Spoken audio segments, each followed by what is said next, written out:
ダメだねダメよダメなのよあんたが好きで好きすぎて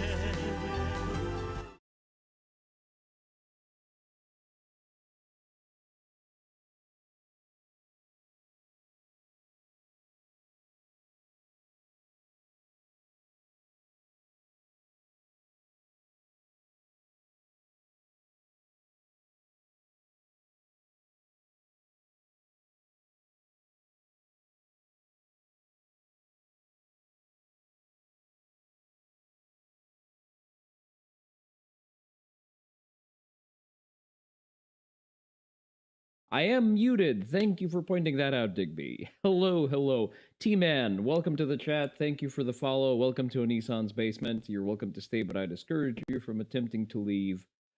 Yes, I am indeed muted because I was late. And I was late doing what? I was testing whether or not I managed to break my my MCX rifle because I fucked with the lower yesterday. So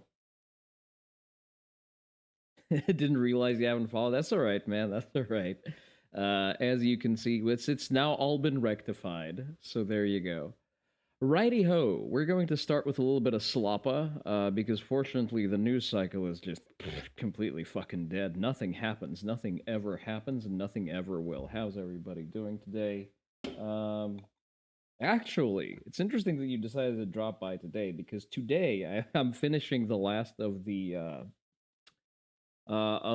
jasmine infused by Hao Zhen, which is not typically a tea I would normally drink, but I needed something that's high in caffeine and low maintenance to drink while I work.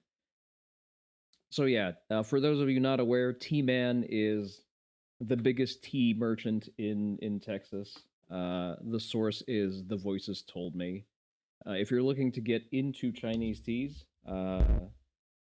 go and find his socials because I have none of them on hand.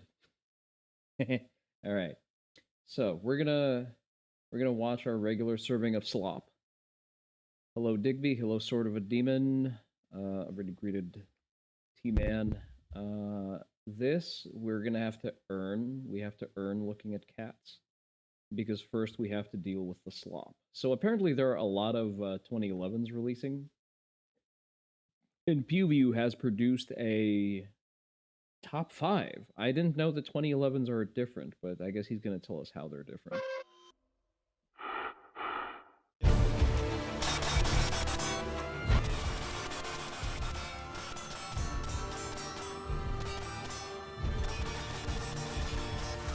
Here's the real question. Does PewView reload his ammo, or is he just so connected and such a sought after content creator that he just has free 9mm on tap?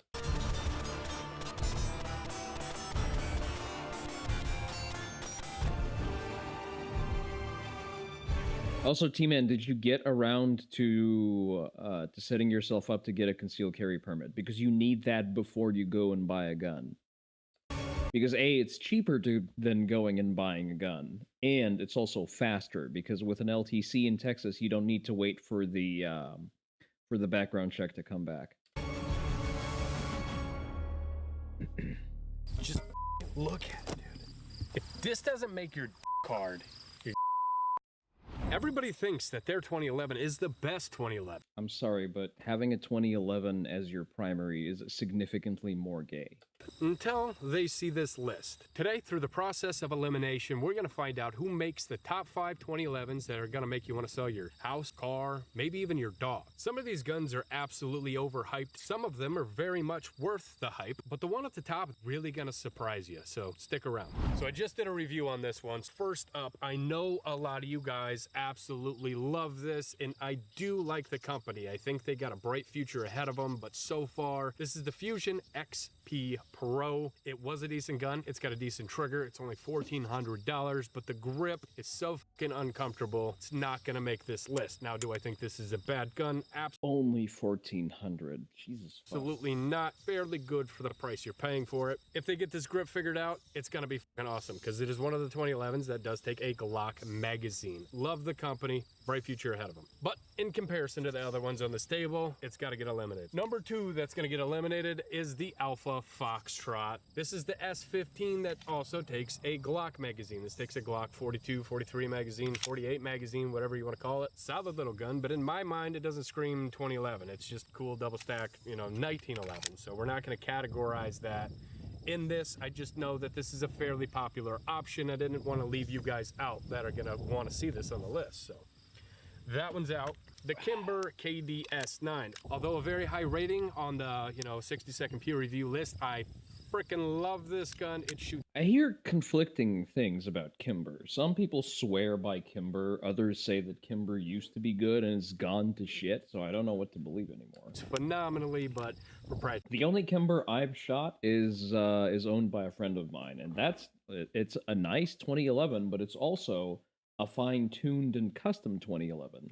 Magazines. Not even a 2011. Never mind. It's a 1911 and a 45 ACP. And it's just different grip angle. It's just not really a 2011. So for that, it's got to get off this list. This one's really going to piss some people off. The Springfield Prodigy. I know because it's a 1911. Yeah. That you can sink a lot of money into these things and make them a really good option. Considering you can have these for $1,200 to $1,400. It is a decent option. It's really not a bad gun. I wouldn't say that you need to sink a lot of money. Like, I've shot one that's compensated out of the box with just an SRO slapped on it. It's a cool race gun. I don't like race guns, but as far as race guns go, it's a cool race gun. I feel like if you get a decent trigger put in the comp mile, it is a viable option and it would be further up on this list, but this is just the normal one. I had quite a few issues with it and it doesn't do it for me. Can I put a red dirt trigger in this? It's a decent gun. They're just better ones for the money. We're getting to some heavy hitters and it's getting a little bit harder. So obviously this is not all of the 2011s I've ever shot. I'm going to be talking about some 2011s that I don't have sitting here on the table, but I do have the top 5. There is some honorable mentions, some really good 2011s that we will talk about later on in the video, but process of elimination, we're going to get rid of a few. So next up is the Girsan Match X. I know, I had a lot of good things. By the way, T-Man, I did not forget about your good luck charm. It's sitting on my desk. I need to make it out to UPS and convince them to send it out without my name on the package. To say about this for $1,000, basically an XC at home. This is a really solid gun. And I think that sub $1,500 is the best option on the market right now. And I fully mean that. I agree with that. This one did have some issues. So stock model is out. Next up, this is painful for me, but I gotta do this for the audience. I gotta try to set my biases aside and find you guys the best 2011. If you're only trying to budget for a single 2011, I gotta try to find you the best option. So unfortunately, my favorite carry gun and one of my favorite guns to shoot, the Bull Armory UL Comp, because it is carry 1911, excuse me, carry 2011 seems like the most impractical. It's a 3.5 and it's not an overall. If you're only gonna have one, this isn't the best option. So unfortunately, painful as it is, this is out. Same story with a Bull Armory Comp version of the same thing. Also, incredible firearm. And if you're just looking for one to carry, go with one of these two. Video's over for you. But if you're looking for the best overall pick, hold tight. Next one that's gonna go out is the Apollo 11. Although I absolutely love this thing. It's kind of hot. Also got a really high rating. It is a very slick 2011, and I enjoyed shooting this thing. It was very impressive for the amount of money you got to give for this. It's around $1,000, and this thing shot way above its price point. I fucking love these things. I'm just going to try to move this along, so if you guys want a further explanation, just leave it down in the comments. I'll be happy to have a conversation with you down there. But there's just a couple shortcomings with this in comparison to other guns. Again, just like the other ones, that doesn't mean that this is a bad option. It's just not top 5.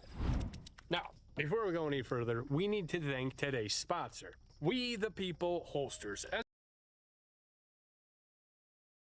for quite some time now, and we appreciate the hell out of them. We the People is an all-American made Kydex holster company. They make a little bit of everything. Your EDC belts, your competition belts, inner belts, outer belts. They got a little bit of everything for holsters too. I actually don't have any kind of special opinion on them. Got these level 3s. They got your So competition I'll let him holsters, your EDC the sponsor holsters. since They we're have just bacon watching the jerky, video. merch, mag pouches. If you guys are in need to, retain your firearm with a decent holster, give them guys some love and make sure you use code PEWVIEW25. So the next one that's going to go out is also one of my favorites, the Staccato CS, just because, same concept with the Ball Armory stuff. This isn't the best Is that a fucking acro? for an all-around, only have one 2011. Love this thing, shoots phenomenally, awesome carry option, and of course we got some custom work done to it, making it even better. But this one's got to go. Oh, this one's really gonna suck, dude. Okay, Stealth Arms Platypus, just because it's more of a double stack 1911. It takes a Glock magazine. I'm not really gonna categorize it as 2011. If we were doing an absolute free-for-all, these can take whatever magazines they wanted. This would be very high up on the list. This is one of my favorite guns to shoot. It's ported, it's comped. Shout out to Impact Machine. He made this thing even better than it was from the factory. My only gripe with this thing is that it's an absolute nightmare to get a holster for it. And that will not stop me from still getting a platypus at some point. Pretty good. You got that low SRO, you got a crisp trigger, and I like this grip better than I like most 2011 grips. It's a little bit slimmer. It's a really easy fucking gun to shoot. And I will say that if you're not stuck on a traditional 2011 and you're a little bit more budget minded, go with this one. This is a phenomenal option. You could buy this thing and be completely satisfied and never have that itch to go spend $8,000 on a 2011. This is perfectly fine, top of the list for most people, so shout out Stealth Arms. Phenomenal gun. This was one of my 10 out of 10s. Oh, you poor thing. I'm so sorry. So that being said, just because I didn't really categorize that as a 2011, next to go is the SIG 211. Absolutely love this gun. And again, same story as the Platypus. I may like this grip slightly better than I like 2011 grips. This is a fantastic gun, but don't really categorize it as a 2011. It's more of a hammer-fired 320. But also everything's a little bit different. Like normal 2011s don't have ambi slide releases in 320 magazines and this wide of a grip. So for that, we're gonna just take it off of the 2011 grip. Now, if this was a top 5 hammer-fired pistol, both of those guns would have been pretty damn high up on the list. But If only SIG didn't make parts in India. we're doing a top 5 2011. It's got to go. All right, next to go, another one of my favorites. We just did a video on this, the Bull Armory Blaze, just because, again, if you're going to have one, you want the pick rail, you want the ports, you want the comps, just awesome trigger, awesome flat shooting gun. If you guys are going to run competition, the Blaze is a phenomenal option, but there's a better one sitting on the table. It's got to go. This next one hurts my ego a little bit, for being honest. Don't like this, but I gotta do it just because I have a lot of biases over this, and I don't want this video to be just my opinion. I want to try to take the best possible outcome and present you guys with the top 5, if that made any sense. So obviously you guys know I did the PEW Is the joke going to be that there are just no 2011s, that they just don't exist anymore? Edition Apache. I fucking love this thing. Naturally, I'm the one that made it. The comp, the trigger, the grip, the slide serrations, everything is perfect for me. That doesn't mean it's going to be perfect for you.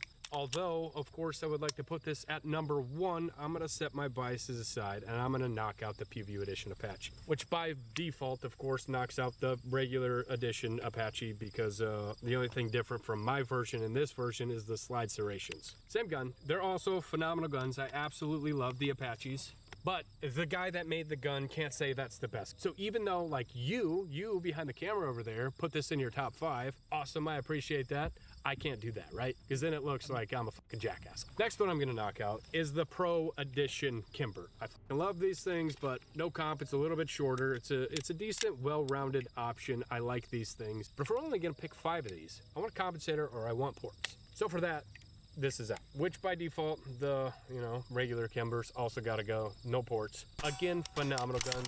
Both of these were rated a 9.2 in the 60-second peer review. So Remember, it's a slump year for the gun industry, because it's a slump year every time a Republican president is in the House, because people are not as afraid that guns are never going to be available. So buy guns and buy ammo to prevent your favorite companies from fucking dying. awesome guns. There's just better options. This Staccato P has got to go. I love it, but for the money, there's a lot better options out there. Now this one, just imagine this is fully stocked because it's hard to get. Please get to the point.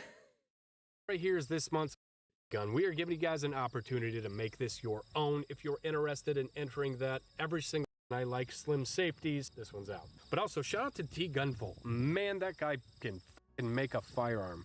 This is one of the sexiest guns sitting out on this table. I love this thing. Please leave that down in the comments below. All right, side quest. Since this right here, Dark Forged Reaper, is going to one of you guys, we gotta do a sweet montage. Because I've never shot this thing, and I guarantee I'll never have another opportunity to shoot it. One of you guys is gonna be very lucky, because these are extremely hard to get, and they're $7,500. So shout out to Fan of them for giving us the opportunity to give you. How's everyone's luck with sweepstakes and giveaways? I have the absolute worst experience of that. Like I'm just very, very bad. Our local FFL sometimes runs these little potlucks where people will just, buy sort of portions in the form of lottery tickets. They'll pay for a portion of the gun and then they just lottery it off through RNG. I'm pretty sure if I buy like half of the tickets, I would still lose. I just have the absolute worst luck with RNG. Give you guys a chance to make this your own. Yep. I lied. You guys can have the Match X.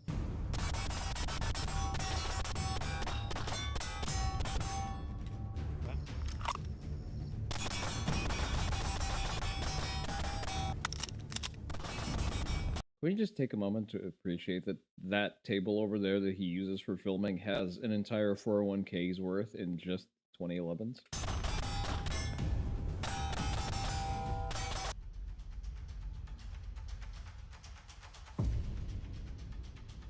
Holy shit, that shoots flat.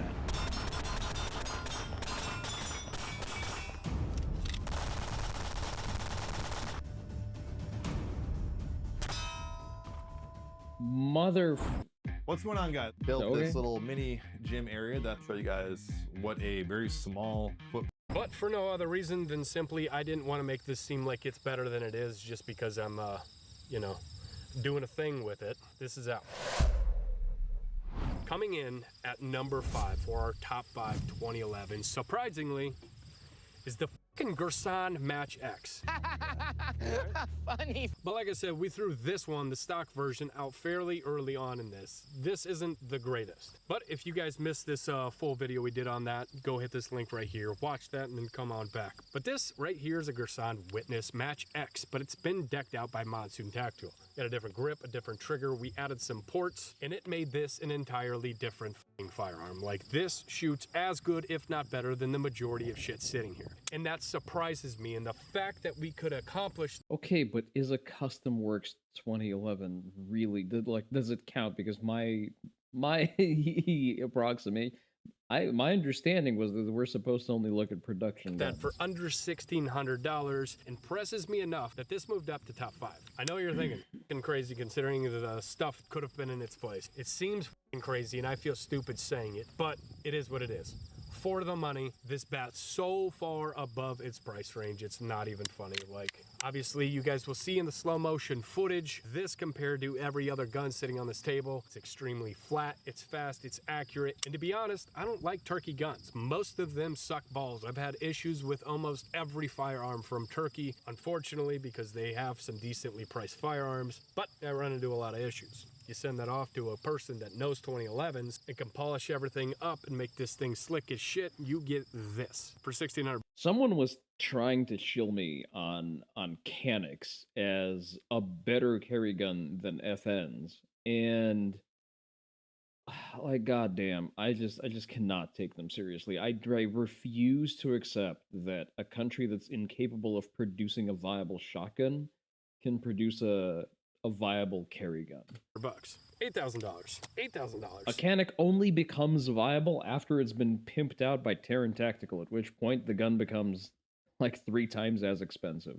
$1,600. That's why I made the list. Like, so let's go shoot this thing a little bit, and then we'll come back, give you number 4. All right, we got the Gersan Match X. Now this thing is incredibly flat, like stupid. That's a $1,600 gun. That blows my mind every time I shoot this thing. That's why it is in top 5. That's incredible. Now, the injection pattern is sporadic as fuck. It goes all over hell. Sometimes we get some jams because the brass gets stuck under the SRO. So for the video, we had to go to an RMR to get a little more reliability out of it. But since it has been broke in, it does do a little bit better.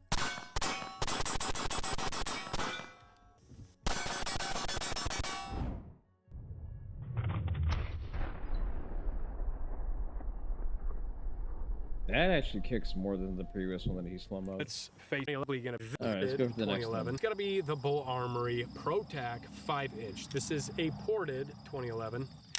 And I have shot the absolute piss out of this thing. I've owned it for over a year now. My X300 is broke as shit, so we'll just go ahead and get rid of that. But yeah, it's just a phenomenal gun. I think Bull does really, really good firearms for a really reasonable price. The fact that this is only $2,500 and I can get the same split times, the same recoil management, the same fit and feel as a Staccato XC for half the price is amazing to me and why it made this list. I think if you guys have a budget around $2,500, this is absolutely your best option. And I know a lot of people, every time I've done one of these videos, they want to see this compared because it's the same exact pricing.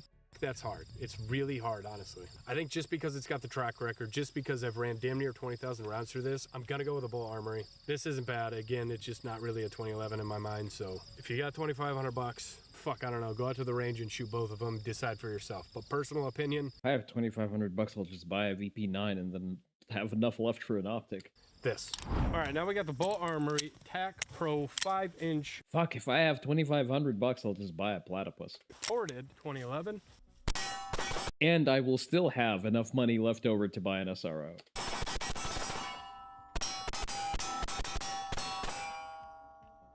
It's reliable, it's fast, it's flat, it's accurate, and it's only $2,500.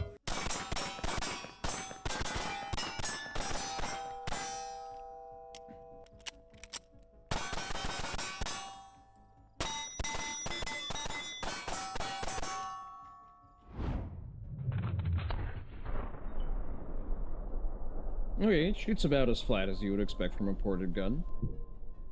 Without a light, so if he left the light on, it would have shot even flatter. Gun fit, feel, the accuracy, the quickness. It is a very good gun, but it's going to number 4 because the proprietary magazines. It does not take regular 2011 magazines. These do, however, fit more ammunition in them, and they are slightly cheaper. So whether that's a pro or a con, I don't know, but I have more 2011s than I do Bulls, so for that, it's going number 4 on the list. Coming in at number 3 is it's one of my favorites. It's one of the most well-rounded 2011s on the market today. Like, where it's not a 10 out of 10, it's a 9 out of 10, and it's got a lot of 9s across the board, making it one of the most well-rounded. And that is the Staccato XC. About $4,500. These things are extremely flat shooting because of this compensator up here. And we owe a lot to the XC. If it wasn't for the XC, you probably wouldn't see a lot of these compensated 2011s because this did so well in the market. It forced everybody else to do exactly what we wanted them to do. See a good what trigger the and a compensator.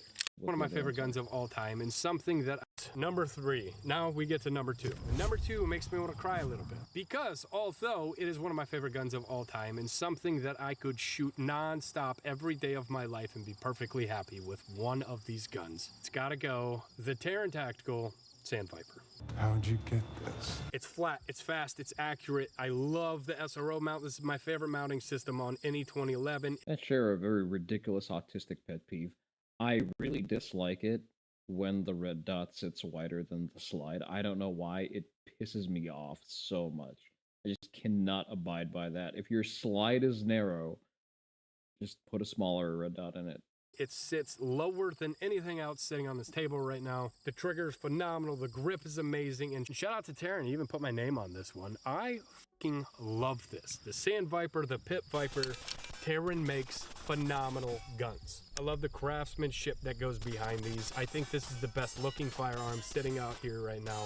The only thing that sets these two firearms apart is the trigger. Now this is gonna throw you off a little bit because this is a lighter trigger. This is breaking right around 1.5 pounds, and this is breaking right around 3.5 pounds. But if you've been watching the channel for a while, you know that I prefer a positive reset on a trigger. I would take a 4-pound trigger with a positive reset over a 1-pound trigger, just because it allows me to get them 10 splits that I desire in a 2011. I wanna go go as fast as possible, and a forcible reset will do that for me. So although this is a better braking trigger, coming in right around 1.5 pounds, the reset doesn't shove my finger forward enough for me. And reason number 2, one of the flattest shooting guns out here, and probably the second flattest shooting gun out here. The compensator is absolutely phenomenal, but I don't know what in the Nighthawk does to these things. These are the softest shooting guns you will ever see in your life. So although this compensator is that Nighthawk does look kind of hot. absolutely amazing, like I stated, there's just some weird black magic going on with the fucking Nighthawks over here. I don't know what they do. They're just so well balanced. It's just the high-speed footage is gonna show you what I mean.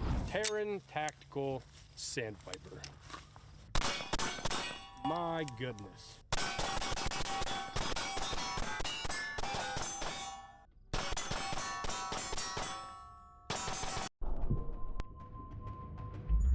Something about the Nighthawk pistols. I don't know how or what. It doesn't make any sense, because theoretically this should be a better shooting firearm, but it's not. None of them are. You shoot a Nighthawk, it'll ruin your experience with every other pistol ever made. It's better than everything sitting on this table, and it doesn't make any sense to me. It's not the most expensive 2011 I've had. I've shot. Okay, reject cookies. Let's see what you got there. We're looking what? Firearms. We're looking. So, are we looking at 2011s? I don't know anymore. Double stack. All right, let's say that we.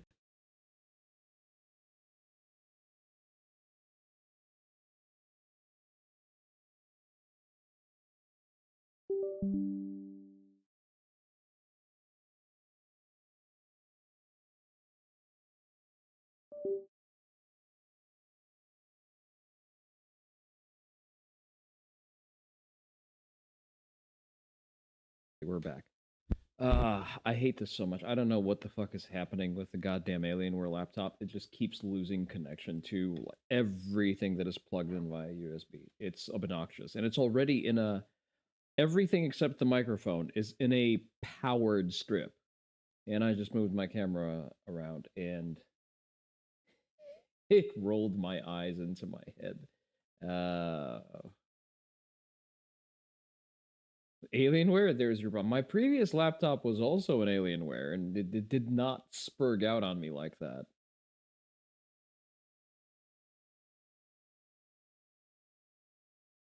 Come on.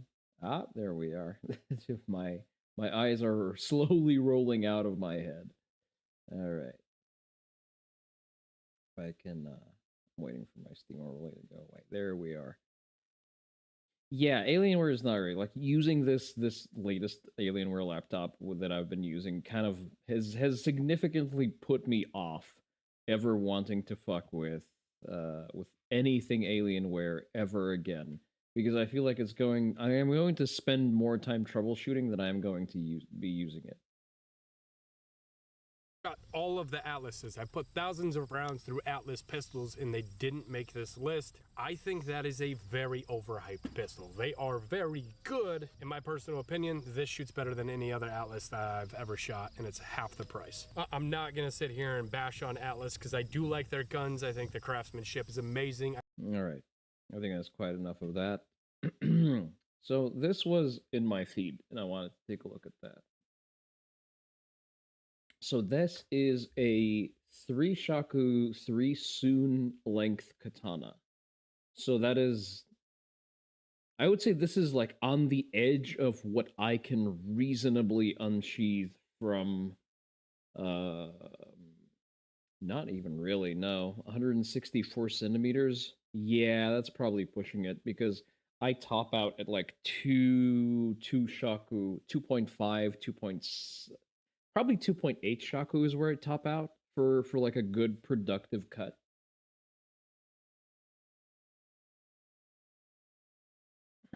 Okay, let's see. It's gonna be some Haishizaki Ryu fuckery. You know, pretty good cushion the Mawari.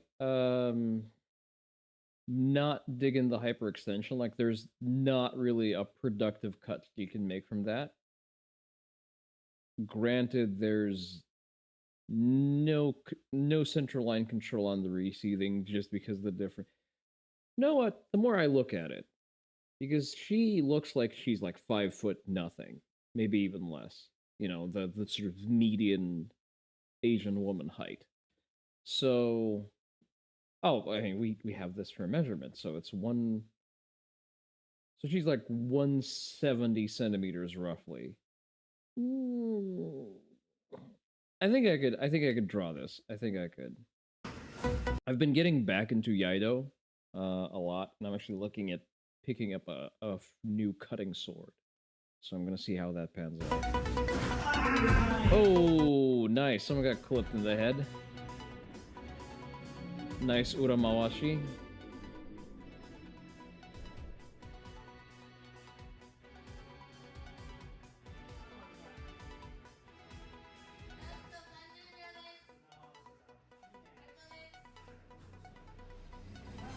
Not really something that you want to throw at a color belt, but sure.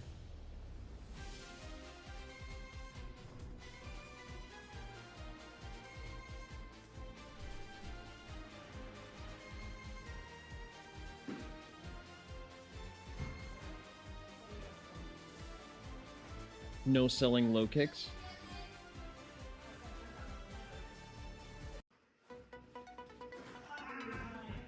So you I should be sparring a little bit more. So, I'm gonna let Sargon talk in a moment, but the long and the short of it is, Google has admitted that it was pressured by the Biden admin. Well, Google has admitted to what we knew all along, that they were censoring people at the behest of the Biden admin, which is interesting legal precedent because, well, now that this is out in the open, is anyone going to be punished for that? Because it sounds pretty fucking illegal.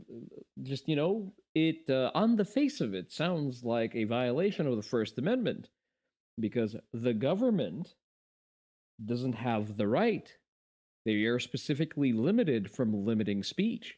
YouTube have just admitted that, in fact, under pressure from the Biden White House, they decided to censor not only conservatives, but people who are critical of the COVID-19 narrative and the narrative of the 2020 election.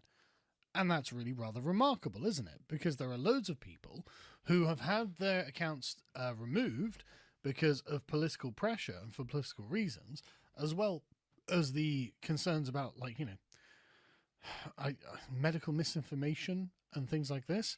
And this is not good enough, is it? This is something that Not really, no. There should be some restitution on this. I mean, I personally was demonetized for 5 years because I made a joke.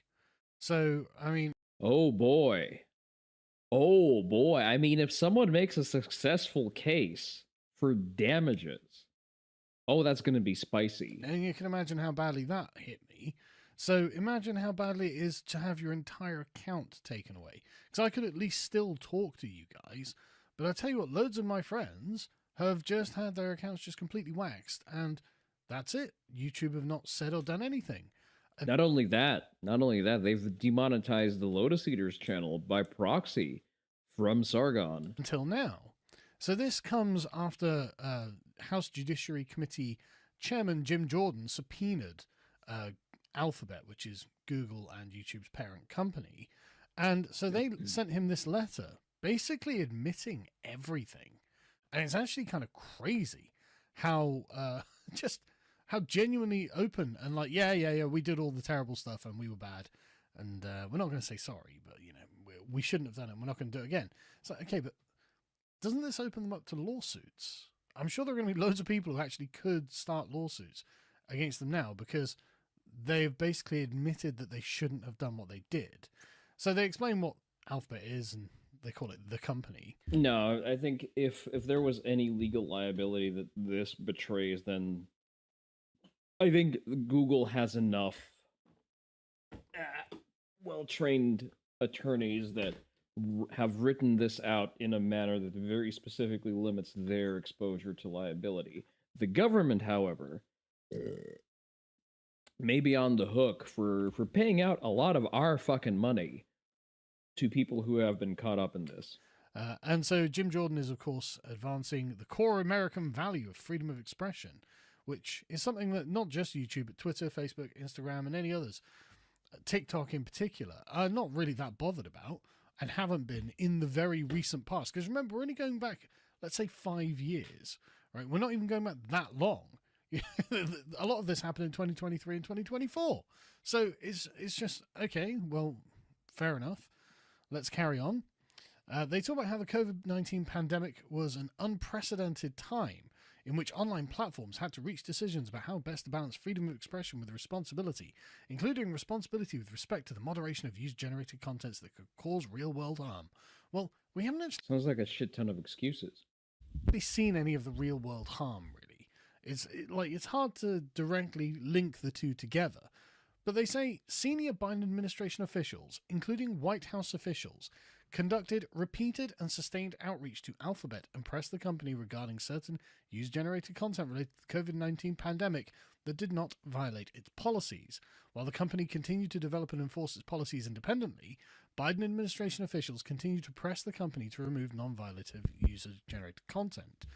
As Alphabet grappled with these decisions, the administration officials, including President Biden, created a political atmosphere that sought to influence the actions of the platforms based on the concerns regarding misinformation. Now, that's true, and they did exactly the same thing to Twitter, and Twitter banned a bunch of accounts based on precisely the same reason. And it was also that with the 2020 election itself, where no matter what narrative you believe, the narrative that it was a stolen election was just roundly deplatformed. I mean, at Load Seaters, our YouTube channel got 2 strikes for discussing these discrepancies that led to Biden being the most popular president that's ever lived. So just saying, bit weird. But not only that, there have been loads of people who have their accounts taken down. I mean, for just specifically the COVID stuff, Dave Cullen's Computing Forever channel is the most egregious one I'm aware of. But there are doubtless loads and loads and loads of channels I just wasn't aware of and didn't watch that were talking about this, that YouTube just whacked. There's going to be a combined of millions of subscribers gone, livelihoods destroyed because of this. So that's pretty bad. So they say it's unacceptable and wrong when any government, including the Biden administration, attempts to dictate how the company moderates policy. And the company has consistently fought against those efforts on First Amendment grounds. Oh yeah, where was the legal challenge then? Where were you making the legal challenge? I don't recall seeing it. I don't recall seeing the lawsuit from Alphabet against the president or the United States government for creating a political atmosphere of censorship. I don't recall seeing that. Maybe I missed it, but I don't think you actually did do anything to quote-unquote fight those against those efforts. Did you? Anyway, they then go on to YouTube and how, of course, it is the largest video watching platform. And it's a huge thing. It's a huge ecosphere. YouTube takes seriously the importance of protecting free expression and access to a range of viewpoints. Okay, but why was Stefan Molyneux deplatformed just out of nowhere for no reason? Like, why was he taken down under the tyranny of Susan Wojcicki? And again, the COVID stuff happened under her too. I remember that she decided she was just going to force pro-establishment COVID narratives in everyone's face, which, I mean, you know, that's what you would expect, isn't it? But another thing on that as well is that they were constantly... It does sort of warrant inspection just how instrumental Susan was in the long housing of YouTube, because she was the one who has brought forth a lot of the very negative changes, and she's the one who's managed to make YouTube, you know, arguably the largest video hosting platform on the internet, wildly unprofitable. Flip-flopping between narratives. Because she oversaw both apocalypses. When Fauci or the World Health Organization or whoever would come out and say, it's this, and then a week later or a month later, oh no, it's that. And then a month after that, oh no, it's the other thing. YouTube's community guidelines have had to move and slalom with. Don't get me wrong, the Indian guy is even worse. But then again, both are impressive in their own rights. Them. And people are just getting taken down, as the facts change. So they weren't really facts in the first place, obviously. But anyway, they say that YouTube's community guidelines and terms of service apply equally to all users. I mean, that's not true, is it? Like, the media, like established media corporations can publish whatever they want, however violent or gory or whatever, and it's never, like, age limited or anything like that. And Destiny and people on the left have been saying incredibly insane things for many years now, and they're still there. So I don't believe you for a start. It's obvious. We can see that you have had a bias against conservatives. You've had a bias against people who are critical of the narrative, dissidents, we could just say, overall. And this is on any narrative. This is why conservatives have found themselves as dissidents, because they have been critical of left-wing narratives. This is why I am pretty sure that my channel on YouTube, which, by the way, you should subscribe to, if I can navigate my own mouse to the window here, is still marked down with some kind. It's still flagged somehow, because I barely get traction on any videos I post, even if I try to do like the grind of regular posting. Anti-vax guys have been deplatformed because they were critical of the COVID vaccine. This is why, 2020 truthers have been deplatformed because they were critical of these things. Anyone who is skeptical of the official narratives has found themselves, well, on the wrong end of the guidelines. And YouTube has gone, well, we ended the COVID-19 ones. We got rid of the discussion on the election ones. And, no, they don't say we're really sorry, actually. I'm not going to put words into their mouth. But they say, we continue to enable a diversity of perspectives and believe creators should be able to openly debate political ideas on the platform. Okay, then why not restore someone like Lauren Chen? What does she actually do wrong? She was accused of being a Russian puppet or something, but the FBI have closed the investigation into her. So is she? If you're closing the investigation, then it seems that she's not, right? She hasn't committed a crime. She's not done espionage or whatever. I don't even know what they were accusing of. But she's not done whatever she's been accused of, and yet her channel's still gone. So for political reasons, she's gone. She can't debate the political ideas on the platform. She had 500,000 followers or something. Does she get her channel back? Notice how I've got loads of friends I can just reel off who have had their channels tanked. I mean, like I said, I got demonetized for 5 years over a joke as well. So it's not like I haven't paid my price in all of this too. So it's weird how me and a bunch of my friends have been through these fires, and I'm the one left standing going, okay, but I would like all of these people back. And if I'm... Yeah, it's pretty much, he's managed to survive all of the storms that filtered a lot of other people. Well, the ones that didn't go insane, like the, like Thunderfoot, and I'm forgetting the other fucking irrelevant literature major. I'm forgetting who's actively decaying under the pressures of his meth habits. That you didn't you had a big channel and you're a friend of mine, and I'm not mentioned you. I'm sorry. I want everyone back. I want everyone back. Like Gavin McGuinness is another one. I mean, like Nick Fuentes and all those types. Alex Jones, Infowars. There were so many who got their channels taken down for, being mean or for criticizing narratives that were the official establishment narrative. I wonder if they can subpoena specific communications that related to specific channels. Like this, it was genuinely like a moral panic that got Alex Jones taken down as well. Totally unfair, totally uncalled for. Why isn't he restored? He should be restored. They say no matter the political atmosphere, YouTube will continue to enable free expression on its platform, but that's the problem. Alex Jones in particular, his deplatforming, and same with Stefan Molyneux as well, was in the grip of a moral panic amongst the Twitterati. And now that Twitter is not a left-wing platform, I'm not saying it's a right-wing platform, I think Elon is actually allowing a broad range of opinion on it, a very broad range of opinion in some cases. Now that that's not the case, are these people all getting their channels back? Why shouldn't Alex Jones get his channel back? Why shouldn't Stefan Molyneux? Why shouldn't Gavin McGuinness? Why shouldn't Lauren Chen? Why shouldn't all of these people, again, all of these people I'm friends with, why shouldn't they get all their channels back? Of course they should. Of course they should. And to be honest with you, they're probably entitled to some sort of compensation, aren't they? If you're admitting fault here, can they... I'm not a legal expert, so I don't know. But maybe some lawyer channels are like, well, hang on a second, guys. You may have opened yourself up to liability here.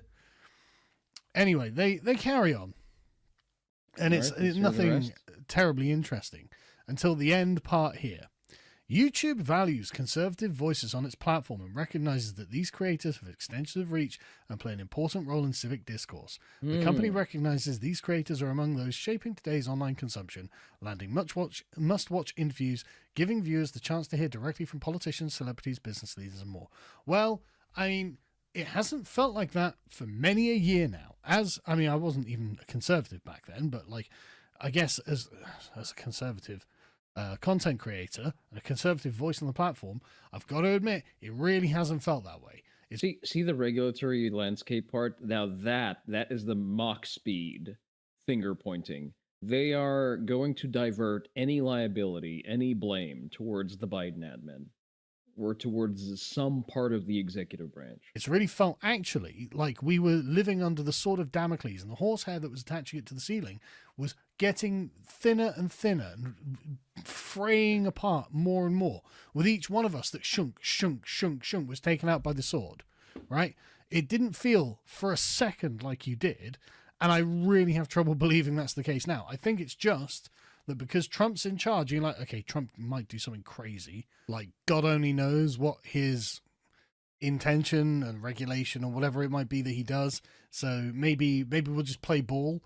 We actually don't want to get in any further trouble with the Trump administration. I mean, what's his face? Jim Jordan is currently leading the witch hunt and the Inquisition into them, which again, Godspeed, keep going.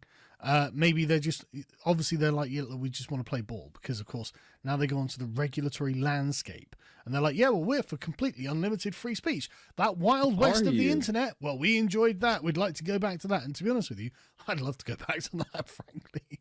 I miss the wild west of the internet. It was so much more fun. Like YouTube in like 2013, 2014 was just banging. It was just so good. Anyway, the point being, on the plus side, we as the right can take this as a massive win, right? What we should be doing now is @ing Team YouTube on Twitter and asking them to restore your favorite content creator who is deplatformed. Yep. Total restoration is... I think someone should pursue damages realistically. Just make an accounting of the average income from a YouTube channel. Assume a consistent size and go from that. Right, I'm going to start a vote. It's going to be a long vote because we still have slop to get through. You have your options. You're not getting any other options. Maybe you're getting some other options. Just a second. Let me add this. There we go. Now here are your options. You have 10 minutes to vote. And while we do that, let me remove that. Jim Jordan is the most ordinary name you've ever heard. Jim Jordan has been doing good work in Congress. Like, he's a legitimately... He was very well suited to be majority leader. I would honestly have him over Mike Johnson. He seems to get more done. And I believe he was nominated as a majority leader at some point. All right. So this is more does on the do stuff. You love the democratic process. I prefer the constitutional process. The democratic process has been used and abused. You are Moro Victoria, all finger hold, come along. Old school, take key home, basic. Person's standing in this position. This is, I'm gonna be a little passive aggressor. And so what I'm gonna do is I'm gonna step in, lock the elbow, get inside, lock the fingers. Once I lock the fingers, I'm gonna extend the arm out, keep the elbow locked. Okay, that's a classic technique found in Hantai Yoshinryu, so we would call that Tsuruyuki, but okay. I prefer the last two bottom fingers, and basically I'm just gonna go into a control point. Now there's many basic control points that we can utilize, but what I wanna do is I want to just send them, get them away, control them, and get them away from me. So basically we'll go into an exit. This is in this position, you'll eat, step inside. Two finger low, 1, 2, drop. Throw him. Lock the UV on this point. Control the individual. From there, I'll deal with them. Okay, here we go. All right. Uchimo, you go this way. Step in.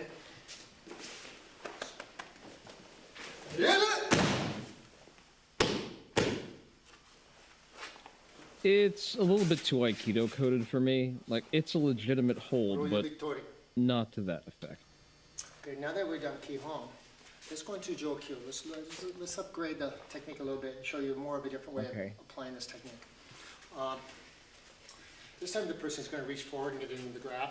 So as he goes to push off the chest, I'm going to secure the hand, I'm going to reach underneath, and I'm going to grab the sleeve, and I'm going to take the slack out of the sleeve. Now his arm is locked in place. There's nothing he can do. Okay? From here, this gives me time to lock his fingers. I'm going to lock his fingers and keep the tension on. Okay, Here. so that's like a contrived kasumidori, sure. From here, I'm going to lock, get the tension on as I push up on the elbow, keeping the lock on the finger as I throw it. Into reverse hand Over the Taiotoshi. shoulder. And then I'm going to rotate into a corkscrew as I get into this position, face down, move them to where I can control. Like, not inherently incorrect, but kind of convoluted for what we're trying to do Just get here. a different angle, please. Good. Person reaches in, step back, slack, boom, step, corkscrew. Honestly, a Gecko Sooi would have worked just as well and would have inflicted significantly more damage.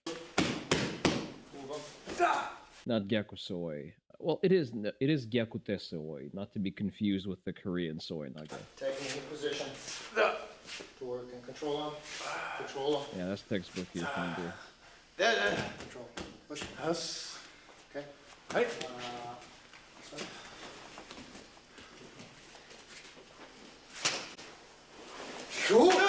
Sorry.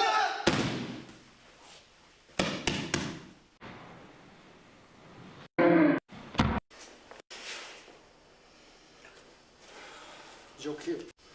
Moro Yubitori. Oh, that's it. Okay. Hey, this guy's cool. We should all totally watch his channel. Let's see what else is there on the docket. Oh, right, the new SIG gun. Sure, let's take a look. I bet this one is also not drop safe. Advances in additive manufacturing technology have allowed Sig Sauer engineers to develop designs never thought possible with traditional machined components. Have they thought of a drop safe handgun? Now we are bringing that same technology to the world of compensators. Introducing the Mach 3D compensator. Oh, it's not a gun. Available- It's just the it's just the whole compensator. But is it 3D printed in the U.S. or in India? Exclusively on the Sig Sauer P211 GTO. Using a radical new design, the Mach 3D compensator redirects over 80% of expelled gases through both top and lower ports to achieve dramatic reductions in recoil and muzzle rise. The unique dual lower chamber design moves gas up the sides of the compensator, redirecting the energy and reducing muzzle rise by up to 45%, making it the softest, flattest shooting compensator available. The only downside is it's attached to a SIG. The Mach 3D compensator, available exclusively on the Sig Sauer P211 GTO. I mean, sure. All right, what is this? This is an airsoft belt setup. It's always interesting to look at how the Japanese set up their kit, just because they the airsoft is the closest thing they have to having high-speed guys. All right, so let's see. Fast clip for gloves. I'm seeing taco pistol pouch in the front. Interesting orientation for it to be outward.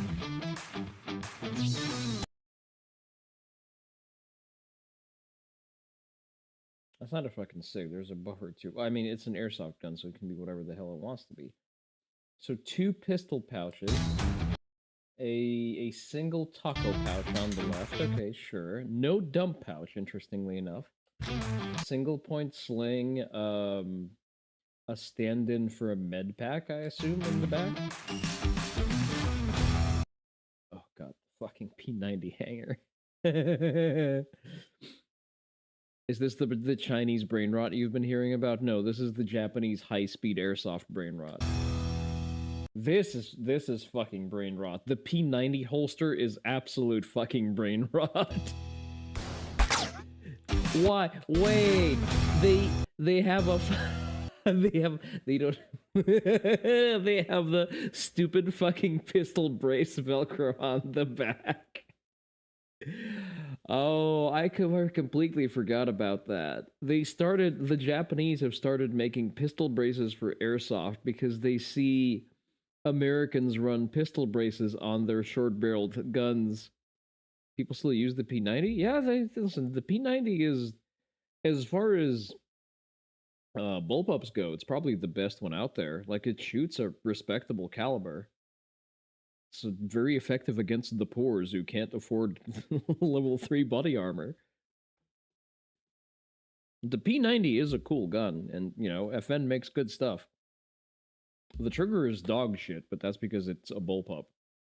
I can't get over the fucking はいどうも、大学生の深夜です。いやー、秋になりましたね。もうサバゲーが Is it a fucking H9? 全力で楽しめるシーズンが到来いたしました。今回はですね、サバゲー装 Oh, so now that it's becoming a little bit less hot, it's the peak season for survival games. So this is basically the Japanese word for milsim. 備の基本ともいえるベルト装備、ファーストラインという装備について作り方とどうやってつけたら使いやすく He's going to explain like how to build up your belt setup. なるかというのをご説明していこうと思います。それではまずファーストラインというものについてなんですけども、これはざっくり言うとですね、これさえあれば最低限は戦えるよという装備区分のことでした。So what they call first line is your fundamental essential kit that you like the bare minimum that you need to be operational and viable. で、主にこういったベルトを使った腰回りの装備を指します。というわけでですね、早速ファーストラインを作っていくんですけども、まずはベースとなるベルトが必要となります。そのベルトを今回はですね、So these are battle belts as opposed to war belts. ライラックスのこちら3ピースモールベルトを使ってご紹介していきます。A 3-piece molly belt. このベルトはですね、いろんな装備が It does look like it sits pretty comfy. I do like the suspender rings. Ideally, I would probably eventually want to swap out my 511 battle belt with one of those to offload the extra weight because that seems to be the prescription here. 周りにつけられたり、着脱がしやすいこういったバックルがついていて、装備とパージが一瞬でできちゃう優れものなんです。そして名前の通りですね、滑り止めとこのクッションがついた3つのパッドで構成されておりまして、サバゲー中にこのベルトがずれてき The Japanese are very good at making their nylon shit. I have to give it to them. Like I have a number of nylon and Cordura bags from Japan. They're holding up to punishment very well. たりですね、装備の重さからくる腰への負担とかを軽減できるので、快適にサバゲーができちゃうんです。またです。He's explaining that this kind of belt allows you to redistribute the weight that would normally sit on your hips. ね、このパッド部分なんですけども、これ開くことができまして、じゃじゃん、このようにインナーベルトが出てきます。このインナーベルトはですね、なんと長さがちゃんと調節できるようになっておりまして、ご自身の体型に合わせて、フィット感を合わせることができます。そしてサバゲー装備でよく見ると思うんですけど、この部分ですね、モールパッドについているパルスウェビングと呼ばれるこのようなうねうねとした部分ですね。こちらに、マガジンホルダーですとか、ホルスターなどの装備をつけていくんですけども、Okay, so they have some kind of proprietary molly webbing pattern that they use. That's like a lined up, a two-line molly as opposed to just it being blanketed across. これから、サバゲー用の装備を集めていく方は必ず装備に、このような帯のような部分が、ポーチとかについていたり、プレートがついていたりするのを目にすることになると思います。そして、モール装備といったり、モールシステム対応といったワードをこれから耳にすることになると思うんですけども、この3ピースモールベルトはそういった装備を取り付けることが可能となります。3ピースモールベルトなんですけども、カラーはこちらのブラックとタンカラーの2種類、そして大きさ So far he's just explaining the different sizing and like how to use molly webbing. も2種類ございます。それでは3ピースモールベルトにいろいろと装備を Oh, okay, dump pouch on the right. Okay, sure. I like to have my knife there, but I guess つけ that's たもの whatever. をご P320 spotted day room. 用意いたしましたので、こちらで装備の作り方と、使い方をご説明していこうと思います。今回はですね、右利きのサバゲーマーがメインウェポンに M4、そしてサイドアームにですね M17 で遊ぶためのセットアップを考えてみました。Okay, so he's basing that off of the standard infantry loadout of an M4 and a 6-hour P320 M17 with a manual safety. それでは早速装着します。このベルトのバックルを外して、このように簡単に I am slowly becoming of the mind, and that's not an original idea. It's more of a, me adopting good advice from people who have confirmed kill counts. I'm kind of moving towards having fewer pistol mags on me and going towards having more rifle ammo. So I'm probably going to be changing the way I set up my battle belt to have at least one double taco, double rifle magazine pouch on my left side, and I'll just top it out with maybe I'll keep 2 pistol mags, or maybe I'll just replace that with another rifle pouch. 装着することができます。今回この3ピースモールベルトに取り付けている装備を紹介していこうと思います。まずこちら左から順にですね、グローブをかけておくための、クリップですね。そしてこちらのハンドガンのホルスター、こちらは The fucking Serpa Black Hawk pattern. God damn. Okay. 小物が入れられるポーチになっています。こちらはですね、使用済みのマガジンを入れておくためのこういったダンプ okay, so that's how he runs it. That's not a med kit, that is the dump ポ pouch. ーチ、そして予備マガジンを入れるためのマガジンホルダーとして M4 用がこちら1つ、ハンドガン用を2つつけております。サバゲーが The holes on the front of those suggest that you can stack them. ですね、だいたい1ゲーム10分ほどですので、これぐらい装備があれば、十分かなと思います。それではまずこちらから見ていきますと、まずはグローブクリップですね。こちらメカニ I just use a carabiner. Like, I want to hate on this, but I accept that this is actually more convenient. Hey there, Seku. You're once again joining from the wage cage.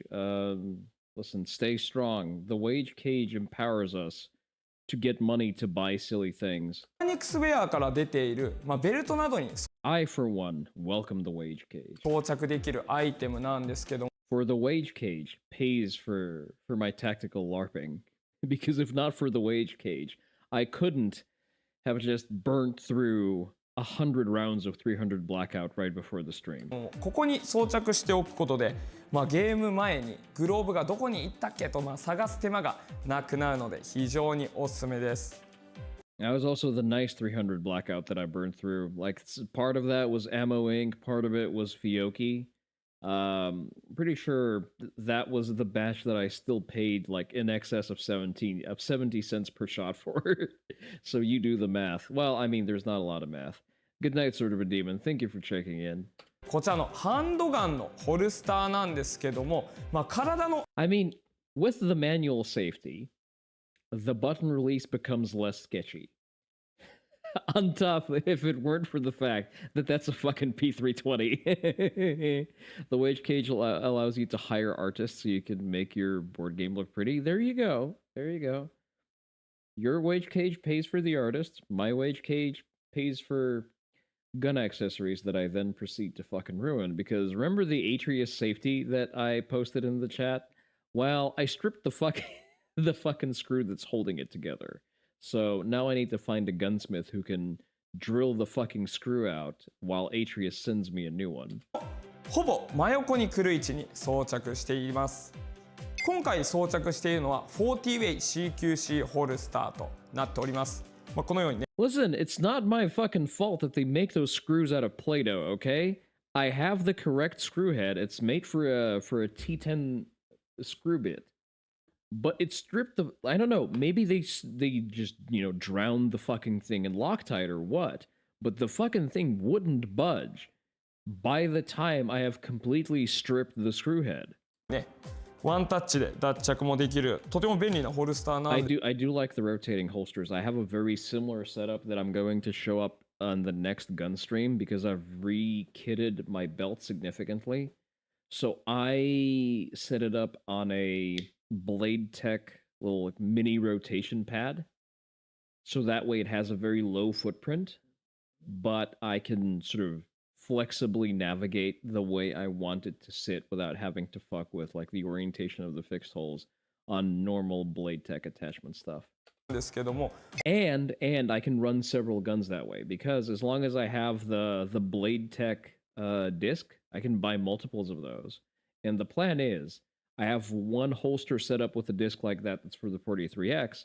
Once I buy a full-sized handgun, I'm going to equip that holster, that over-the-waistband holster with the same disc, and I can just freely swap them in and out depending on what I'm running. こちらはですね、人差し指でボタンを押しながらドローするとこのようにさっと抜けてハンドガンを戻すだけでロックがかかります。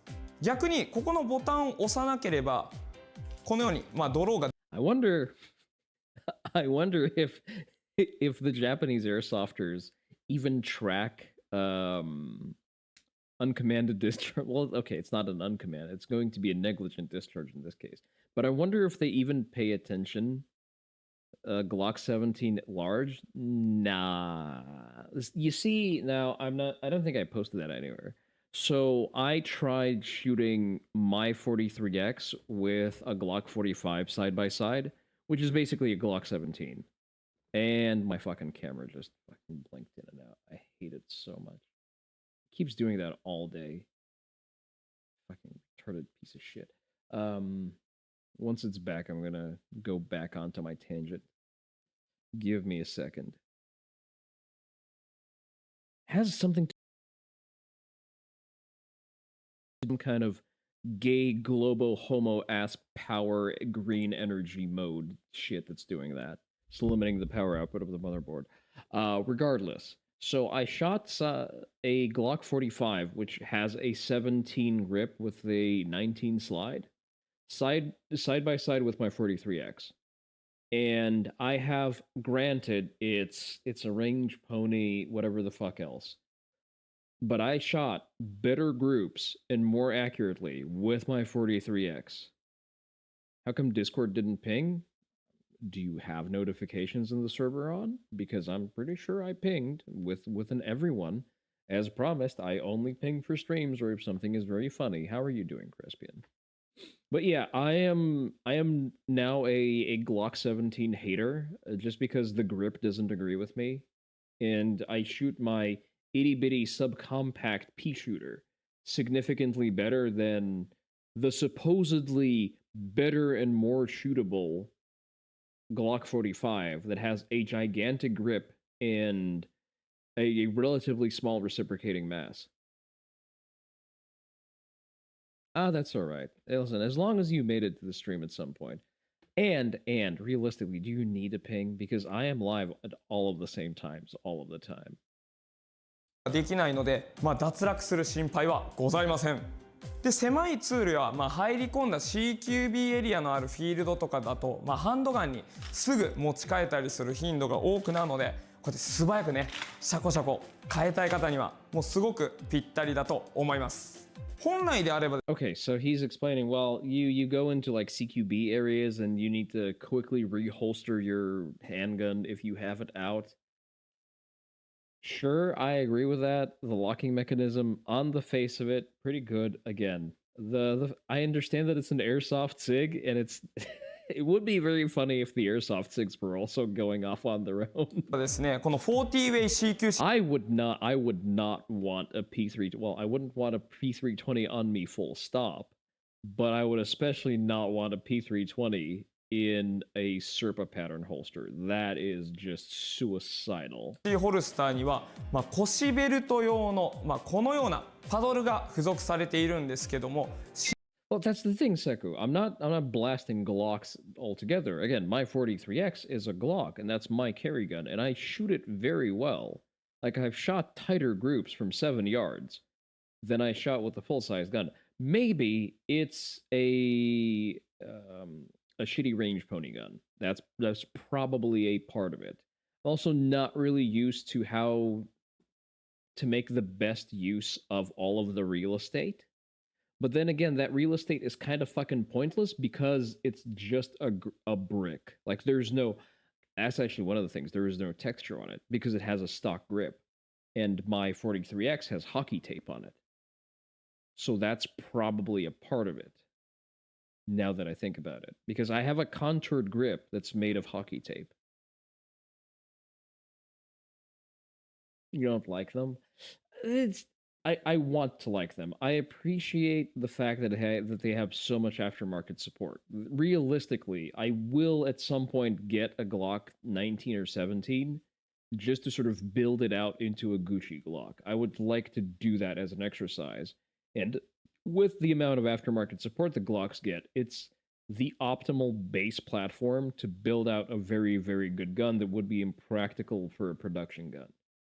But at the same time, while I'm trying to be smart with my budget, a VP9 just does more for the money. So my first pick for a full-sized handgun is going to be a VP9F. I found a place that has VP9s to shoot, so I'm gonna just, feed a couple of boxes of 9mm through it just to make sure that the sort of the contouring of the grip agrees with me. And I'm probably just going to take the plunge. Speaking of taking the plunge, I need to take a piss. So, quick bathroom break. Here's an important German word for understanding what's happening very quickly around you all of a sudden. Volksgemeinschaft! It means people's community, where people is a Volk, which is a unified ethnic, cultural, national, and nationalist conception of identity. What is happening in England right now under the banner of St. George's Cross is attempting to use the issues around immigration and all the attendant problems, including rape gangs, a liberating tolerance, anti-Brit legal situation, etc. To encourage an English Volksgemeinschaft movement. It's not about rights, freedoms, or the problems nearly so much as it is about encouraging a collectivist and daring a nationalist. People's community mentality, sentiments, and movement. Something similar is being pushed around a Scottish identity based on the young woman who rightly and heroically stood up for her own physical safety. The same thing has happened with heritage Americans. In the US, the goal is to create a new understanding of what is an American that sees America as being an extended Volksgemeinschaft instead of a propositional nation, or a nation, or based on an idea. Obviously, given the word is in German, you can rapidly figure out who used and pushed the idea of a Volksgemeinschaft response to problems. You say Germany in the 1930s and I cannot drive a 509 tactical there because they don't have any FNs. It's very difficult to find places that have rental FNs. Because, expensive gun. So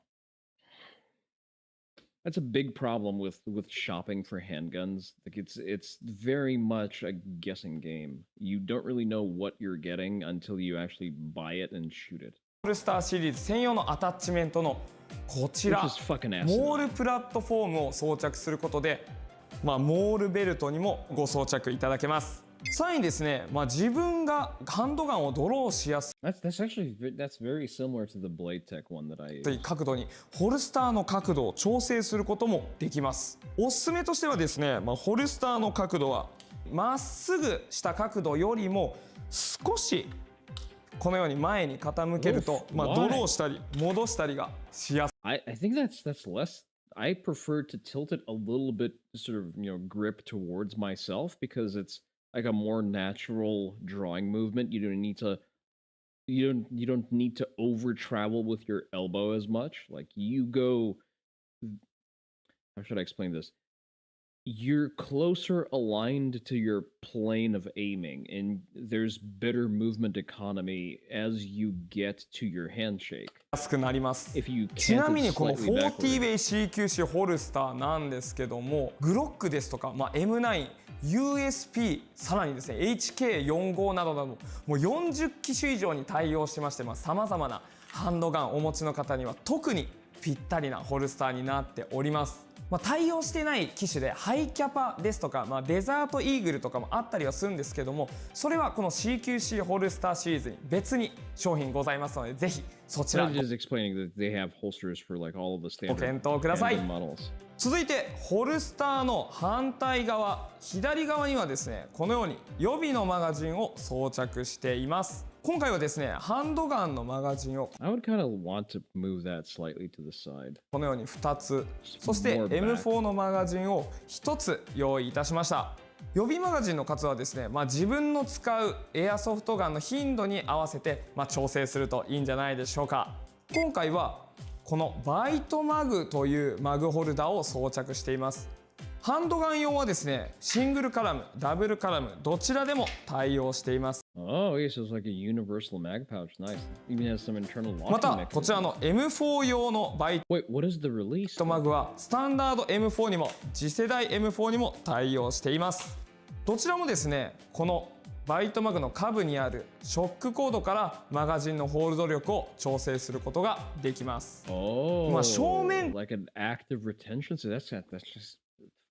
Again, I am never going to tire for repeating this. Imagine the advancements in kit we could enjoy if we just let the Japanese have guns. からこのように Because like I'm looking at these mag pouches, like that fucks. A magazine with a regulatable tension system that you can just adjust on the fly. Holy shit. That is so cool. I want these mag pouches as I look at this. 見た時にですね、このバイトマグもホルスターもですね、体の前よりも横側につけております。これはですね、単純にハンドガンやマガジンの抜き差し、こういったのがしやすいからというだけではなくて、しゃがんだりですね。 Well, he's explaining the logic of placing these things on like your polar opposites on the side of your belt because it doesn't limit your mobility while giving you full access to the things that you would normally manipulate with the hand that just is naturally there anyway. 坂を登ったりするときに足がこの装備品で使えないようにするためです。足の可動域を The one big drawback of mag pouches like that, and why I typically lean towards soft magazine pouches for pistols specifically, is the increased bulk that you get. And I kind of like to keep like my hip joint unobstructed because I am a big believer in kicking people in the face. ですね、このように確保するためにも、装備を装着するときはこの部分にも意識して作ってみてください。最後にですね、後ろには空マガジンを入れるためのダンプポーチとポーチが装着されています。このモールベルトはですね、モール対応のものでしたらもちろん他社のメーカー様の装備も装着できるので、お好みに合わせて装備が選べる点でも大変おすすめです。このダンプ I kind of fuck with the belt, especially since it's compatible with suspenders. I really like that.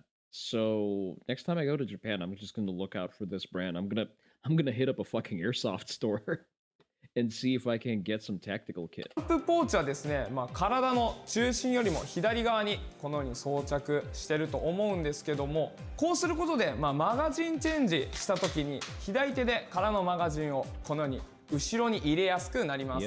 Yep. もしですね、このダンプポーチがセンターにある場合、真後ろまでちょっとね、腕をこうやって持ってか Not only that, like the back of your belt realistically should be reserved for your IFAK, even if you're just doing milsim LARP shit.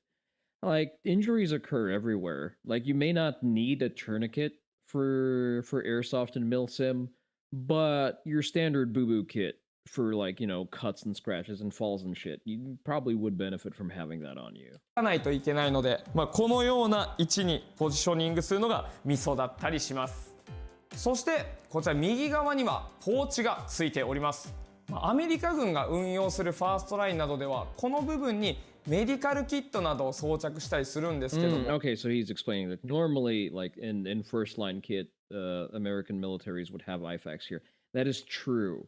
That, from what was explained to me, normally sits on your leftmost side, I think. But that sits on your that sits on your cummerbund, on your left cummerbund, not on your belt. On the belt, your IFAK, those are going to be separated. The IFAK that is supposed to be used on you is going to be on your left cummerbund.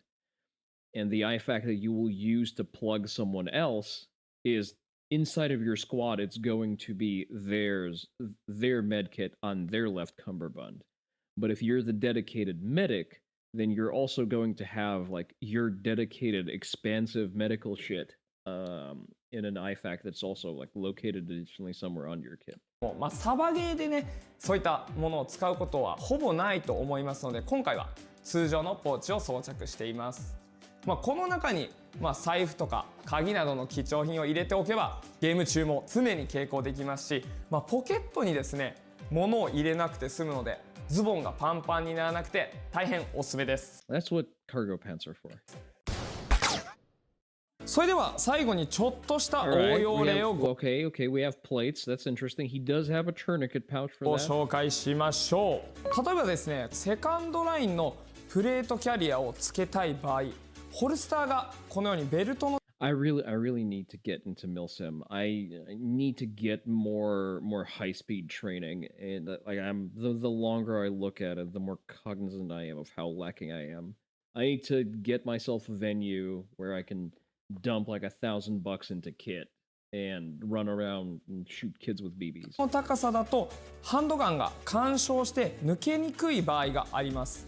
そんな時はですね、この40ウェイ CQC ホルスターに対応するドロップベルトループというアタッチメントをお使いください。ちょっとですね、 I'm a big fan of the drop holsters. I carry in a drop holster now. このアタッチメントをつけたものに変えたいと思います。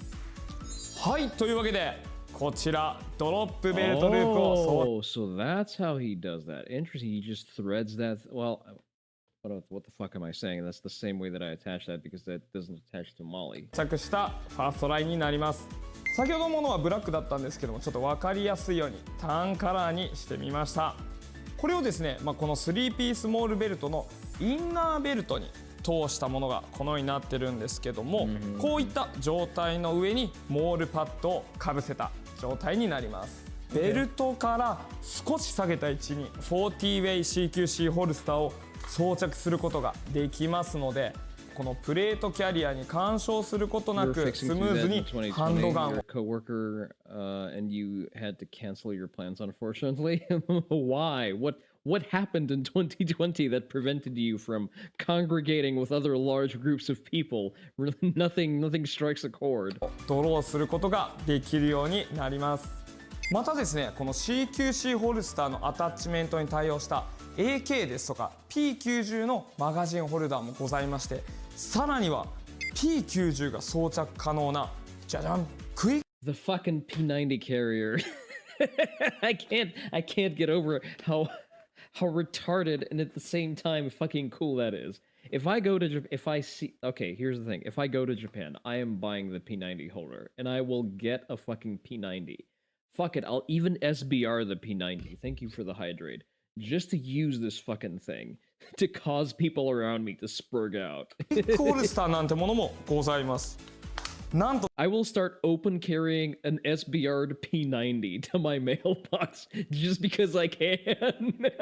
ですね、これを装着することで P90 本体をこのように携行することができる。This is the most fuck. I don't know. Again, I hate it and love it at the same time. This is infinite aura farming, yet infinitely retarded. P90 ユーザーの方は必見となっております。いかがだったでしょうか。今回ご紹介したのはあくまでも装備の作り方の一例となります。I want to see what else is on the channel. I want to see what else is on the channel. MP7s. The fucking Japanese LARPers get MP7s before we do. Fucking HK. I hate it so much.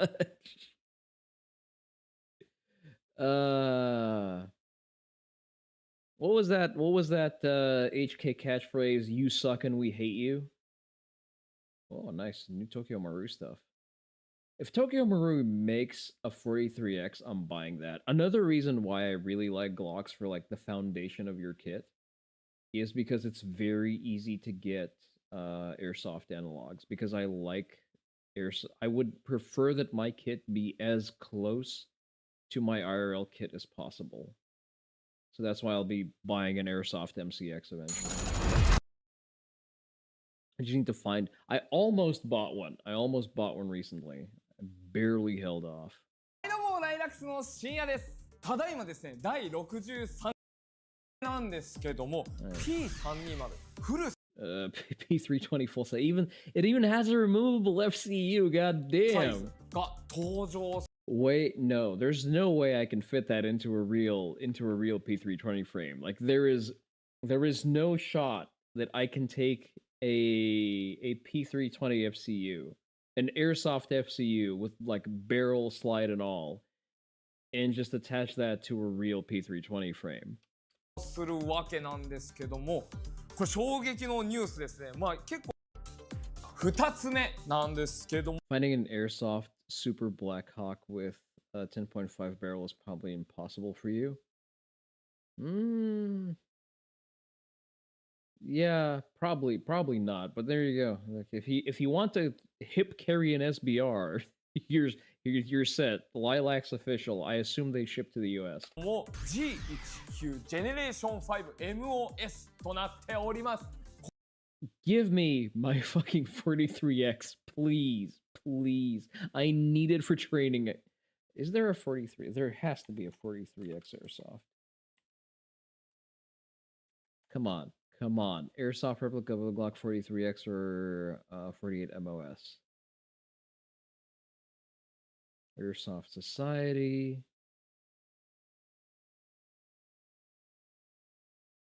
Okay, but can I buy one? Umarex.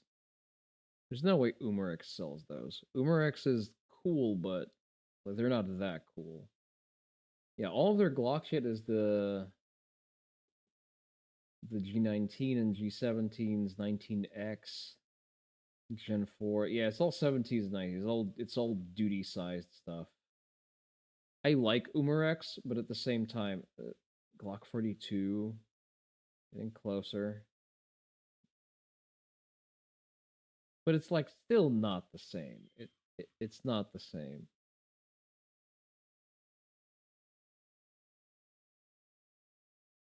M&P2. You know what? Let's look for what is it?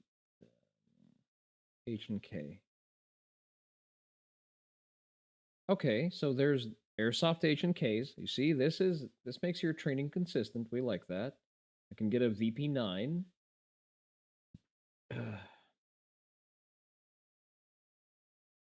Sort by model. Only airsoft BBs, really. Full auto action. Not really. Walther PPQ. I would really like it if they still made the PPQs. That would be kind of nice. Airsoft pellet. Wait, where's the 45 cal stuff? Oh, maybe it's like specifically airgun shit.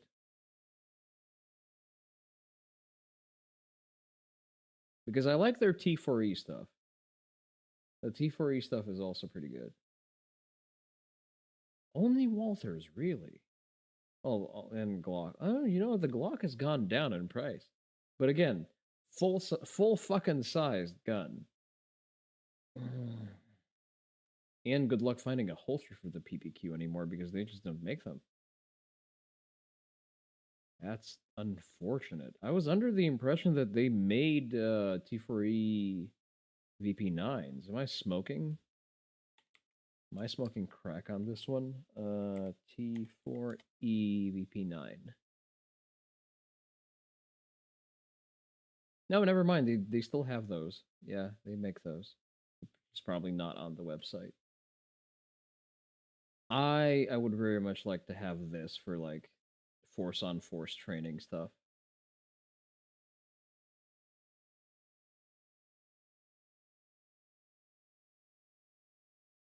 And you know what? The more HK shit I have in my home, the harder I can flex on the pores. こちらはですね G17 のジェネレーション 5MOS が先日再販となっているんですけども、もうこの G17 もう強烈なブローバックなのに作動性もかなりいいとしても千里の銃に続いてなんと滝名の銃の製品化が決定した。 Oh, that's just the anime tie-in shit. I don't really care about that.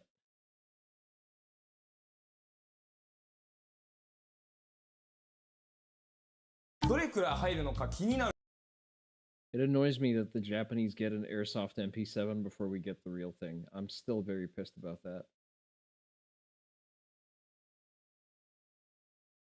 You know what? I blame the NFA. If it wasn't for the fucking Hughes Amendment, we would have had the MP7 by now. A cutesy little backpack. Seek Hortons. 今更聞けないモールシステムの基本的な使い方。パルスウェビングと呼ばれる帯を等間隔に配して縫い付けることで任務に合わせ Oh, it's just a general guide on like using Molly, okay. ましょう。 Let's see what the best practices are actually. それぞれ取り付けてみましょう。はじめにポーチを取り付けてみます。 Okay, so we're あら gonna かじめ装 attach a pouch. 備を取り付けたい位置を決めておきましょう。 Decide on a 位 point 置 where が you're 決まった attaching ら it. スナップを外して帯を通していきます。 Alright, stretch out the belts. まずはベース側のパルスウェビングに装備の帯を通します。 I wonder if the best practice is to interlace them because I see it done differently and I would like to see a standard that works. 緩まないように通した帯はしっかり引っ張っておきましょう。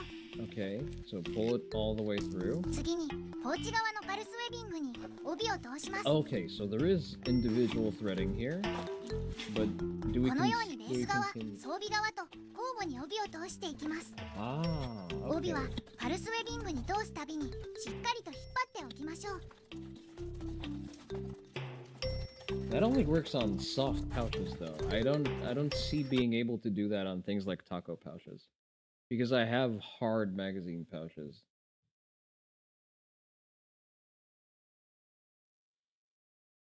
Huh? What is that? Someone doing drawing cuts? Okay, let's see. Nukiuchi. Big if true.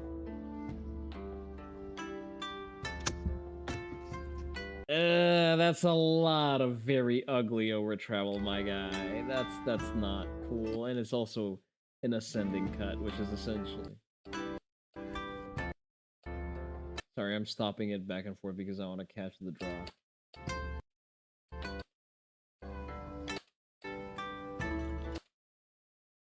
He's also not drawing from a belt, which gives him a lot more leeway to pull back the scabbard, which I don't entirely like. I would prefer that he did that from a belt as opposed to from held. Like on the one hand, okay, let's give props before we drink too much of the haterade. So, point that I like number one. He does seem to be drawing towards the direction of the cut as opposed to introducing over travel, sort of as opposed to introducing pre-travel. That's a big pet peeve of mine when a lot of the Japanese do the cutting. At least it seems like he's not introducing pre-travel. I may be wrong.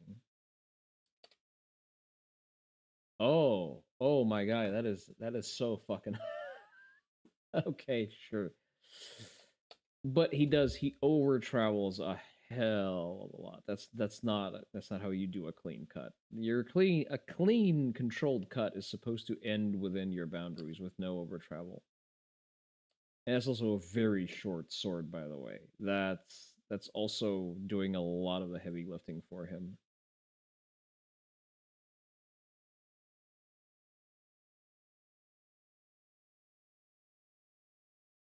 Solid cut, leans into it a lot. He has basically no stability on his hind leg. So yeah, a lot of external rotation, a lot of brute force. I'm gonna say that's a 5, maybe a 4 out of 10.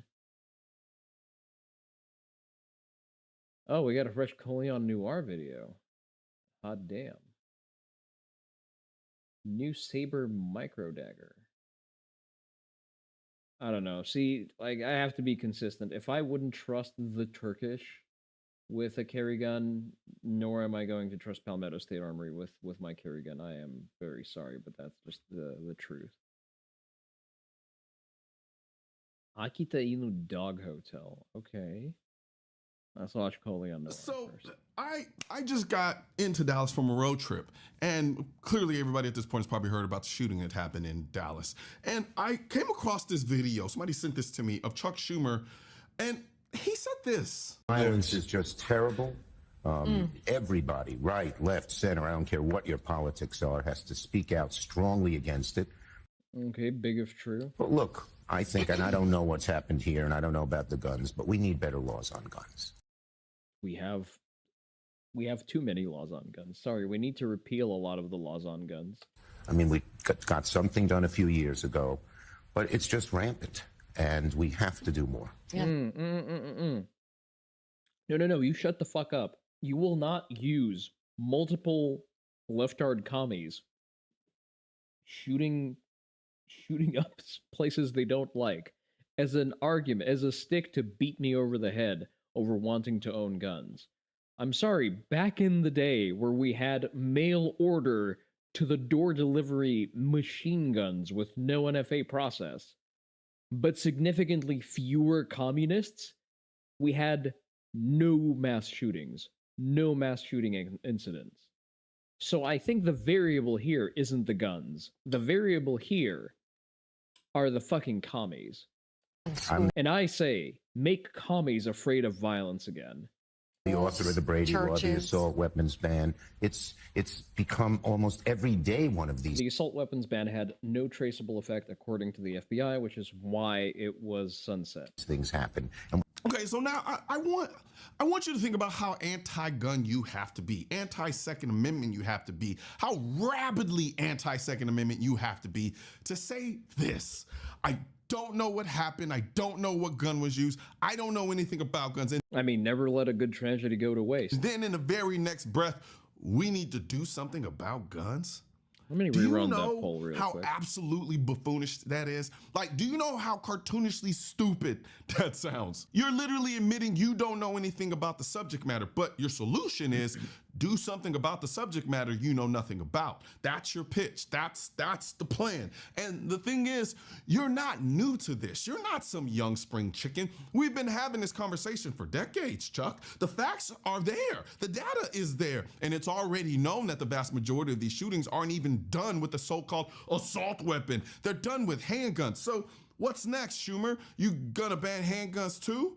And then there's the bigger issue. There are over 400 million guns in this country. What do you think is going to happen if you just stroke a pen and ban them all? You think the guns disappear? You think law-abiding people are just going to turn them in? You think criminals are going to show up and stand in line and line up at a police station and hand theirs over too? What, are you a fool? All you do is guarantee the people you don't want to have guns are the only ones with them. Like, how many times do we have to say that before you just understand it? Do I need to go all Star Wars on you and say it backwards? Only the people that you don't want to have guns will have guns if you take away guns from the people who you want to have guns. Well, actually, you don't want to have guns, and I really clearly don't know how to speak in that backwards Star Wars language, but that's neither here nor there. So the funny thing is, the backwards Star Wars language that he's referencing is the way that Yoda speaks. Yoda just speaks in a Japanese syntax. That's all that's happening there. But that stupidity right there. That's the thing. That's why I make hats like this. The one I'm wearing right now, the Defend America hat. The same reason I make the hoodies, the shirts, and all the other stuff. Because at the end of the day, what's going to protect America if we don't? How the hell do we protect America if we let politicians tell us that we don't need the very guns that make that possible? It's not even just about America as a whole. You can't protect America if you can't protect your home. You can't protect America if you can't protect yourself walking down the street. You can't protect America if you can't stand up to a tyrannical government because you don't have the guns to do it. If I don't have what I need to protect the things I cherish most, my home, my family, my life, then how am I supposed to protect this country at all? Protecting America means nothing if I can't protect my own damn home. Oh, Crispin, you don't need to redeem the plate carrier separately. The patch gotcha just runs it automatically. Because protecting America means nothing if I can't protect myself. And as I move through this country, if I can't protect myself, me being here means nothing. Me being American means nothing. That's why I make hats like this, because it's a reminder. If you can't protect yourself, if you can't protect your family. See, Coleon's great. He puts out good information. I disagree with the fucking clothing choices. Considering how much other countries stray from their constituents, yeah, exactly. Just look at the entirety of Europe. How hard all of the countries and how the people of Europe get fucked nonstop. You know what countries don't get fucked in Europe? Croatia, the Czech Republic, Serbia. You know what those countries have in common? The populace is fucking armed. They're armed to the fucking teeth. They still remember the spirit of removing kebab. And they're very eager to do it again.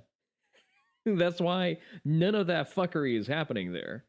And if you can't protect anybody else's family, you can't protect this country, because we clearly cannot depend on politicians to protect us, because they've shown that time and time and time. Like, I talk about guns because it's about how guns are a fun hobby, and they are a fun hobby, and it's very important to emphasize the fun component of it.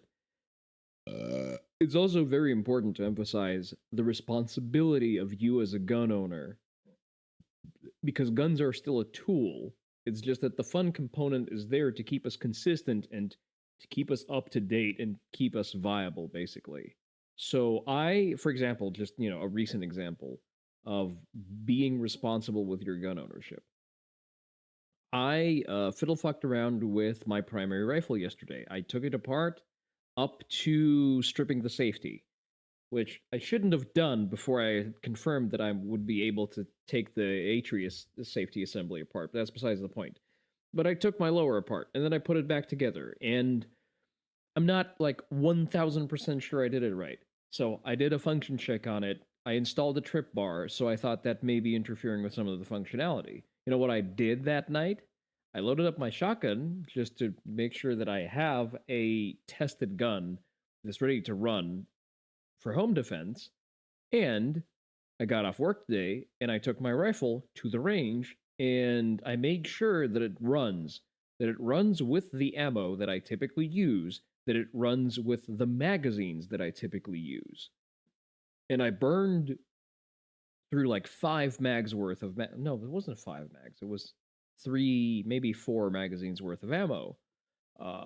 Just running it through the paces, making sure that it can sustain, the bolt hold open works, that it cycles correctly, that it picks up a round, that it strips off a round off of different magazines. I primarily run Lancers for my home defense, but I also have Magpul magazines.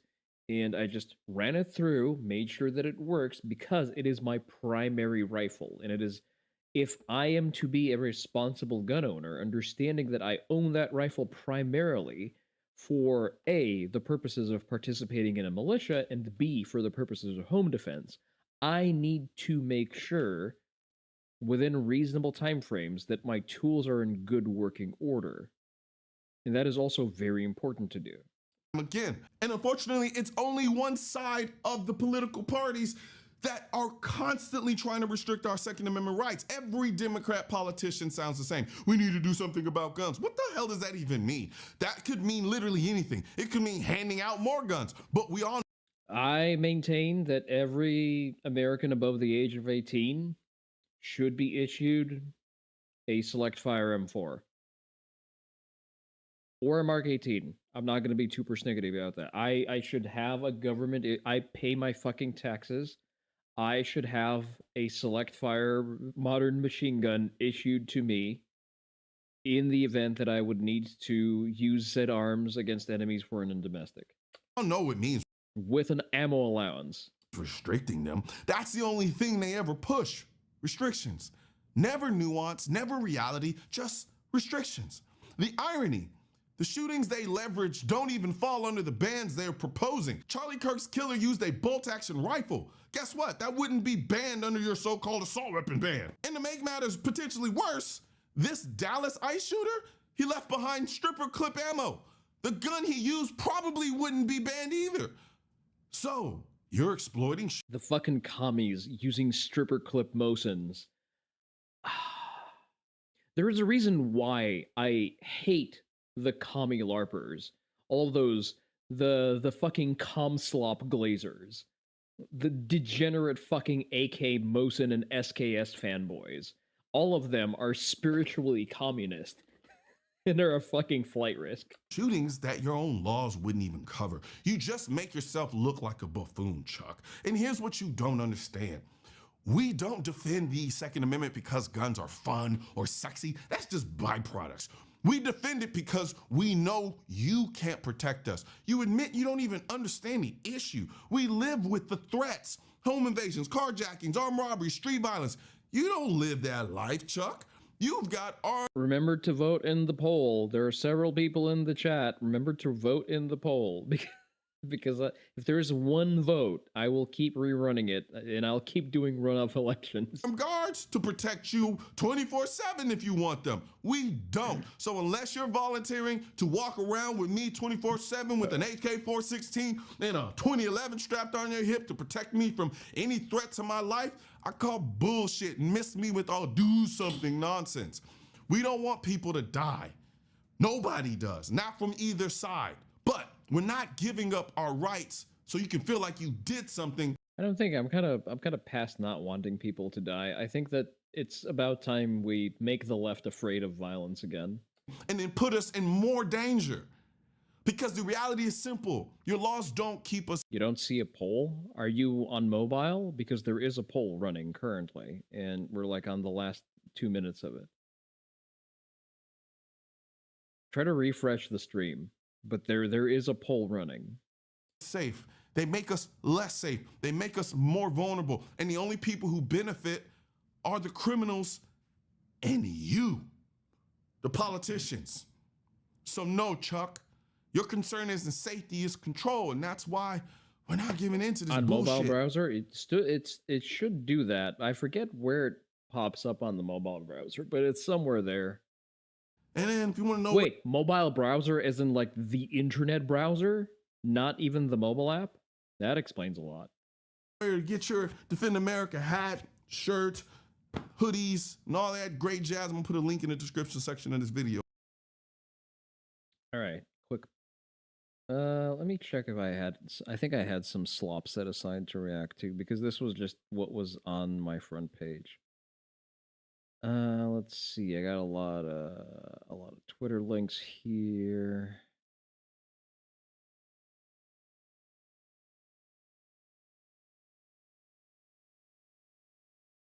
You know what? Here's a good video that we're also going to look at. Zero helps me take my business. Oh, get out of my face. All right, what is this? Some broads doing a presentation. This must be the most unintentionally hilarious thing you've ever seen. Okay, let's see what this is. August 25th.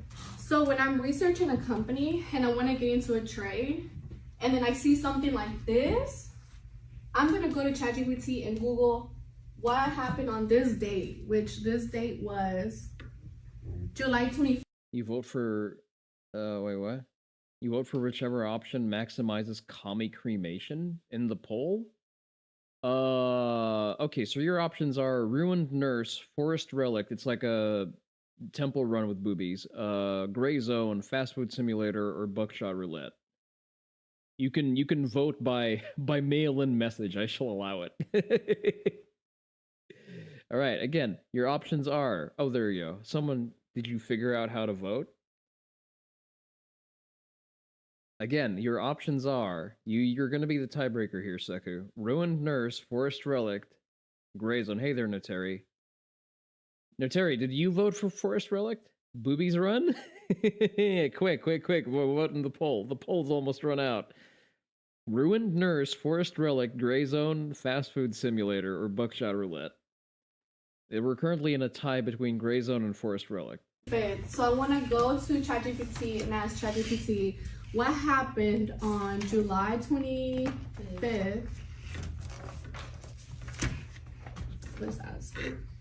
You voted for whatever's most likely lower your general stress level. That's understandable. Sicko, are you the one who's the holdout? Boobies run? Okay, so I guess Forest Relic has it. Stocks slipped approximately 28% decline wasn't due to a company-specific news, but part of a pullback. We can play it a little bit, then we can switch over to something else. Tech stocks. So nothing happened with Amazon. The whole. Wait, just a second. Let me listen. And ask ChatGPT what happened on July 25th. So this is obviously a university class. So, like, by definition, these are people who don't know shit. Let's ask it. All of these women are like in their early 20s. At the mail-in vote has, yeah. Why don't you have the app? Like, even the app, dog shit as it is better than watching it through a mobile browser. Some stocks slipped approximately 28% decline wasn't due to a company-specific news, but part of a pullback in tech stocks. So nothing happened with Amazon. The whole just tech NASDAQ had a pullback. Mm-hmm. Oh, look at this. The Fed comments, news. It was news that made that pullback. Do I doubt these strong, independent women? Of course, all of the time, non-stop. I am constantly prevented from being misogynistic by women's actions and opinions. Hey there, Meltyberry. So we had Feds talk. So whenever the Feds talk, it gets fucking crazy. So you don't know when I'm being in a trade when the Feds are talking. So you want to make sure you look at the news so you can know. They always give you an announcement like they're having so-and-so speaking at this time. Okay, so if this is a university class, is that an ignorant ass poll? Yes. It's also pretty par for the course whenever you're doing a presentation at the whiteboard. Why she's dressed like a rave slut while doing a presentation in university, that's an entire subject. That's a whole different can of worms. We're not going to touch that right now. But for a university setting, this is fine. If God forbid these are salaried employees, this is so fucking jober. In this date, whatever. Fuck it. If this is an MBA class, where this is so fucking jover, actually. If this is undergrad, this is fine. If this is MBA, holy shit. Don't be in a trade during that time, because if you're on a trade for a call, because look at this big green candle and you're like, oh, it's a big strong candle, we're going to continue to go up. Mm-hmm. Then surprise, Feds talk, and then it drops. What if you're CBC? You would bet anything this is a business seminar they paid to be part of? There's fucking wine on the table. The wine on the table suggests that this is probably an MBA class, which is dire. CNBC News. Yeah. Is this a channel on the TV? Or? Yeah. I'm so old school. Oh my god. I wanted to say that this is probably a bit, but no, it's not a bit. Like I'm coping, I'm huffing copium here. I need to restore that redeem. I'm huffing some pretty strong military grade copium that this might be a bit, but it is not. So it's an Amazon chart. Y'all see this liquidity and this supply zone? So I would draw my supply up here. So you're gonna go all the way back until you get the most recent highest high. Yeah. Okay. And then the low. For me, it will be right here. And I'll go this far. Are they learning about options trading? Because if they are, holy damn, I can't wait for them to go into generational debt. Right here. Got a little charcuterie board over there. Yes, the 4 hour tells you so much. It's more clear than like any other chart when it comes to looking at these key areas. Okay. Wow. Holy shit. I hope all of them start day trading. I hope all of them get into same day options. Have the Oh, this is gonna make me angry. Muslim exposes taqiyya. Interesting. Okay, so for those of you not aware, taqiyya is a permissible lie in Islam, meaning that Mohammedans are permitted to lie and even deviate from scripture if they can pull one over the infidel or use that or need that for situational convenience. For example, like accepting pork just to sort of avoid identifying yourself as a hardline Muslim in a non-permissive environment is a form of taqiyya, is a permissible form of taqiyya. We Muslims don't have the bravery that the Sahaba did in conveying the truth. So we lie and we cheat and we claim things that are not part of Islam, and guess what? Not all of them are dumb. They can tell when we lie. They can tell when someone sits behind it that says, Islam is peace.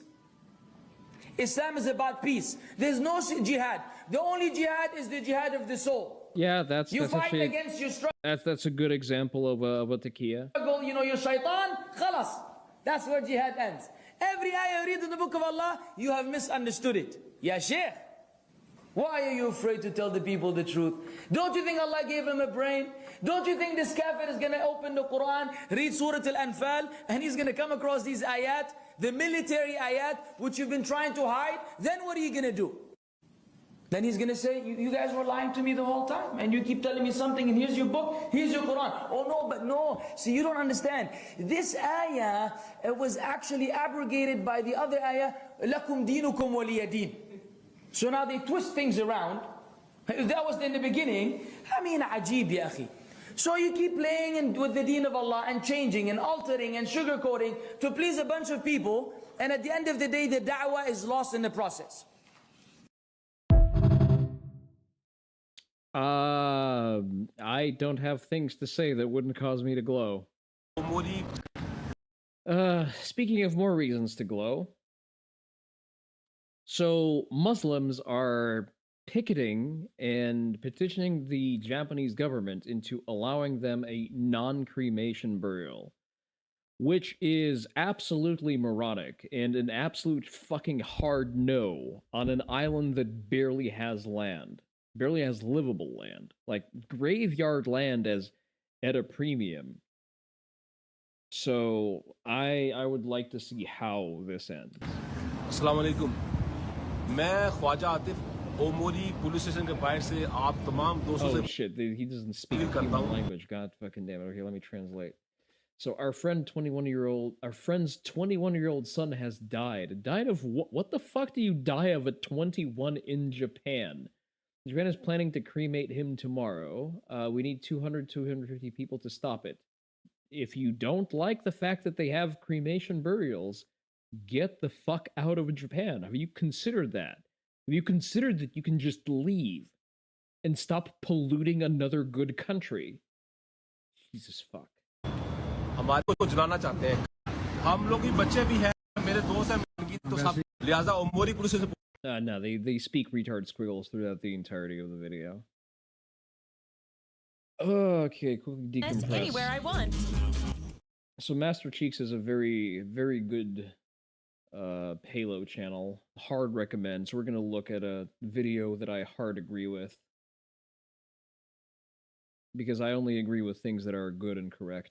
To focus your attention on the microtransactions.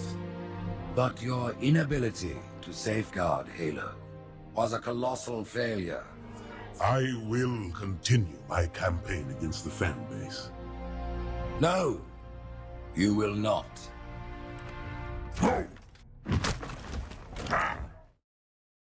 Right. Now I know what you people are thinking. Who's this dickhead? Why does he sound like that? Well, recently, I've just gotten so pissed off with the utter state of Halo that I felt the need to make a video completely separate from the type of content that I've built this channel around. Yeah, sorry boys, no cringe Halo parody dub this month. Though, looking at the recent view count, yeah, I don't think many of you will be that bothered. Just a second. I need to quickly make sure that none of my fucking cables are burning. Everyone you know online is plagued by Indians. Where you're at, it's the Muslims that plague you. The thing is that Japan is currently being Eiffel Towered by Muslims and Indians at the same time. So a lot of the English language specific pursuits, is that my teapot smelling?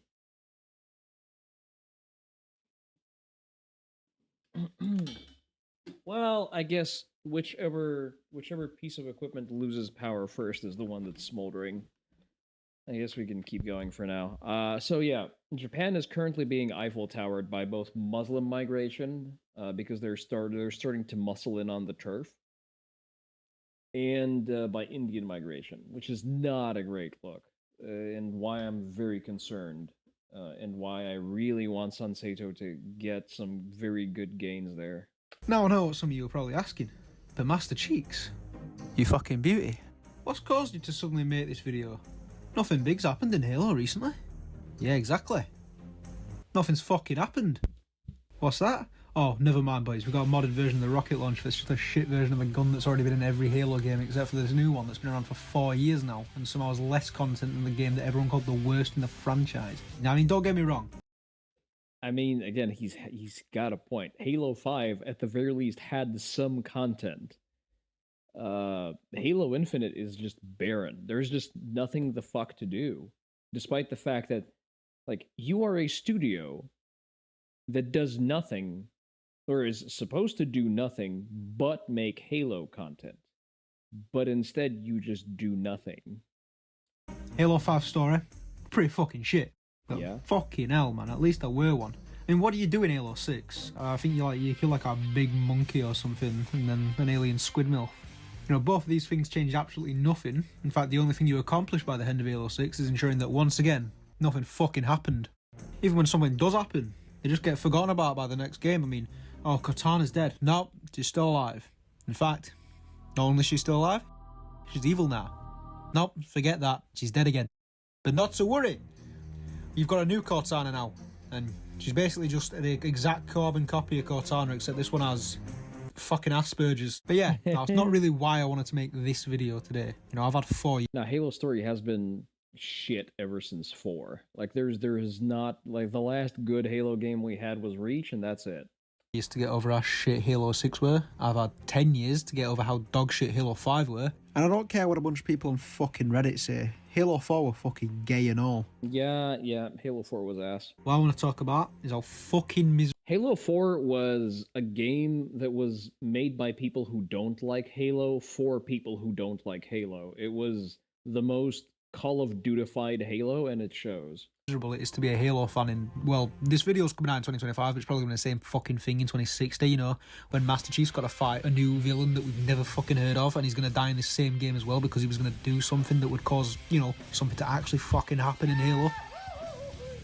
The state of Halo as a brand is nothing short of tragic. I mean, this game used to be the biggest boy in the yard. Now it's in the showers getting arse raped by Call of Duty because they said they'll teach it the secrets of a live service success. Little do they know, people fucking hate Call of Duty as well. Yeah, Halo saw Call of Duty having the Nicki Minaj skin and said, oh shit man, I want some of that too. Fucking Kayas. Give us that thing A-Train War in the boys. Halo Infinite was so shit that it took over a... Remember, they had an African Pride color scheme before they had Stars and Stripes in Halo Infinite. They still don't have the stars and stripes. A year to get. But the fucking Wakanda flag is there, and the color scheme is also there, and you got it for free for just logging in. Get stuff that we got at launch over 15 fucking years ago. This game is now 4 years old and only recently started feeling like a semi-complete game. But you know what? That's totally fine. According to the modern Halo fans at least. See, old Halo fans never had to put up with this. But the new ones? Well, they've just gotten so accustomed to it that not only that, they'll defend it now. And they'll call you a hater for not liking the fact that one of the most expensive games of all time can't live up to the standards that were set over 18 years ago. Which is older than most modern Halo fans. Oh, what's this? You don't like having to pay for cosmetics that you could originally just unlock for free by, being good at the fucking game? Well, sounds to me like you're a broke loser. Well, to be fair, you didn't need to be good at the game and Reach. You just needed to, at the very least, play the fucking game. Oh, you want Halo to actually look and feel like it used to instead of being a weird, visually incoherent mess that just hops on whatever trend is currently popular? Sounds to me like you're just a Bungie fanboy. I don't understand why that's like an insult or a comeback. Oh, what's this? You like the people that invented and were responsible for Halo's golden age? Oh, what a fucking silly thing to do. Can you imagine liking things that are good? Over here, we like the based company that caused Halo's relevance to fucking tank to a point that I don't think it's ever gonna recover. Because we're fucking classy like that. Like, yeah, obviously I like a company that makes good games. I mean, yeah, Bungie's kind of shit now, but that's because the people that made Halo don't even work there anymore. But anyway, here's the thing. You see, 343 defenders have this little thing that they love to pull out whenever you criticise one of the 343 games. A little secret weapon of sorts. A little something known as the Halo cycle, in which they claim that every game, including the Bungie ones, were actually hated at launch and are only liked now in retrospect. Yeah, that's dog shit. That's I'll take things that didn't happen for 500, Alex, because Halo 2 was a groundbreaking success. It sold like the cure for AIDS. Same with Halo 3. Halo Reach was low-key hated because it released Raw. And the reason it released Raw is because Microsoft pushed Bungie to release it before their license ran out. That's it. That's the only reason that Reach had a hiccup and needed to be fixed in post. Halo 1 was a flagship program, was a flagship app on the Xbox. It made the Xbox because there were no other fucking games on that console. So no, get the fuck out. I will take things that never happened, and Halo 4, by the way, is still shit. No one looks in retrospect back at Halo 4 and thinks, you know what, that game was alright. No, absolutely the fuck not. And so the same thing will eventually be said about the 343 games. To that I say, you're a fucking retard. And a liar. Who's really bad at lying? Because you're retarded? No, by just using the internet, you can actually go back and see what the Halo community was like back then in the good old days, and let me tell you, shit looks pretty fucking cool.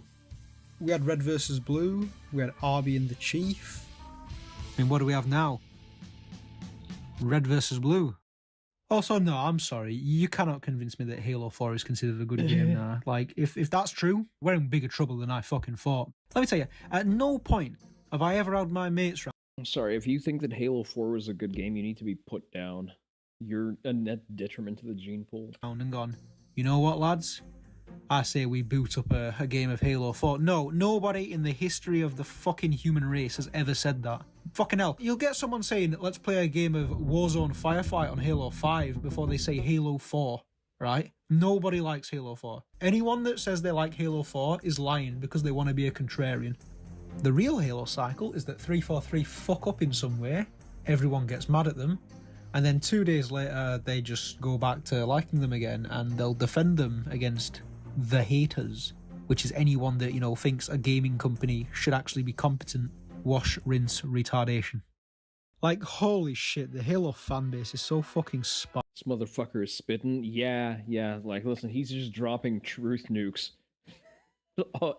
approximately every other minute. The big thing with 343, now Halo Studios, is that they don't have any fucking developers. They don't have anyone in house. They're a glorified HR department, staffed with all of the typical suspects that you would expect to be in one. Bonnie Ross, now failed upwards, famously chief amongst them.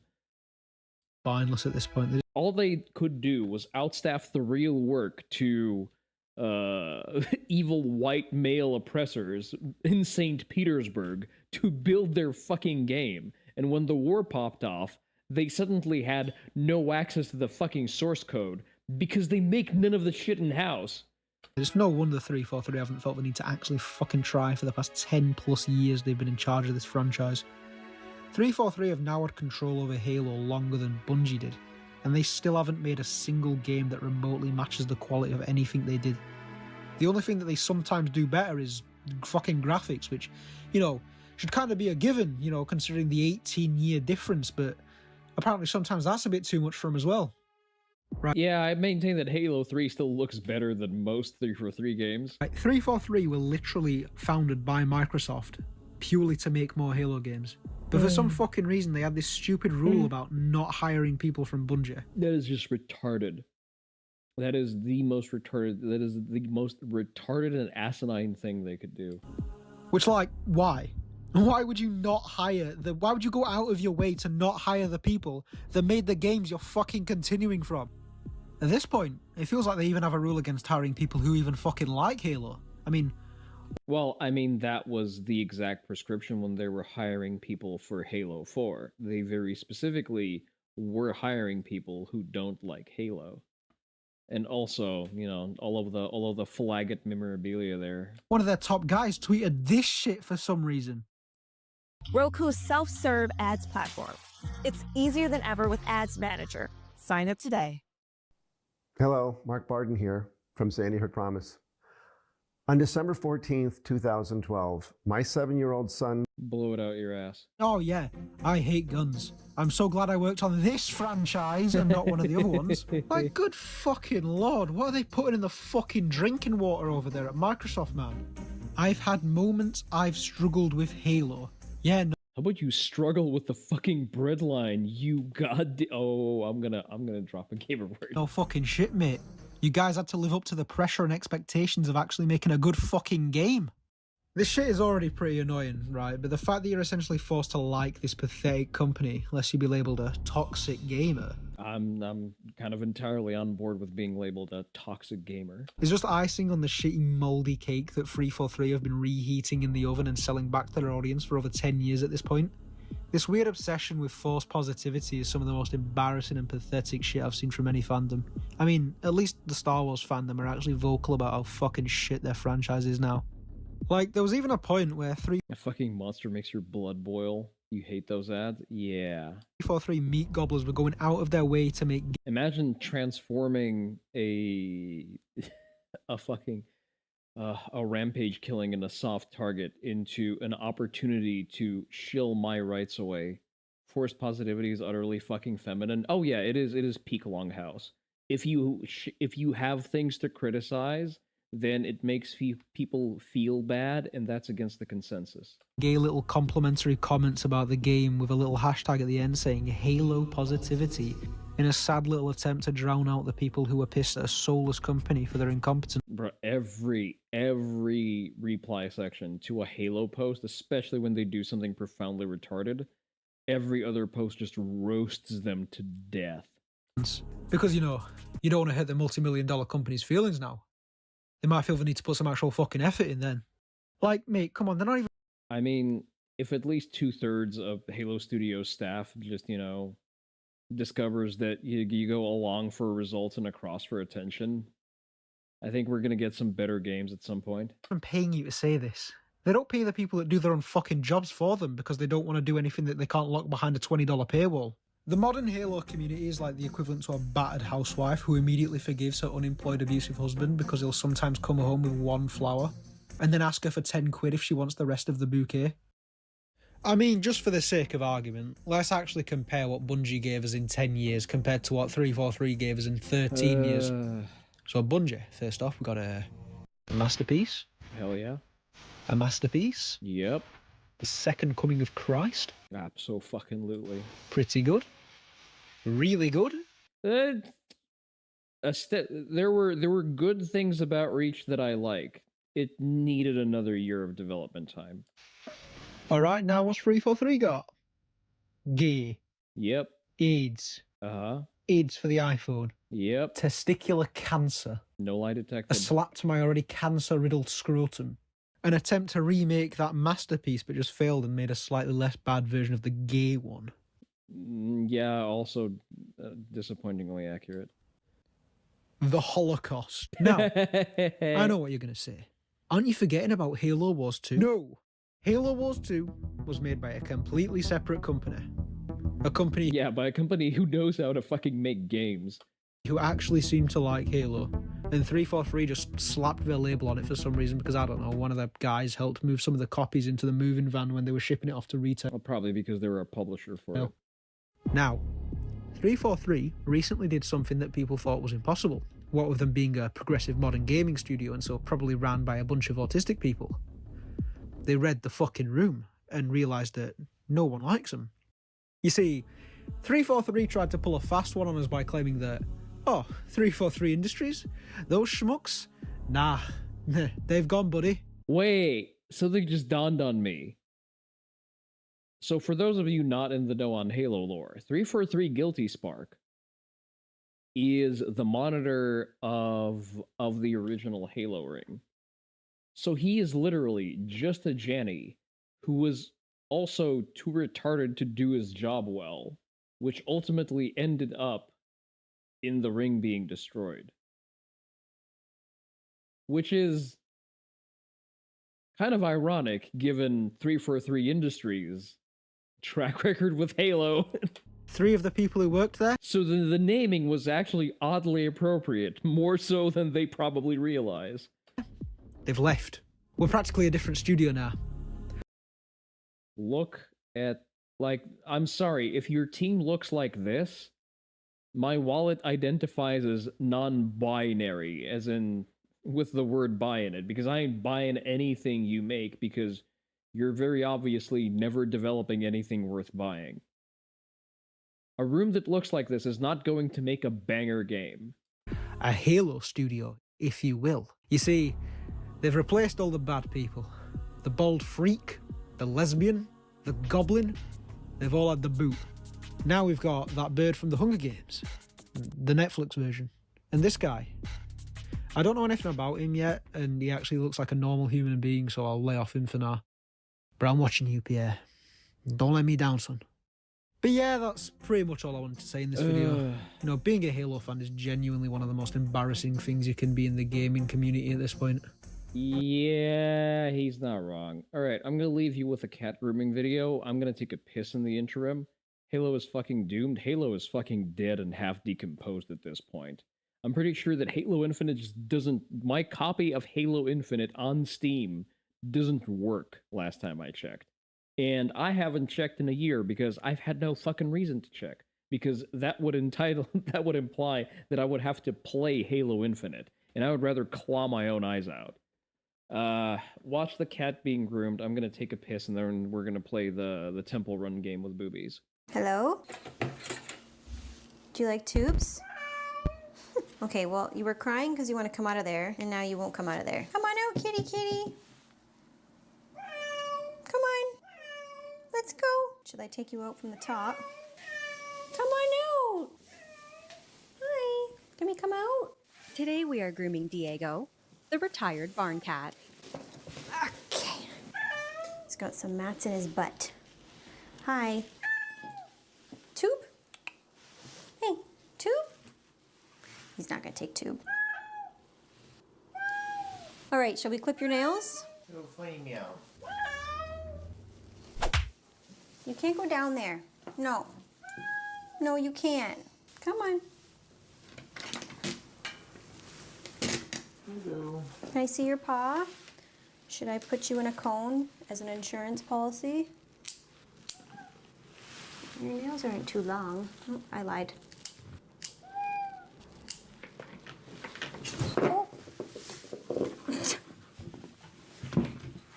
Okay. I'm scared. scared of him after your last experience? You got no confidence with cats? You're gonna back up off the table again. Well, you've learned from experience that's not good. I need to see the other paw. Come here. Sniff. Look at those claws. Paws are done. Now let's see if I can shave out some of the matting. You're very cute. In your back end. He's here today because he has some matting. Meanwhile, our brave cameraman has finally discovered the zoom function on the camera because he learned the hard way that getting too close to cats can result in some very permanent battle scars. Good boy.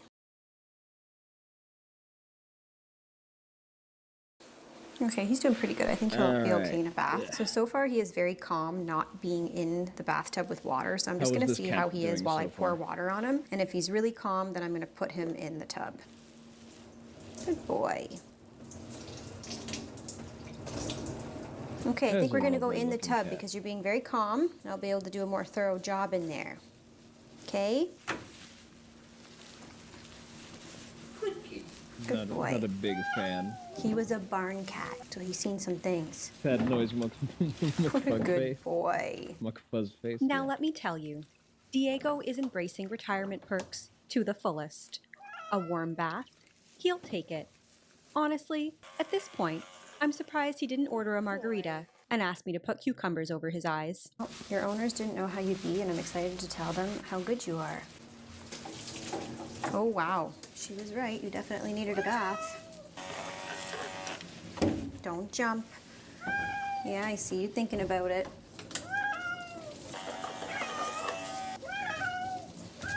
He is being very Your well wines are so behaved. pitiful. It's okay, good boy.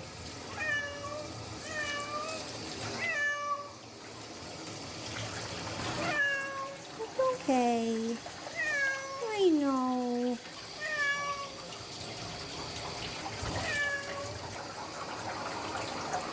Such a good kitty. Good boy. Okay. Into the rage cage we go. Come on. It's okay, buddy. Don't panic. I blow-dried Diego in the rage cage, though there wasn't much rage, just a little bit of drama.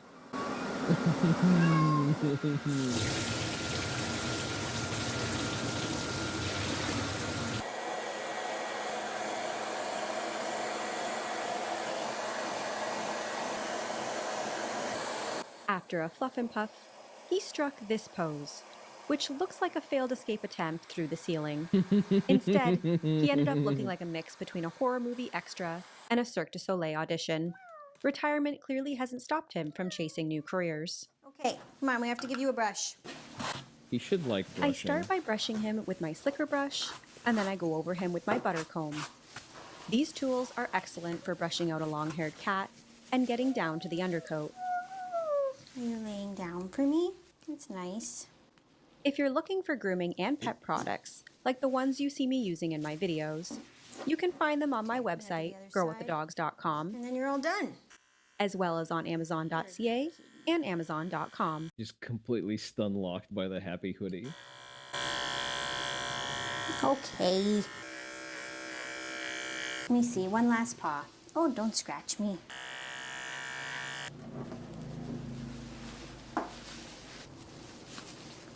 Come here. All done. Do you want a tube now? No. Come on. This is one of the few cats I was able to actually get fully dried. Want to go in your house? Can go back in your house? Let me help you. Go on, go in your house. Just wants to sit and complain. Aw, go in your house. Thank you. Please come again. That's so nice. I like cats. I need to get a cat. All right. I think we voted for Temple Run, right? Well, it's not really Temple Run, but you know what I mean. I haven't played this game in a while, but it's an okay kind of, you know. Oh, shit. I did not have it installed. Give me this. It's only a 3 gigabyte download. It's okay. I should have probably downloaded it before. Give it a second. It won't take long. I have a good fast internet, so it should just take a minute. Forest of Relics is made by the same developer who made Wolfmate and Ruined Nurse. So, you know, man knows his stuff. He knows his jiggle physics. This is one of the earlier games, so it's a little bit janky, a little bit rough around the edges, you know. But it's an enjoyable game nonetheless. So while we wait, it's already like 15% done. I think we're just going to wait it out and not switch games back and forth. I think that's an acceptable outcome.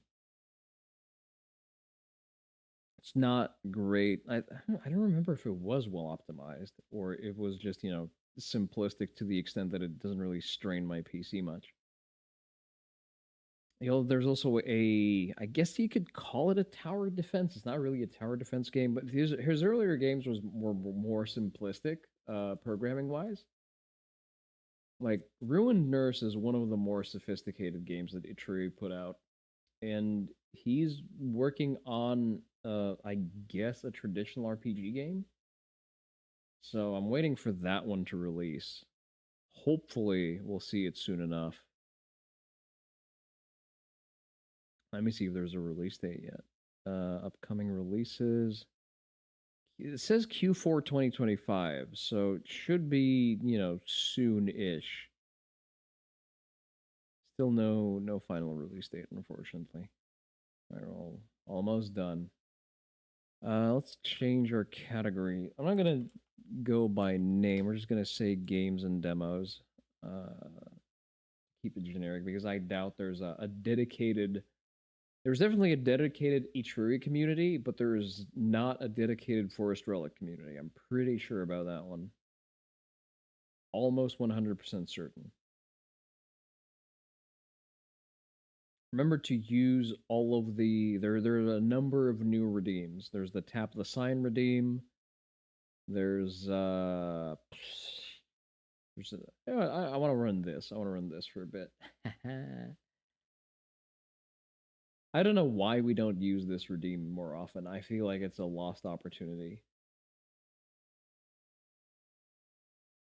It's goofy that I can just have it here.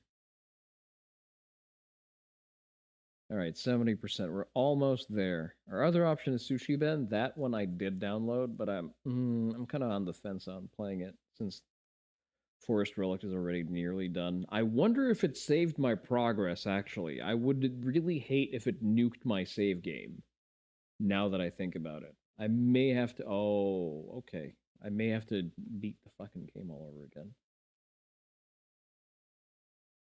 It's not an easy game to beat. At least not 100%ed. Like, you can just skirt past. You can skirt by just barely. And you can cheese certain elements of it. All right, now it's downloaded. All right, now we can play it. Seku, did you not see the I voted for this redeem? I forget if it's a toggle or not. All right, game capture. There you go. You can't see just how cultured this game is, or can you?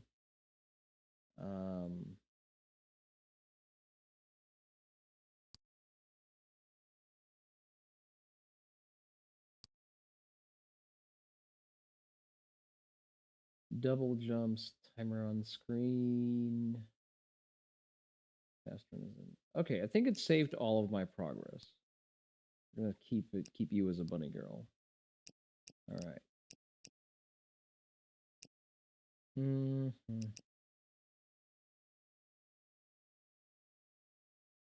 I think I've beaten all of these endings. I forget. Perfect treasure hunt. All right, so this one is with a death condition. I don't remember if I did this one.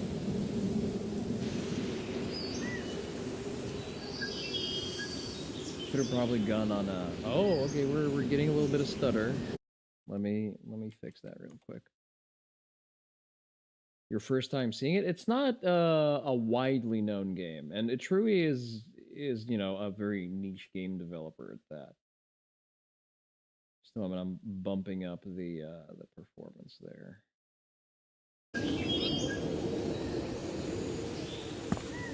It's very obviously, you know, like a Unity asset store made game, but at the same time, you know, it has soul to it.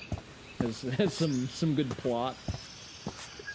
Some plot and character. Yeah, the optimization is dog shit.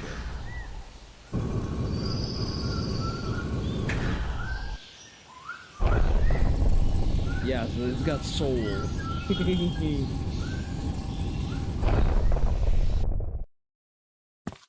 You know what, at the very least the game is running at full frame rate, so I guess we take what we can get. And you have the added benefit of me already unlocking the bunny suit.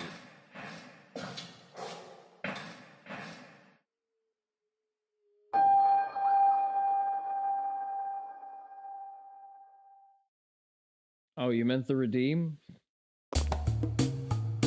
Up. Okay, let's go. Right, hopefully I remember my controls.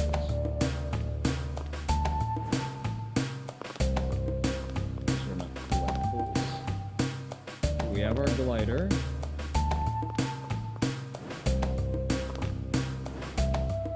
I'm not gonna double down on the difficulty modifiers just because I'm not a masochist.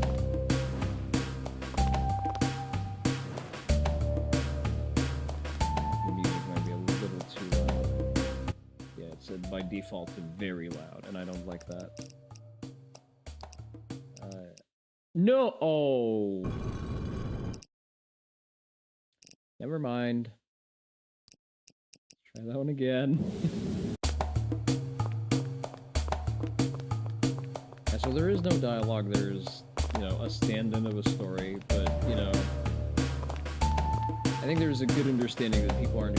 It did not save my sound settings, it did not. There you go. Save. Now we can do that. Alright. Yeah, the user experience needs a little bit of work.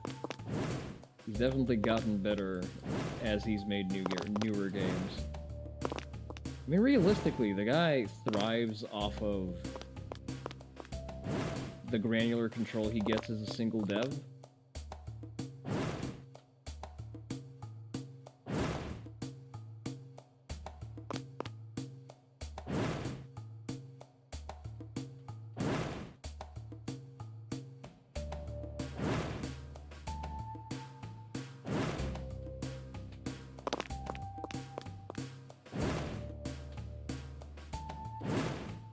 Because there's no way you could make a game like that with an HR hag standing over your shoulder. And you know what? To the man's credit, the games he makes aren't just about tits and ass. I mean, the tits and ass do play a very prominent role, but at the same time, the gameplay loop is also actually enjoyable. Like, it's not just a glorified porn game.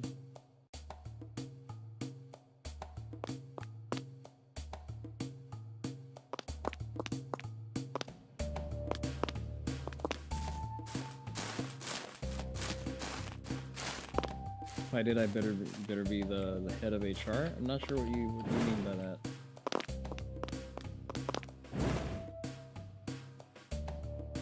Oh, you mean if you're gonna make a game like this with the HR hag standing over you, you better be the head of HR? Yeah, that's true.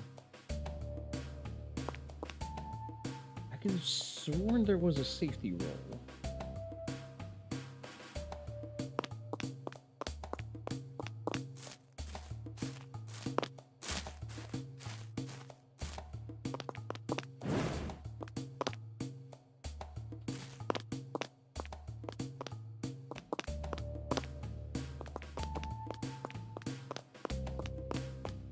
It'll inform me of one being here.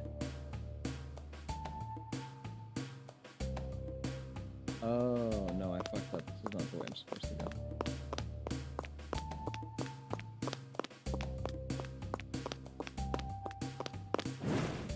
It's one of those games that was made when the AAA industry was mid-nosedive.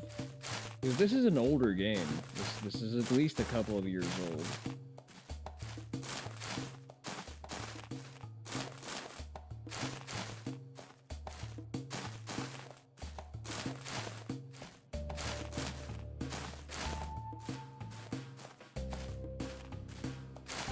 Oh wait, I did beat this mode already. Good to know. Probably just take a shortcut here.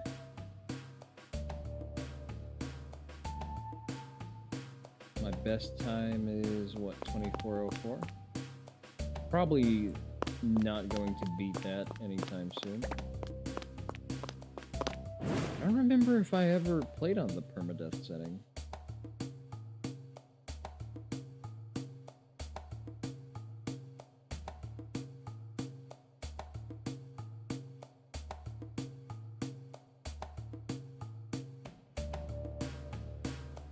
You don't need to hold down spacebar. Okay, that's new information to me because I've completely forgotten. I remember this being ass cancer.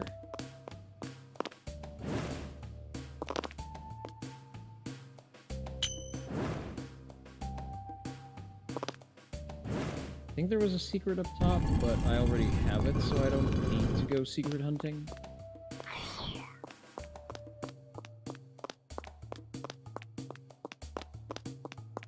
We're just going for raw time here, I think.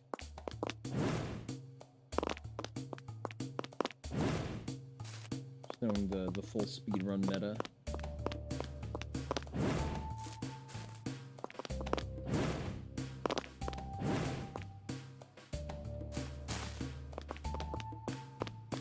Could have cleared that a little bit better.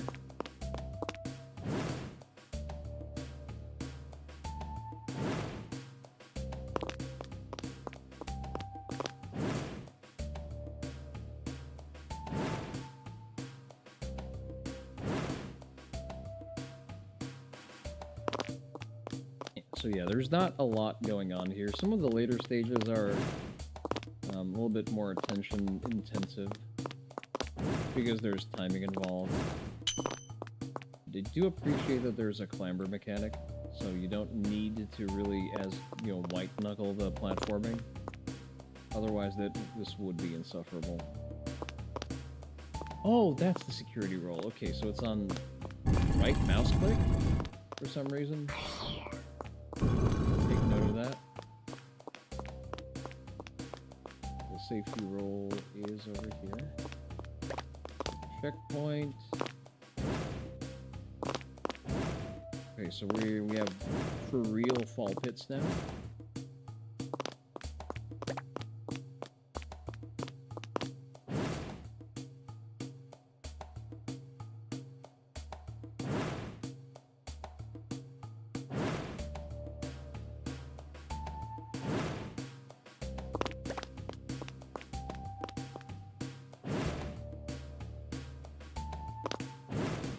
The double jump is kind of cheating.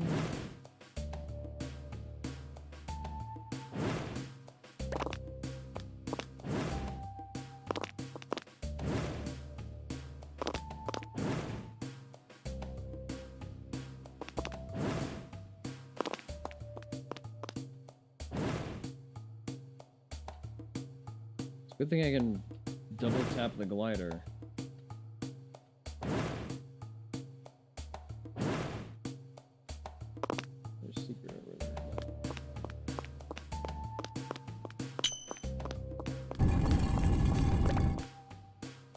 Alright, we need 2 keys.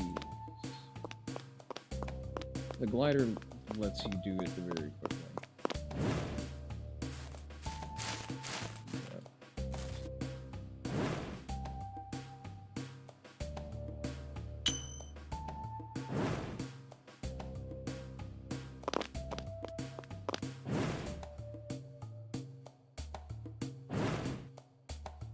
Yeah, the double jump does trivialize a lot of the platforming, which is, you know what, the way I like it. I don't like white knuckling traversal. We're gonna skip the story because it cuts down on the timer use.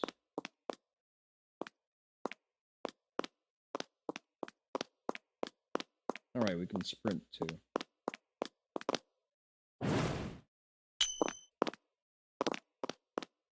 Not sure. This is probably a stand-in room.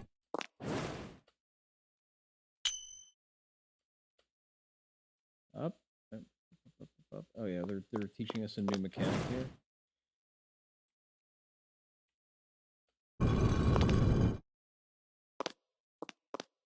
Alright. And this, what's inside? There's a key.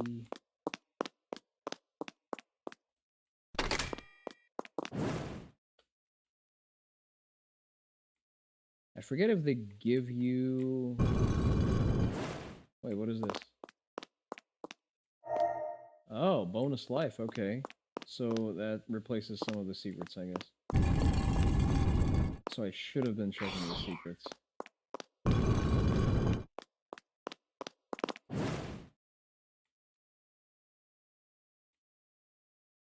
And let go of the space bar, I keep forgetting that.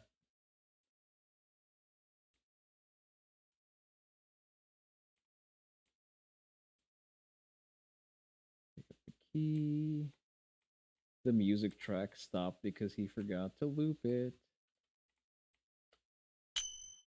There we go.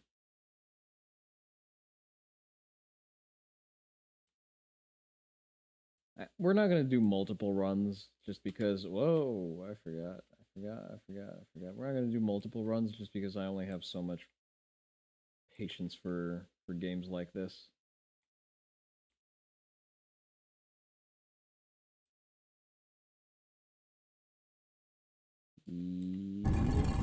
Oh, okay, I didn't realize that was reversible.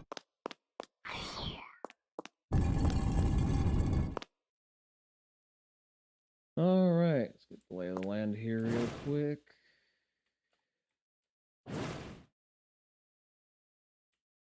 Key.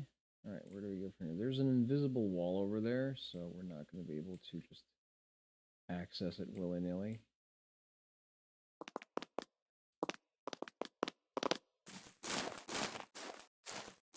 I take issue with invisible walls as a mechanic. Hey, that's not fair.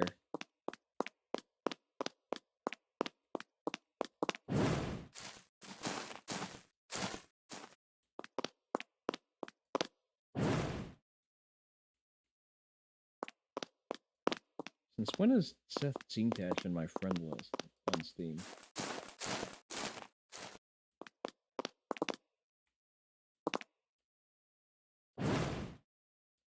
Oh, you motherfucker, there's another invisible wall here. God damn it.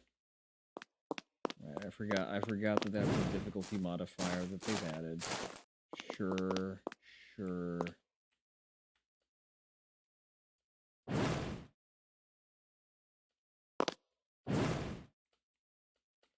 No! Fuck. Okay, this is where we're gonna lose a lot of time.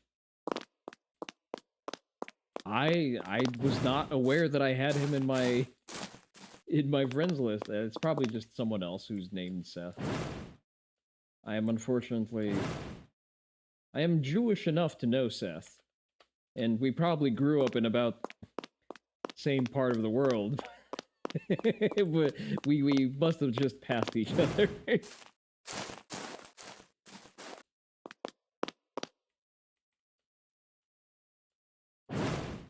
Because of that, a lot of the very obscure games he shows on stream is like, nobody knows this niche game. Oh yeah, I know why you know this game. It's because this is the game that was readily available because it was bootlegged into Eastern European markets at that particular time when it was released.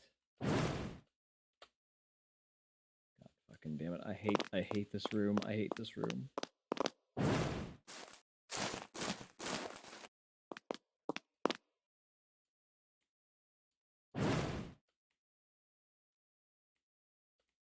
Can you not... Oh, she can't clamber onto these. Okay, good to know.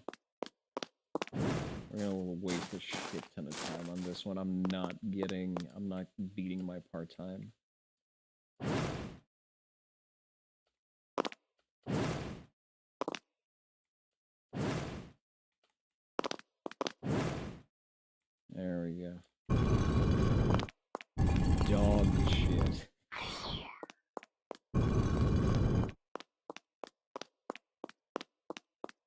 the moving platforms are going to be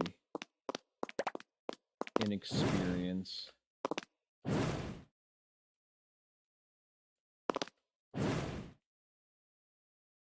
Started VTubing because someone from a Merchants Guild refugee server started doing it. Really? Why was there a Merchants Guild refugee server? What? What did Seth do? Right, you can actually choose this. You don't. Oh wait, did he bug fix it? God damn. Okay. Should be able to just. No, I can't climb there. Well, here's a problem that didn't need fixing.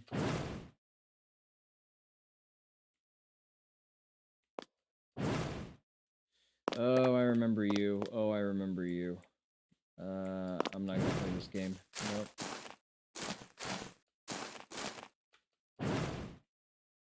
Clamber on top of this thing. No, it's not letting me.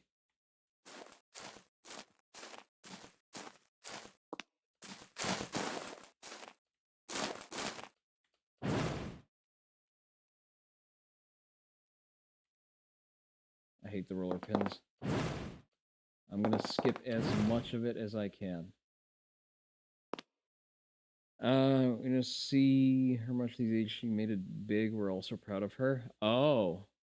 Oh, really? Am I thinking of the correct fox here? The Merchants Guild got nuked several times. I can see that happening. Yeah. If Dankula's server was any indication as to Discord's tolerance of, you know, what is pretty baseline internet humor, I can see how Seth's server would probably suffer a very similar fate. Humorless fuddy-duddies never change. Also didn't stop them from getting fucking subpoenaed now, did it?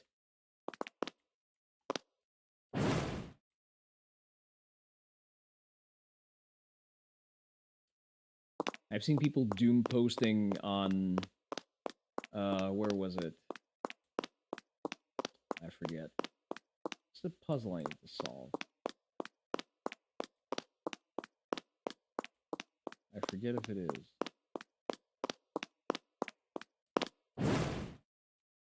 But I've seen people, I think it was on Twitter, or it was posted to Twitter from Blue Sky.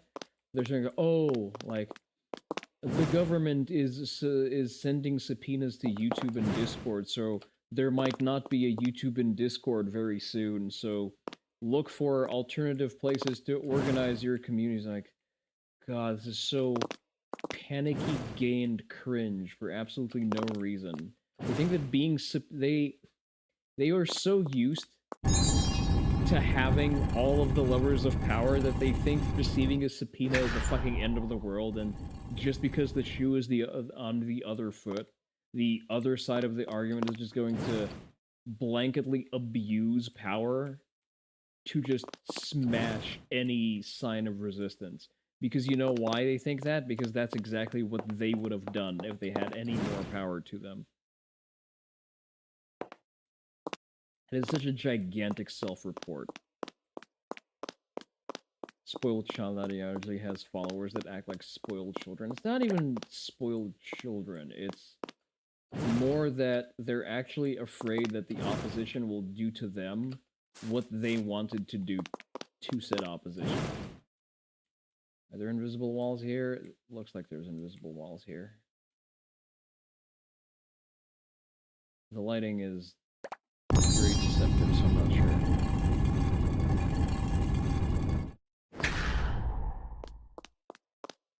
I can't tell if the color gradient is changing because invisible wall or not. I don't think there's an invisible wall. Alright, we can choose this. We don't have to do this as a platformer if we just get enough airtime. Whee! Alright, one more door left.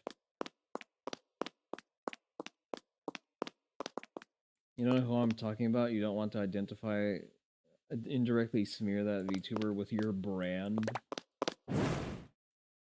Well, I was thinking of Kersha possibly being a product of Seth's server. Also seen Alana react. No, wait. Did I see I did see Alana react to a lot of Seth's videos. But then again, I think if Alana came from the Merchants Guild, she probably wouldn't be making react videos to Seth's content, since, you know, she would have seen the content already anyway. So it makes less sense for it to be Alana.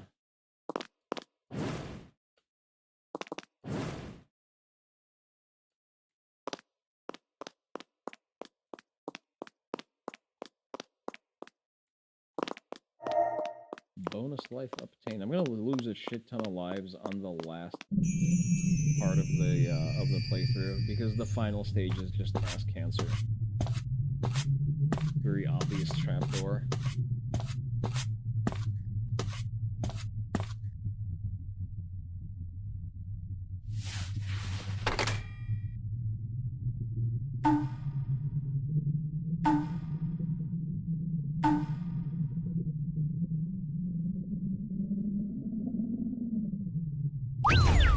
Like, it's a little slapstick, you know.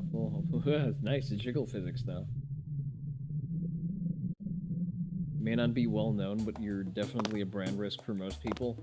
You see, I resent the whole attitude of, you know, filtering people by whether or not they are a brand risk. It's just such fart-smelling behavior, in my estimation. Like, who the fuck do you think you are? And realistically, a lot of those people who operate in, you know, like the sense of, oh, such and such is a brand risk. Like, I've seen some of those people's DMs, not to me, but like between other third parties who I will not disclose, but they use way more gamer words in their everyday parlance than I ever have. So, like, a lot of that is, like, very, very heavy projection, too.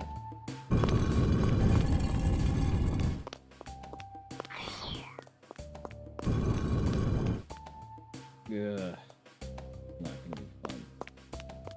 I think we're nearing the pre-final stage here. Oh, okay, so it doesn't insta-kill, it just stuns us. Okay, cool.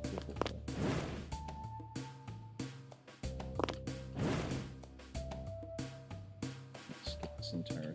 Hey, you... Why didn't she clamber? That's not fair.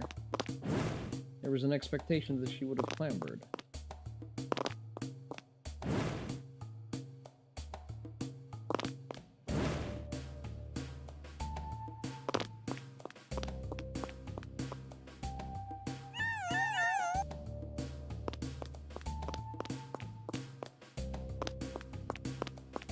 Hazard is not gone, or is it? No, it's not gone. Is there not a fast way of going here?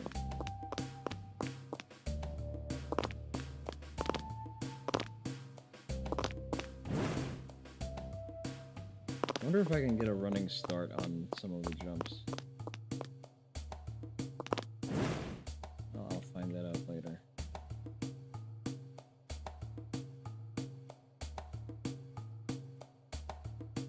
But yeah, there are sort of normal brand considerations, and there are ways of communicating that in a non-asshole way. But the majority of people who operate within the logic of, you know, someone being a brand risk and them using that as a reason to not associate with that person are usually assholes.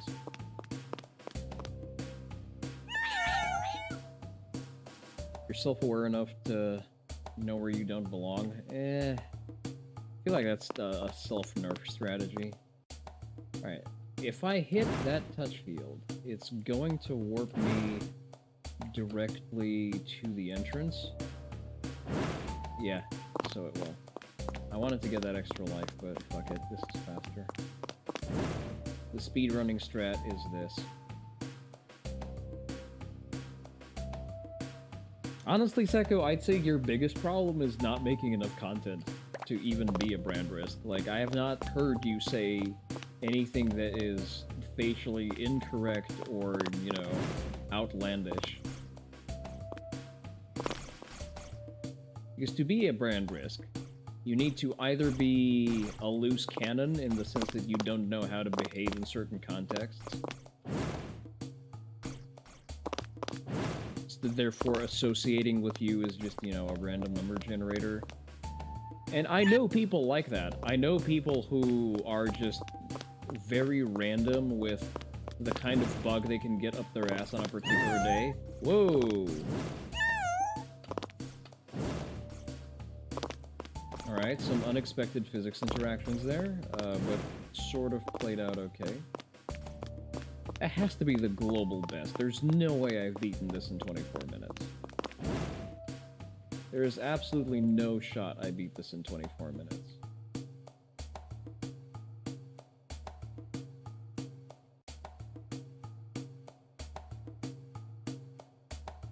Noibat. I kind of want a Noibat. I kind of like Noibats. Let me quickly catch that. Okay, catch.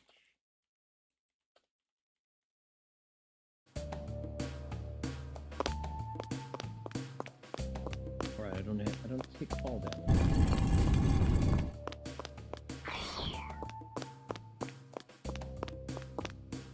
Yay, I got a Noibat. Oh god, I hate the yellow walls are my least favorite part of the game. That combined with projectiles is just ugh.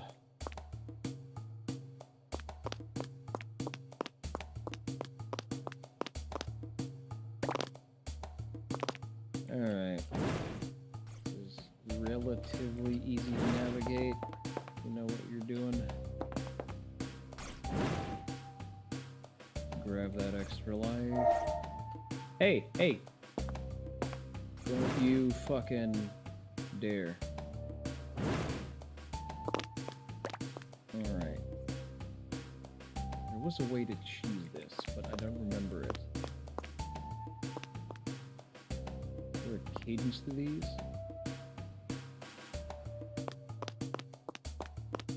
I mean, they don't kill me, yeah, it just unlocks me for a little bit. Oh no, I don't even lose a lot. Hey, that's not fair. There's now a touch field on the ceiling.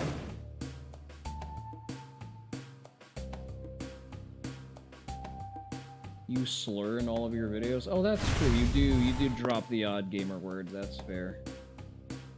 Make a consistent post about not getting consent from anime girls. I mean, it's cringy, but nothing too criminal.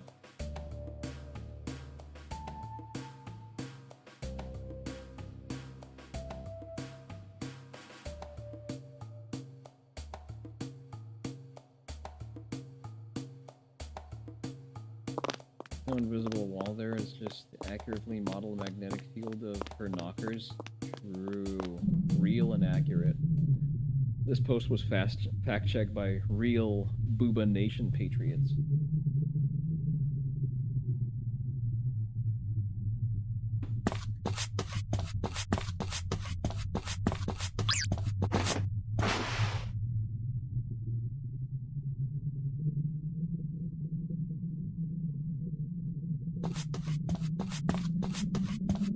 Wait, is this the... No way.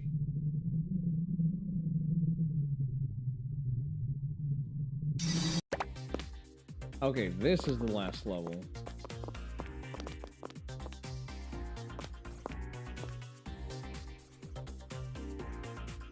Knuckles shows up and makes it weird? What? Knuckles?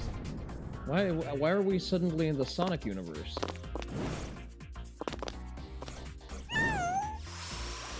Oh, you bitch. I forgot that she does that. I'm gonna lose so many lives to this bullshit. She has a homing attack that stuns you.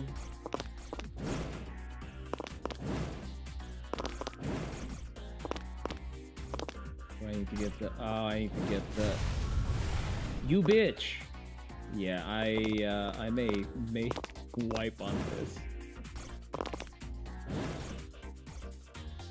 Get the yeah, we're gonna wipe. We're gonna wipe. We're gonna wipe. It was a valiant attempt. But I am rushing way too much. I'm not paying attention.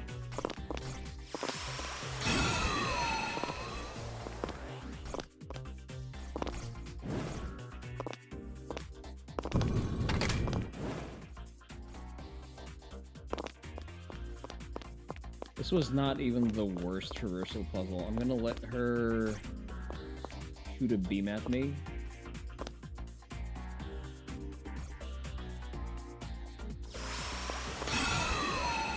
Because if she does it while I'm on solid ground.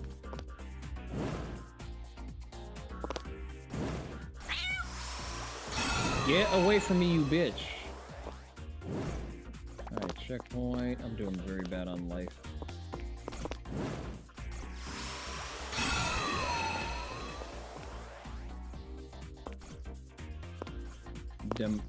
Emeralds? What? What are you talking about? I've never seen a Sonic movie or... No, you absolutely...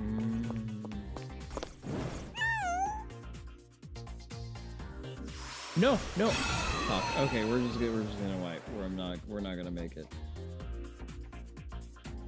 What happens if I go into the tornado? Probably nothing good. Hey there, not Linkara. How are you doing? I totally meant to do that. I'm gonna wait for her to zap me again, or not. I don't think I'll wait for shit. Come on, come on, come on. It's fine, it's fine, it's fine. It's all part of the plan. All part of the plan. There was some pretty cool physics there, I'm not gonna lie.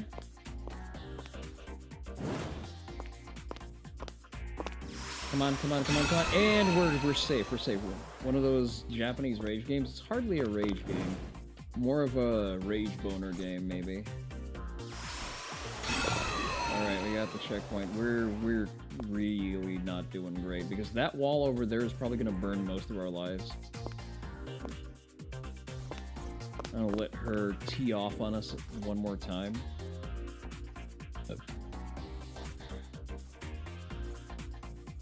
She's waiting for us to start traversal, the fucking bitch. I see the game you play, miss.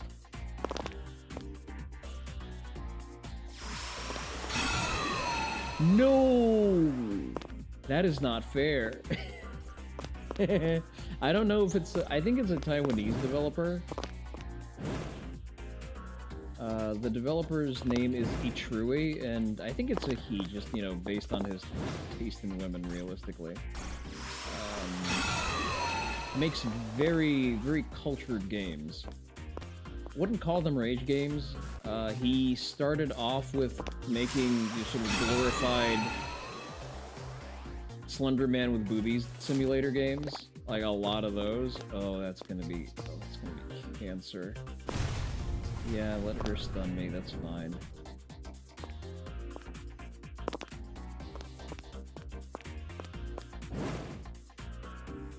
Shit.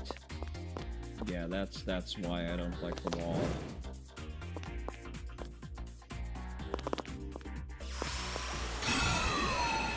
It's a very generous area of effect on that beam of hers.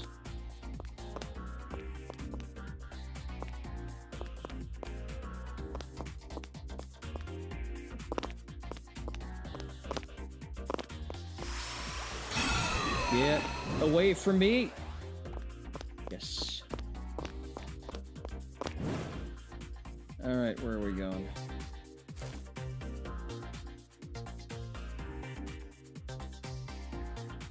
That is fine, we're not too concerned about being sniped by that. Let her do her cheese, that's fine.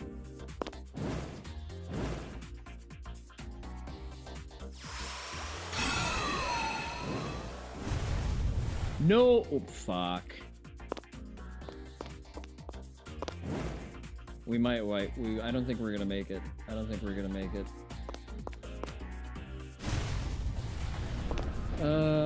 I forget if we're gonna be left on a single life, we're just gonna beeline into her because that's a secret ending. It's not like a full proper ending. You know what? I'll take it. I will take it over the bullshit. I'll take it over losing for nothing. Alright, all of these go behind the wall, so that's fine. Oh, thank you for the biddies, Notlankara. For some reason I didn't get a notification. You've been hoarding kinda sucks since the only reason you use the site is for one streamer, and now they've moved to Kick. Interesting. I am considering multi-streaming on Kick, just because, you know, probably less density of VTubers and more of my core audience there than on Twitch. I think this is the way you're supposed to cheese this. If he leaves me with a single health point, then I will probably YOLO out onto her. That's what I'll do.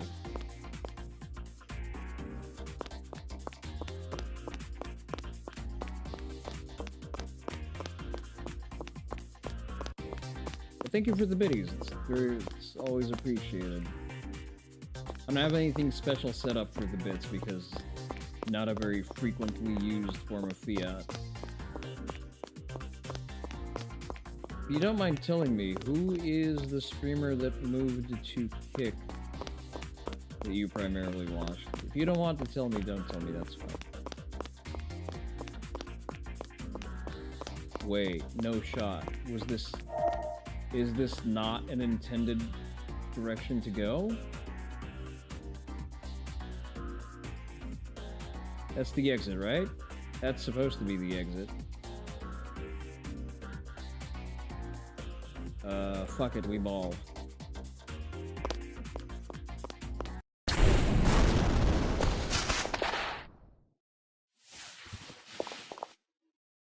Never look back at explosions. Raging Golden Eagle. Really? Raging Golden Eagle moved to Kick? I know Golden Eagle.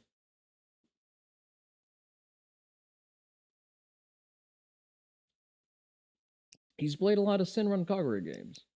All right, that's quite about enough that I want to.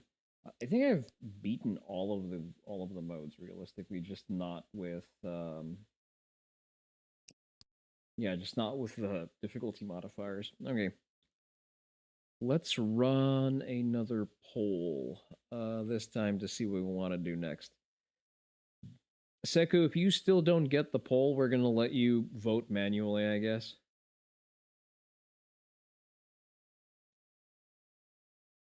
We're just gonna let you be the tiebreaker on something.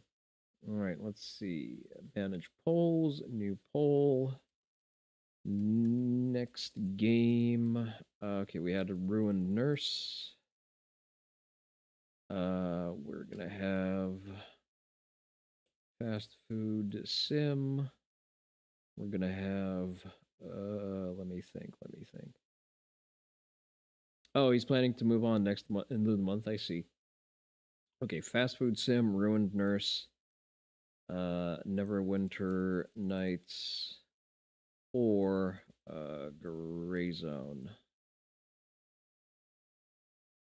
All right, we're not gonna do a full 10-minute. Here's your 1-minute poll.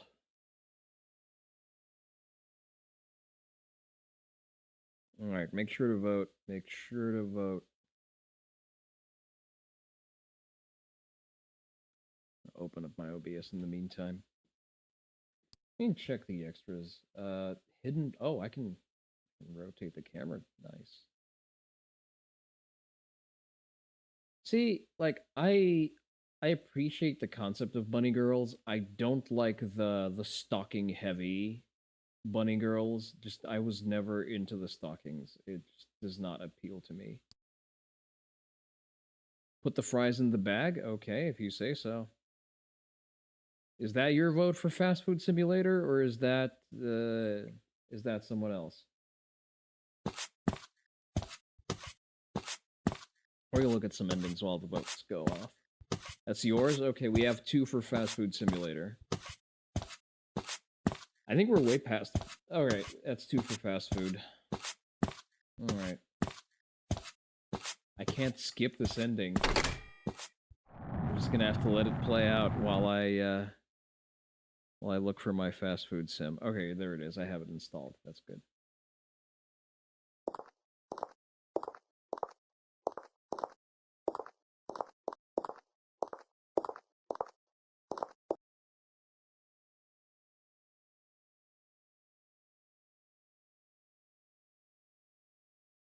There was an attempt to have a story in this game. Okay, Fast Food Sim is probably what we're going to play until the end of the stream. Just because, you know, it has longer play times. Can I not skip is this an unskippable cutscene now if you play it from the library? I mean, I don't mind looking at the assets.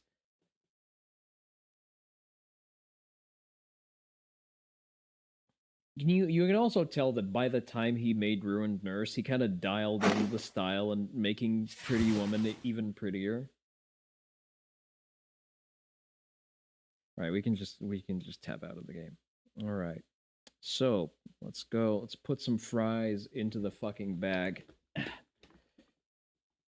I've gotten pretty far on my solo run. My only problem with Fast Food Simulator is that it makes me very, very hungry for fast food. Like, you make enough of those... You make enough of those tasty burgers, and you just get a hankering, you know?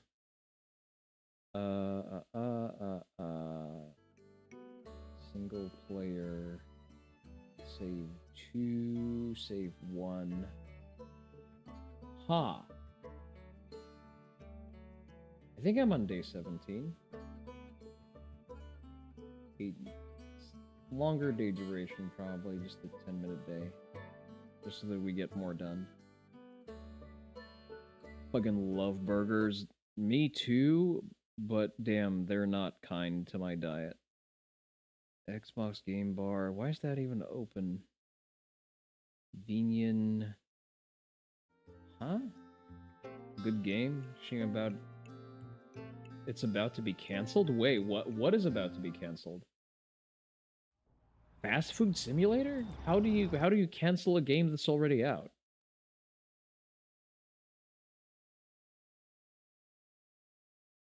Am I being stupid? Do I not? Pretty sure I played this game on just like normal capture. Oh, there it is. Okay. Oh, it's called Project Bakery. I see why. Once women's groups finds out about it, but I don't want women in my kitchen because they're bad at cooking.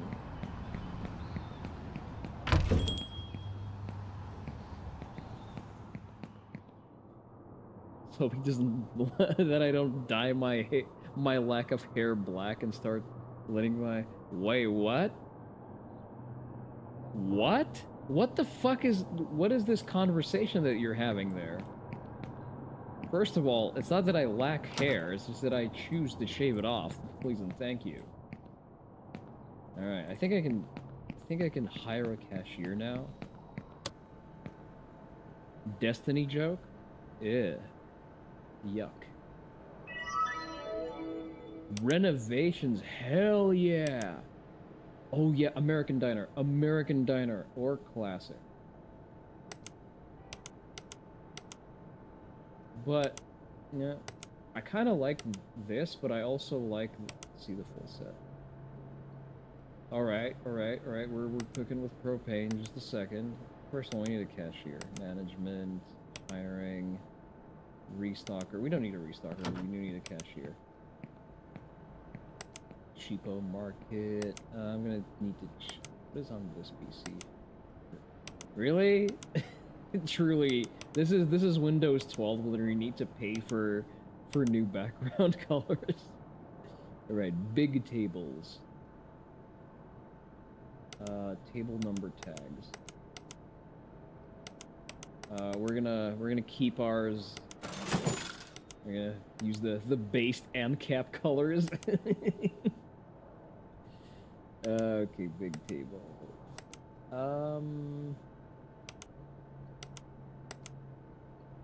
I kind of like the 90s teal and purple. I kind of fuck with this. The classic wood, though, also goes very nicely. If I get tired of it, I'll swap it out. I do kind of like the classic 90s look. We're gonna go with wooden tables for right now. Storage, overview. Chairs. 90s teal and purple. American Diner chairs, a sofa. Something more wholesome. Alex Jones got his YouTube channel back. Let's fucking go. You know what? I want to go American Diner. I'm gonna go classic American Diner. This is technically also American Diner. Okay. Dining, wall room, hall floors. A little bit of Chinese scale tiles, I guess. What are the tiles in a diner? Oh, I guess they're checkered. Yes. I want the red ones. Dining hall floor, wall design, door design.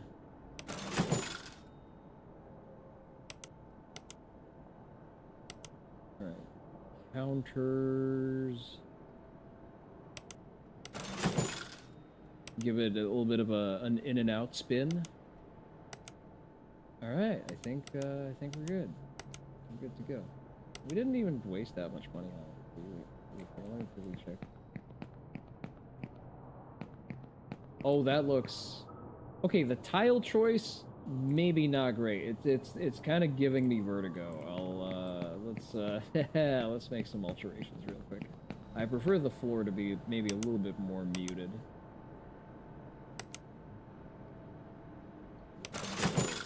Classic black there. See, I think that Destiny, it's not that Destiny lets let his wife bang other dudes, it's that just... it's just that he never had a choice. Realistically, he never had enough game to pull any approximately pretty women and have it be exclusive. Like he was never... His game was never that on point. Pre-stage these. Okay. Yes, I'm trying to remember. I had a whole workflow set up for these.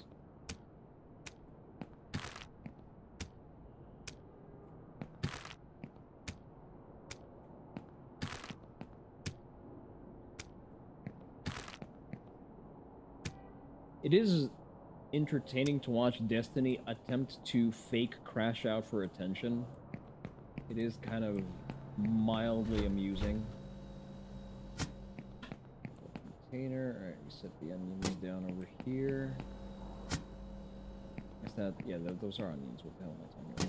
Lettuce over here.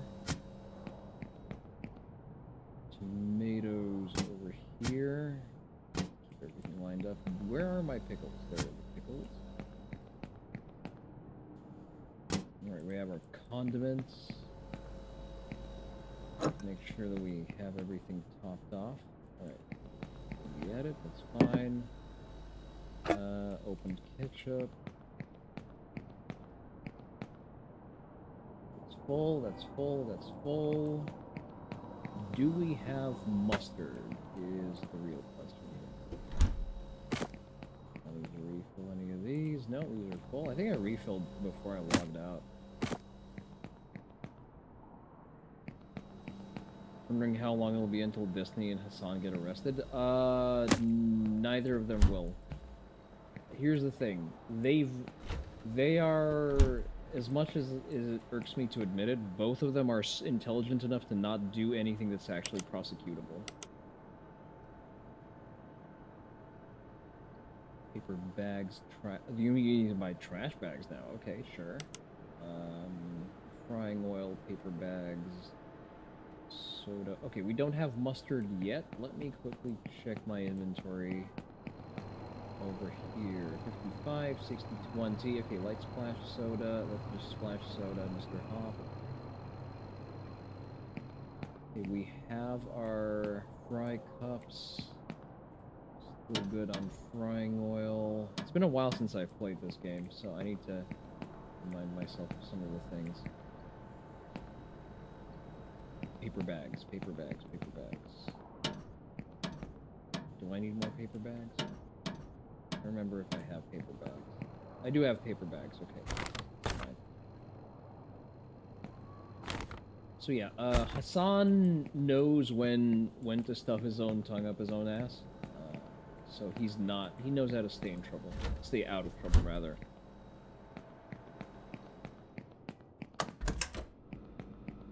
Frozen fries. How do I... others?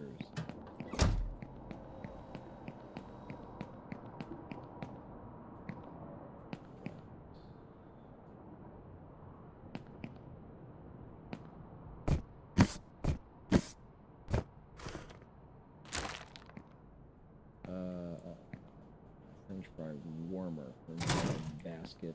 Let's charge the baskets first. We don't have chicken nuggets yet, right? It's full. Put that over there. I think we need to stage some more French fries. We need to buy some more French fries. We're also running out of light splash soda. We're good on wrappers. We're good on ice cream and soda cups. Good on frying oil. And some frozen French fries. What are we doing on meat? I think we need to buy some burger meat. At least 2 helpings. We have soda cups. Do we have more ice cream cups? Is the real question. We may run out today, especially on an extended day duration. I need to get Digby to play some more fast food sim. He will regale us of more stories of working the Mackies. I guess I don't need to refill the ice cream machine itself.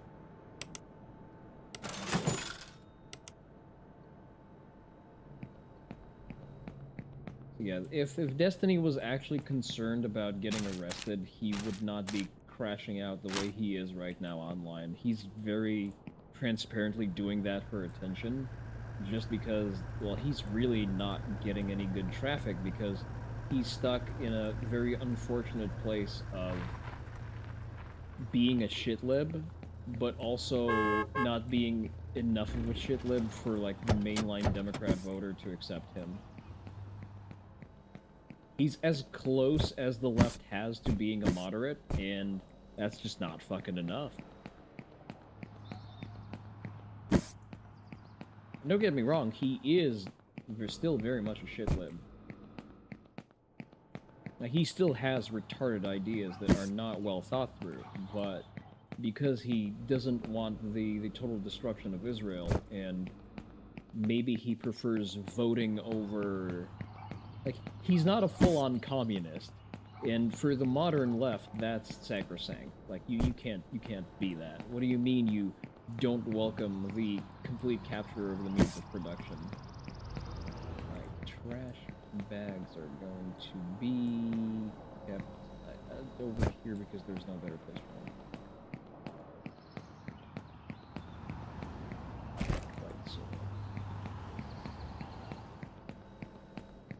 Should be fine for a day's worth of soda still. I'll put that over here. Alright, we have all of that shit loaded up. I forget how to work that one in particular. We're gonna start with the beef patties. So it's gonna be...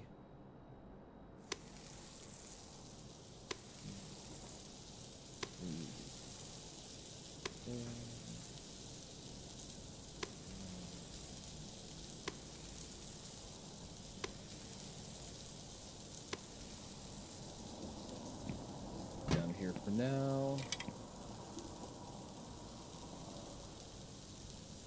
Alright, we need to catch that just frame flip.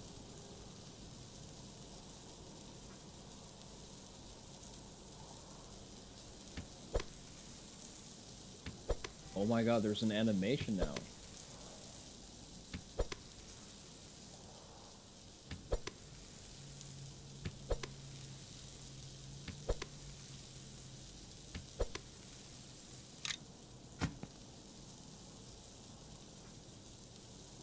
Shift change? Good luck with that, Seku. I'm gonna keep flipping those burgers for a little while more.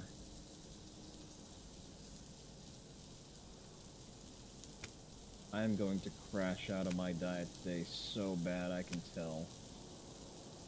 I can hear the voices calling.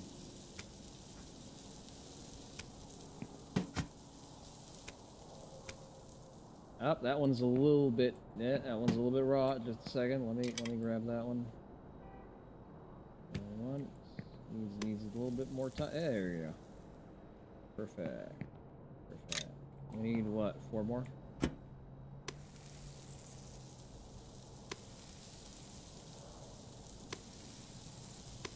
So this is going to be a run-of-the-mill acid flip.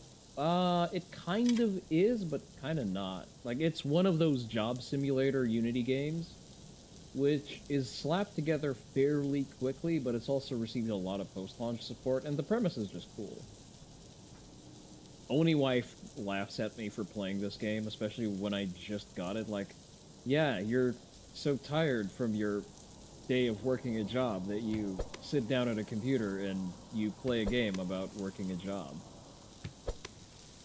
Like, yeah, because in my day job, I am a high-powered executive who needs to, like, do complex problem solving. Here, I just need to flip the burgers and put the fries in the fucking bag. It's the same reason I use judo to decompress. While yes, it's physically taxing and actually very hard, the problem solving here is significantly simplified compared to my day-to-day. All I have to do is pick a grown man up and then put him down on the floor very fast. And then bow afterwards. Like, that is a significantly better mission statement than what I have to deal with on my day-to-day at my work. That's significantly easier to navigate and less stressful overall. Let me rotate this over here. This over here. Usually, I think 2 trays of burgers are fine. I'm gonna make 1 more just in case.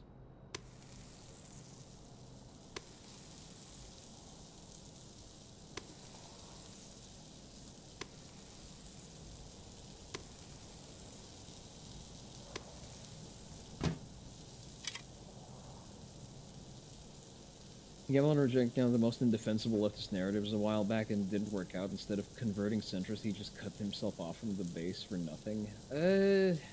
I mean, I started listening to Destiny and watching some of his edited clips because he was the least insane leftist I could find online.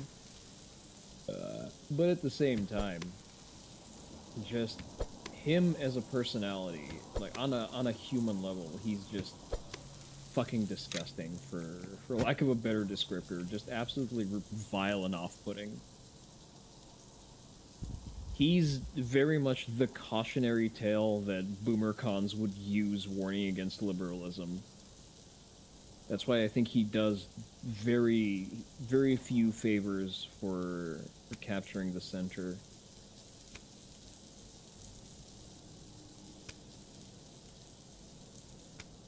Imagine building your personality on trying to normalize being poly with the girl that was so hard out of your... Trying to normalize being poly because the first woman who gave you attention on the grounds of your internet fame was too pretty for... to be monogamous with you. That's just... Ooh, that's fucking rough. Alright. Place that down over here. Usually like staging 2 cups over here and stage 1 It's gonna start making it instant. Shit, coffee cups. I need coffee cups. Just a second. Do I need coffee cups? Do I even have coffee? No, I don't yet have coffee. That's fine. That's fine. Ice cream cups. Let's see if I need to reload. Let's set that as a second stack over here. I do all of my prep in advance because when actual business starts, it's gonna go real fucking fast.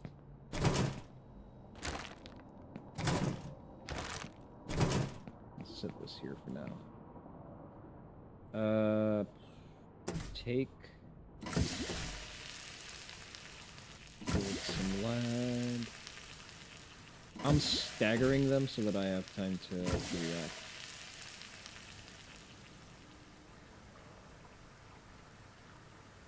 Yes, I prep for food. Listen, I am actually certified in manufacturing technologies, okay? Like, I have a real education, guys.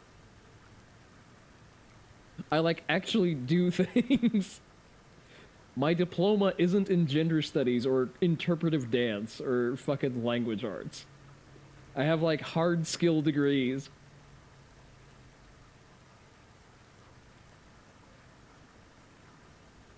I worked in fucking consulting, for Christ's sake.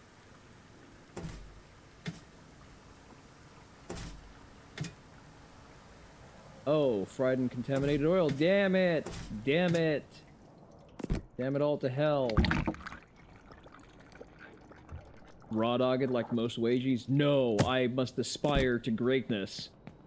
I will become employee of the month multiple months in a row. Can I have a beer barrel for waste oil, please and thank you? Alright, fried and contaminated oil. Okay, then. Into the bin you go. I did not catch the oil getting contaminated. Let's go over here and take these over here. I mean, I'm supposed to separate these because these are for chicken or whatever. I'm just gonna leave that here. Oil contamination 63%. That's probably a little too much.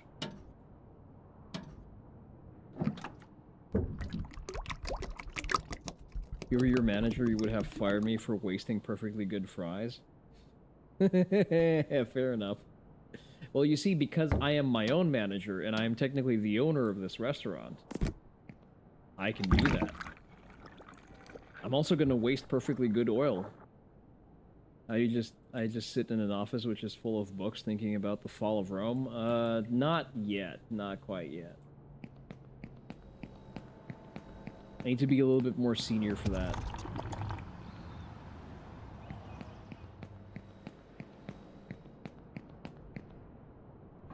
I am unfortunately I'm forced to do actual real work with actual metrics and shit, and then I report into the C-suite.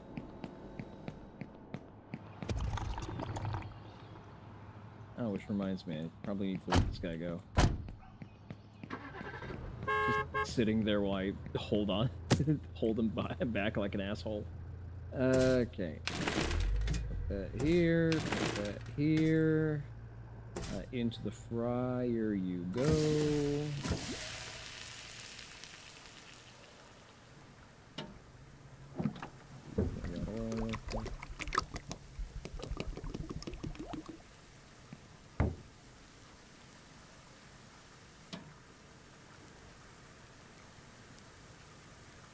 I do that on the weekends, not Linkara. Although I do still have to fill my office with books, because all of my books are currently in boxes in plastic cases. I need more bookshelves. For one, I need to extend my work desk, because the work desk as it is only has room for anime figures, my laptop, and a tea tray. And I want an actual work area for doing calligraphy and, like, busy work. I have a floor desk, but it's not quite the same, you know? Floor desk is nice, you know, it builds some good productive habits. Damnation 25%. That's fine. That's fine. I can work with that. French fry. Do I only have small French fry cups? I'm getting a hankering for some fucking garbage food. Just high octane trash. I am a breath away from ordering McDonald's.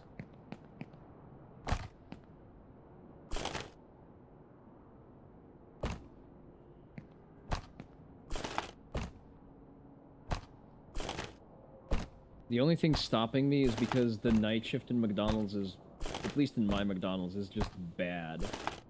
You know that they make...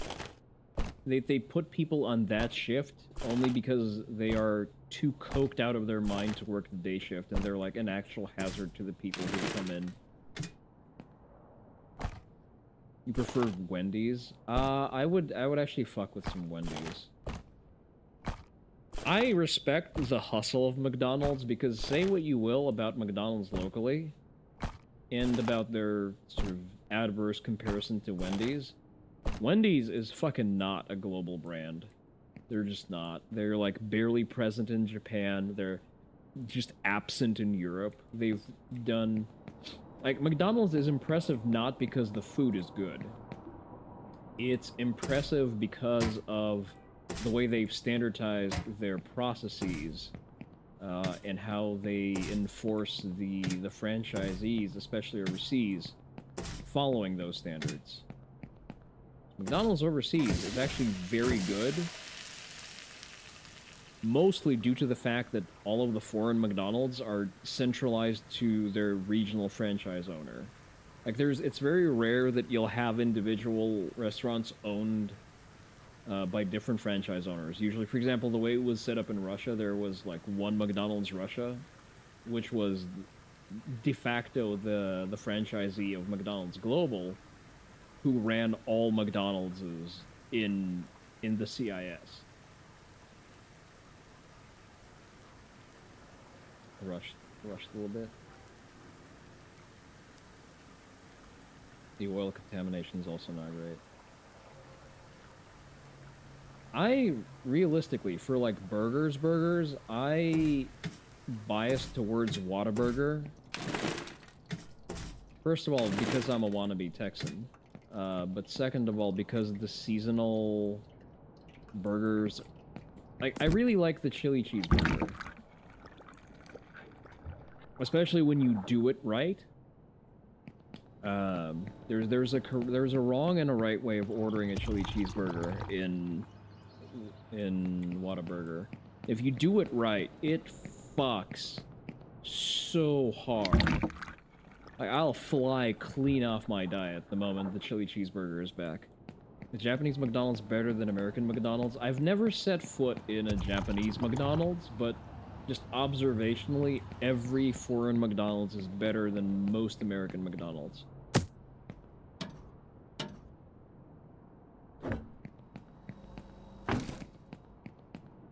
McDonald's is my go-to source of food whenever I'm in a strange city and I don't know what my safe food options are. I will go McDonald's because McDonald's is going to be consistent. I don't know why I'm refilling the fryer. I mean, I think the oil carries over day to day, so that's fine. Okay. I think we're good to go. Every foreign American fast food product is better than stateside.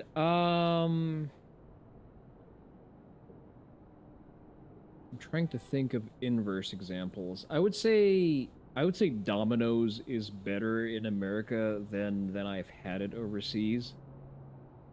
Pizza Hut, I think that, like, American Pizza Hut is better than Pizza Hut overseas.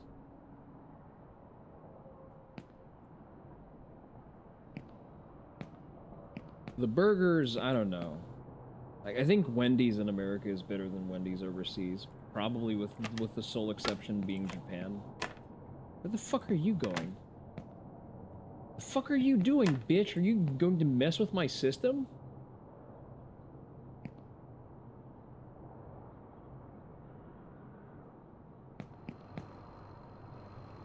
Fucking uppity whore.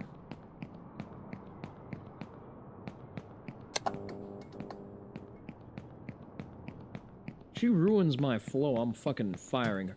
No, Hunter. I must catch. Ultra ball. There you go. All right.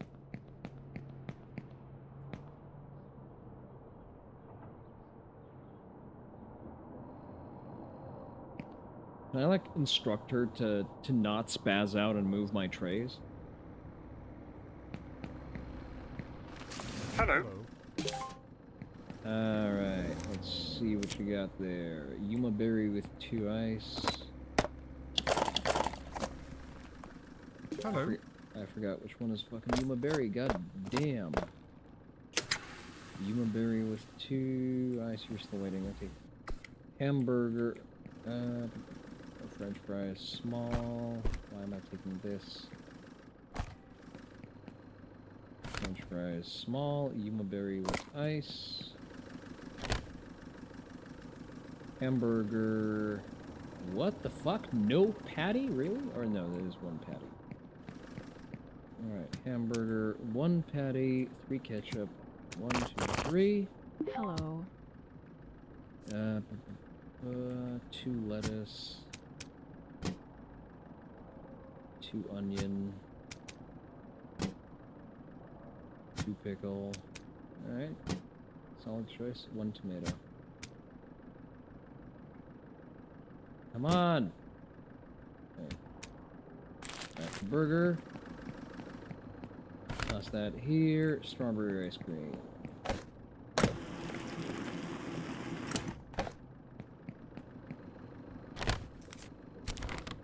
Get the fuck out. Alright, what are we working with?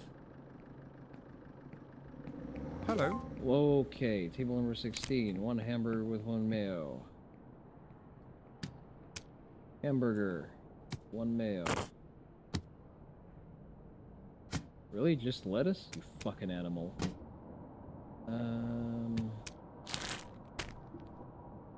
Mr. Hop with 1 ice. Where are the receipts? Oh, they're there. Okay. 1 mayo, 2 lettuce. Mr. Hop with 1 ice and French fry. French fries. 1 ice. Mr. Hop. With the order. Hello. Slam that over here. Okay, this one's ready. What am I doing next? I already prepared that one. Oh, yeah. Hamburger. 3 of everything. Hell yeah. Hamburger. 3 onion. 1, 2, 3. Lettuce or pickles? That's pickles. 1, 2, 3. Tomato. 1, 2, 3. No lettuce, good man. I respect that. What is that? 3 of everything. Come on. Yes, French fries, small. Hello. I'm doing it. What do you got there? Double hamburger, strawberry cheese. Let me grab that. I'm gonna be behind on chat a little bit. You want berry with 2 ice.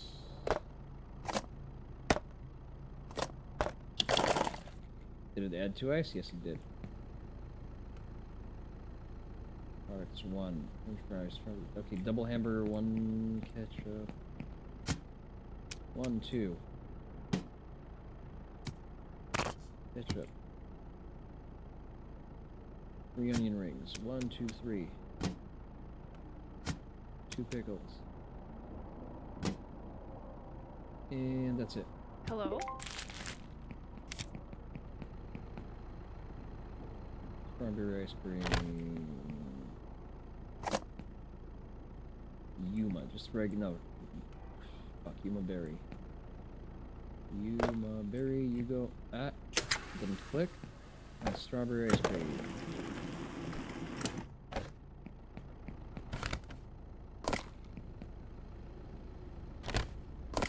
No. God damn it. The fucking thing. Hello? Alright. Alright, what are we looking at? Who's next in queue? Double hamburger. Hi there. Alright. Thanks and Q no. Alright, double cheeseburger, 2 mayo. 2 pickles. That's it. Who the fuck ordered this?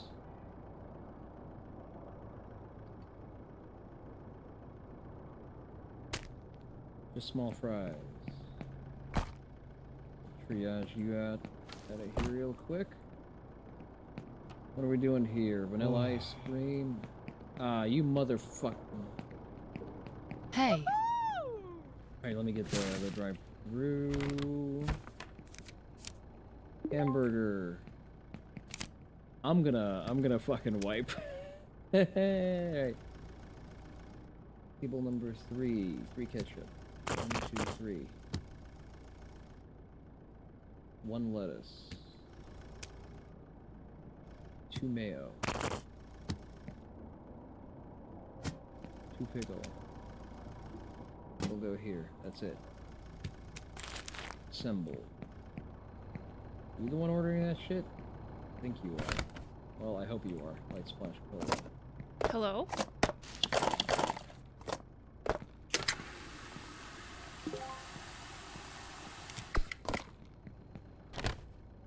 Strawberry ice cream.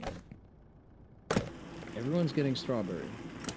I'm gonna put her back in the strip club. I don't think she's stripping material. Alright, what are we working with?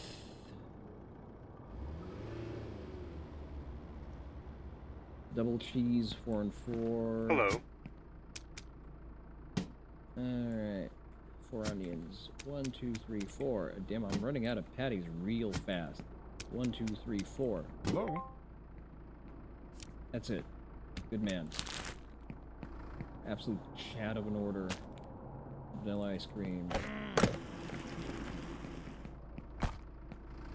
No, you bitch! God damn it.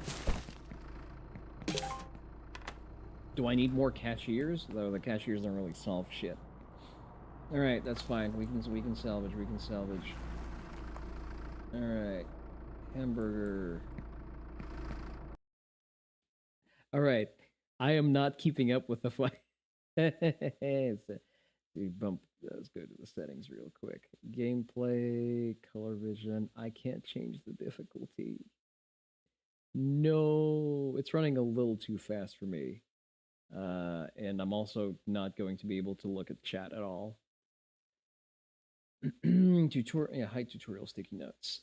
Height crosshair accessibility. I can't change the difficulty. No, not like this. Oh, session, there it is. Easy, yeah. All right, customer's patience never runs out. Now we can just tart out in peace.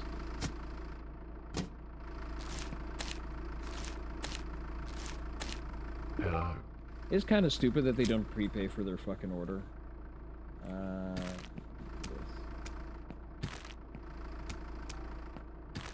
I'm very much out of practice with this.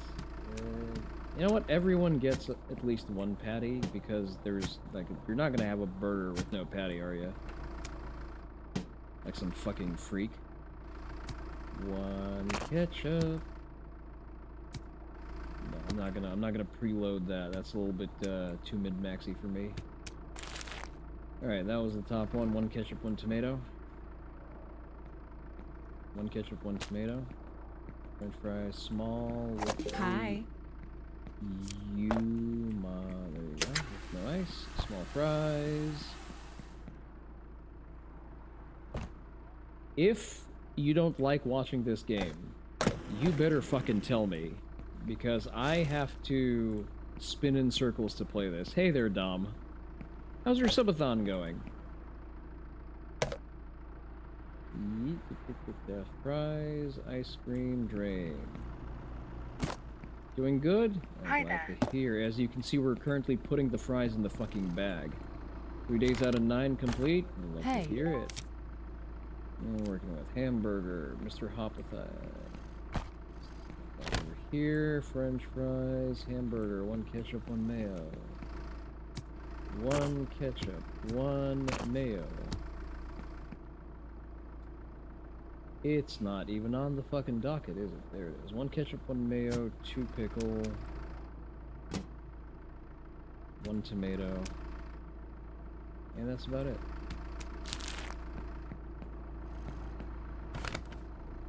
Yeah, I had to bump the difficulty down because this game was not made for solo play. I'll be the first one to admit it. Whoa.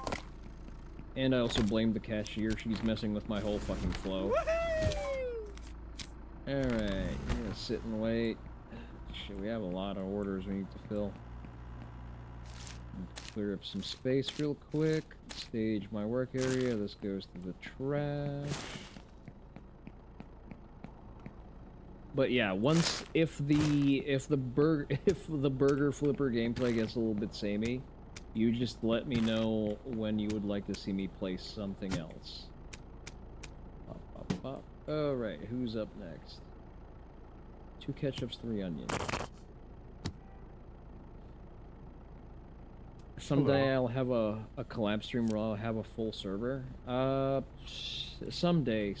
I don't like big collabs. They're a little bit difficult to wrangle. I usually try to top out at 3 people. I feel like that's like a golden mean for collabs. Alright, 2 ketchup, 3 onion. 2 ketchup, 3 onion. Which one of you is 2 ketchup, 3 onion? Just the water, really? 2 ketchup, 3 onion, french fries, and a vanilla ice cream. Let's go. I'm gonna grab this man's ice cream real quick. And off the fuck you go. Which one of you just wanted water with ice? Water with 2 ice.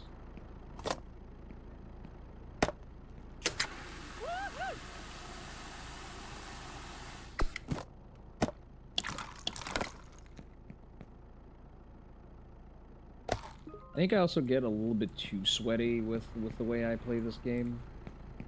Like, I feel like I'm not going to be a fun playmate for this.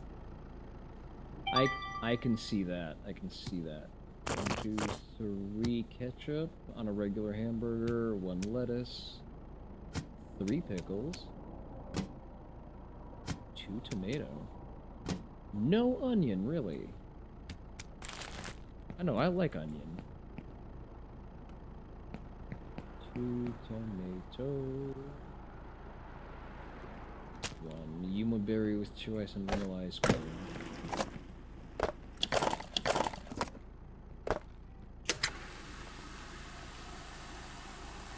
Listen, the best way to give me enough clout to have... I mean, I could actually populate a whole server. What am I talking about? Like, I know enough people who would collab with me to run a collab of Fast Food Simulator. Why am I acting like I'm some kind of fucking pariah?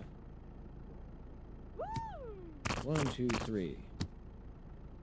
3 onions. 1, 2, 3. Tomatoes. 1, 2, 3. And that's it. Regular hamburger. Kind of agree more with that. Alright, 3 tomatoes, 3 onions. 3 tomatoes and 3 onions. I think this is yours. French fries small and vanilla ice cream. Grab those fries. Vanilla ice cream. And a raw Yuma berry. Too good at being boss and just wants to chill and be retarded. I don't mind that. I don't think that I would like to be the boss in that collab. I would like to run the kitchen, but that's different from just being the boss. You know? 1 ketchup, 3 onion, 1 tomato. 1 ketchup. 1, 2, 3 onion, 1 tomato.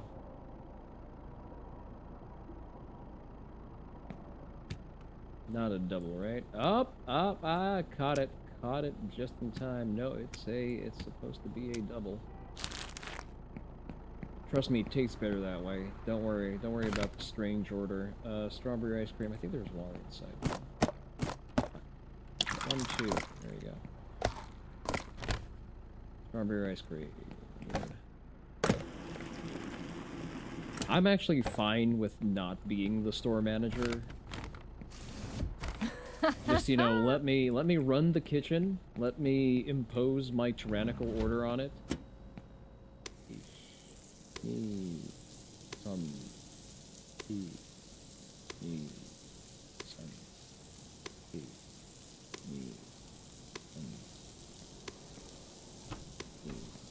Son, who the fuck is loitering in the back?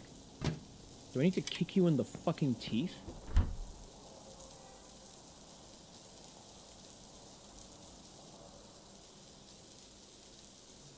Contrary to popular belief, this is actually my happy place.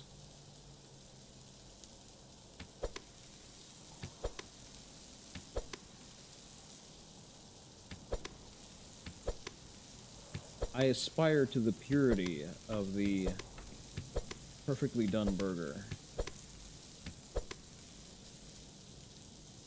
Put you the fuck down. Come on.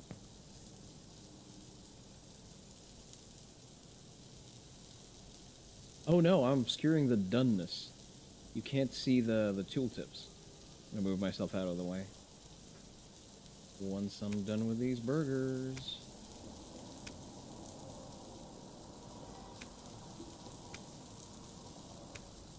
Toss the tray somewhere, come on.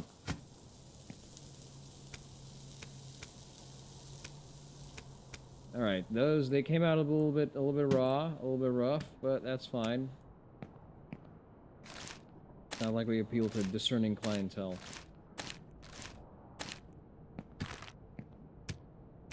Alright, stage this, stage this. If I was going with like a regular clientele flow with actual timers, I would have just been murdered by now.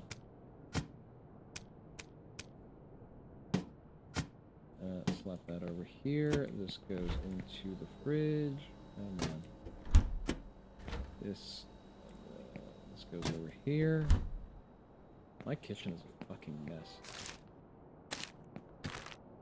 I need to rework the system here a little bit. Alright, what are we doing? Double hamburger, good man. With 2 ketchup. Ah, we ran out of ketchup. 2 ketchup. 1 lettuce. Okay. And 3 onion rings. 1, 2, 3. Okay. Not the worst burger I've seen. Not really the best, but, you know. It's okay to be wrong. 1 ketchup, 1 lettuce, 3 onion. Ketchup, lettuce, 3 onion. French fries and the splash cola. French fries. Splash cola. Come on. Where is splash cola? Right over here. I think he wanted a vanilla ice cream too. If I have to add chicken to the mix, I will just fucking go insane. I will go nuclear. I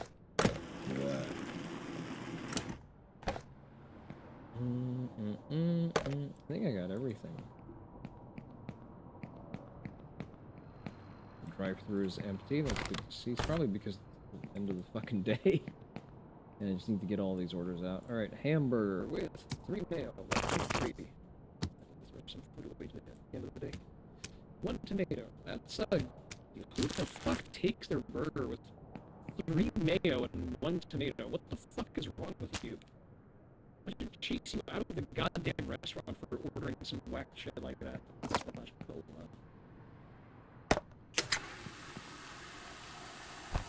Absolutely degenerate. With 2 eyes.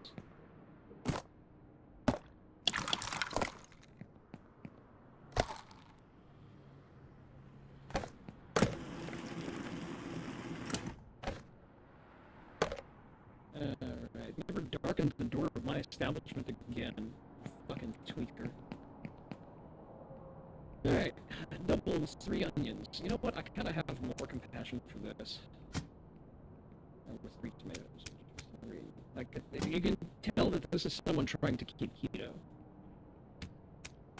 Like, this burger has desperation on it. It's someone hanging on for their dear fucking life and having to observe their macros. I respect that.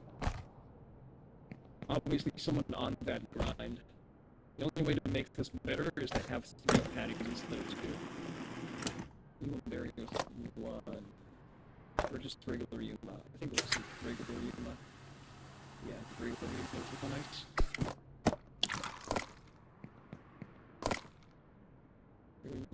nice vanilla ice cream. There you go. Alright, I think we're good to go.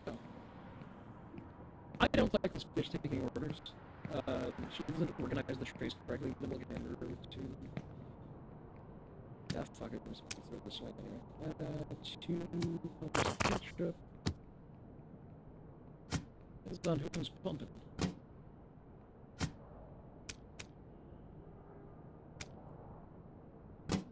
My pump is twice the size of the regular man's pump. What? What did I mean by this? Water with one eye, so you fucking nerd. Look at this bitch coming to a fast food restaurant and drinking water. Bet you floss too, you fucking nerd.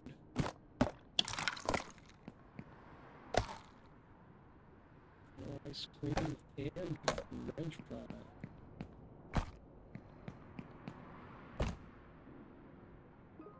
Alright, this is about right. Okay. This goes into here. I'm guessing all of this is just gonna have to go somewhere.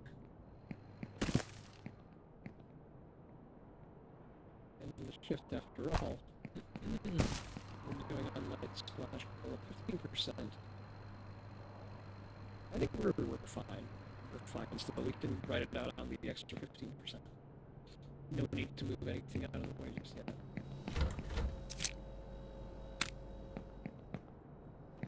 Alright, let's refill our condiments and put them away.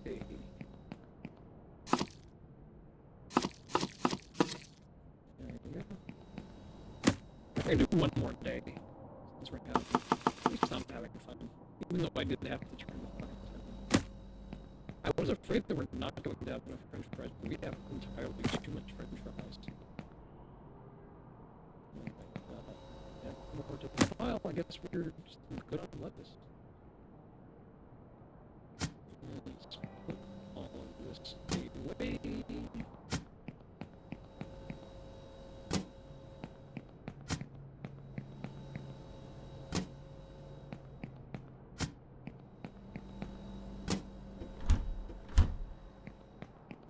We follow safe food storage procedures. You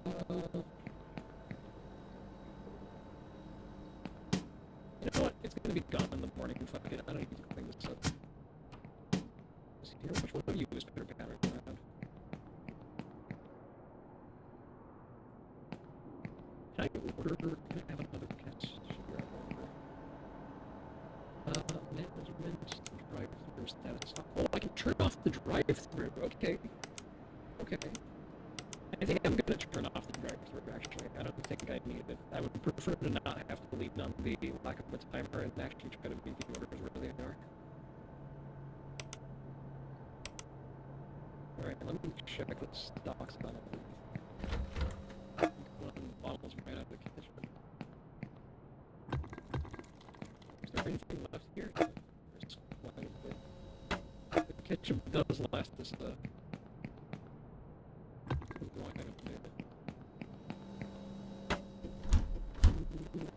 running low on burger buns though. So we're gonna order big crate of burger buns. I'm frying them. The chicken patties are gonna drive me insane. I think we're good on everything else. Like we barely just one more crate of fries. I think the frame rate also got better. Like they're really working on it.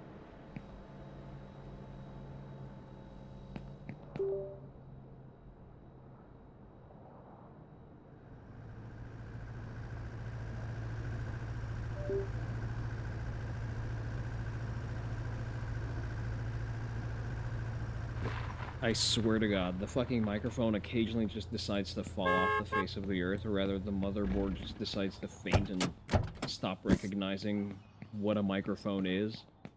Just so asinine. I had some fries. What else did I get? I got some buns. Here we go. I've played a single day and I'm already craving burgers. This is not great. Do we have enough wrapping paper? I think we have it. take the... Oh, I can't take the pulse down. I think I need to organize my workspace a little bit better. We can iterate.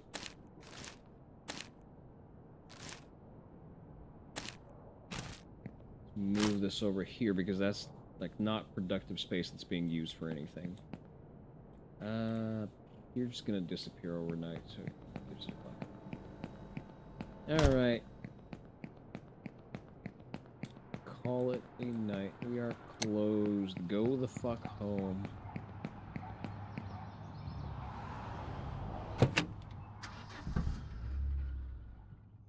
Alright, we lost 3 customers. That's alright. We still... New! Oh, we unlocked mustard. Alright.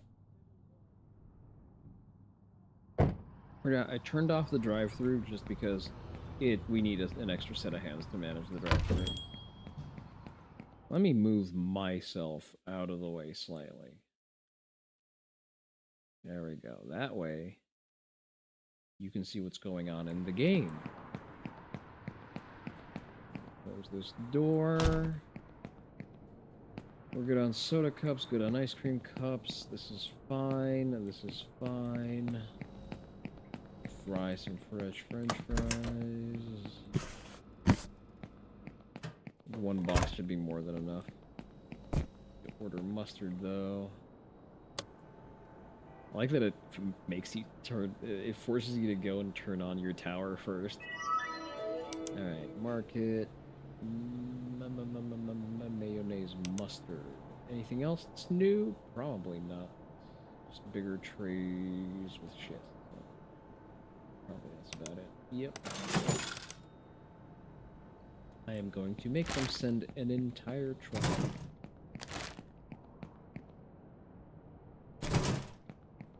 No more can be added. Alright. Here's here. Mustard.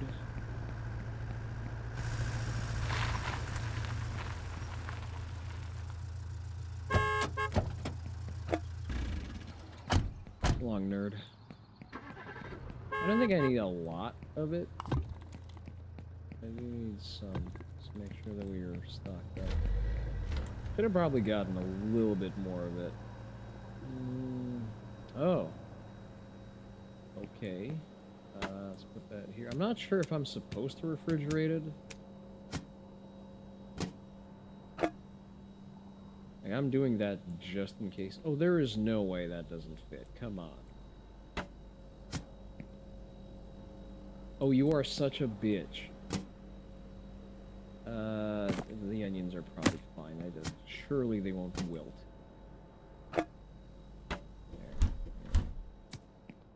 Grab that. I know I have an entire unused counter, but that's because, well, how the fuck am I going to use it? I did that too fast. Starting to rush. Alright, let's do our prep.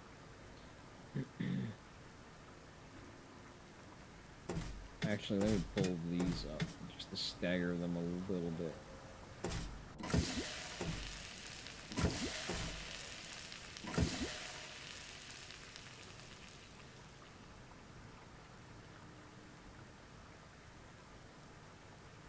I really don't think we need to remake a lot of these.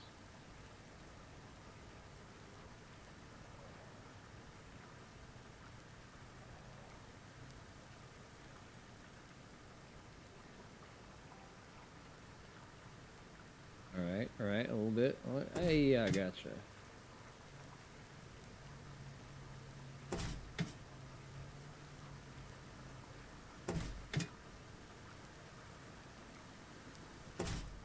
I wonder if JMS would like to play this game.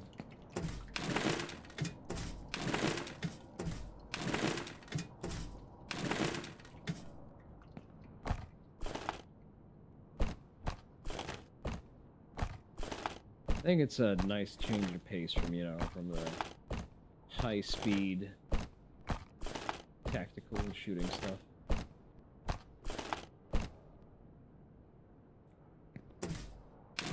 I would say this is fine for now. It's unlikely that we will need more.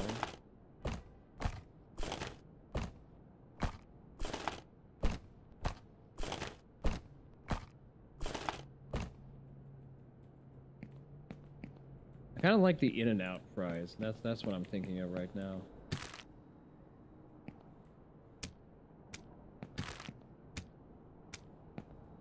Do like the In-N-Out fries. I'm kind of meh on the burger. Like, the burger is It is funny to me that, you know, the chain that is very famous for being like a signature Californian burger chain has now left California. Because, you know, fucking hell state run by idiots. Alright, let's spread this out. Alley-oop. Put that here.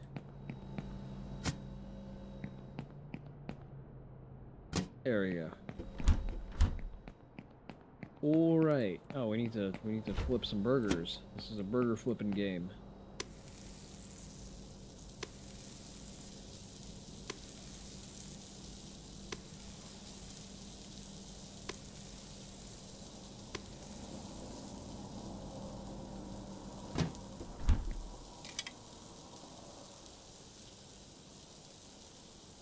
I appreciate that there is now a burger flipping animation, even though I do crouch cancel it, but you know, it's nice that it's there.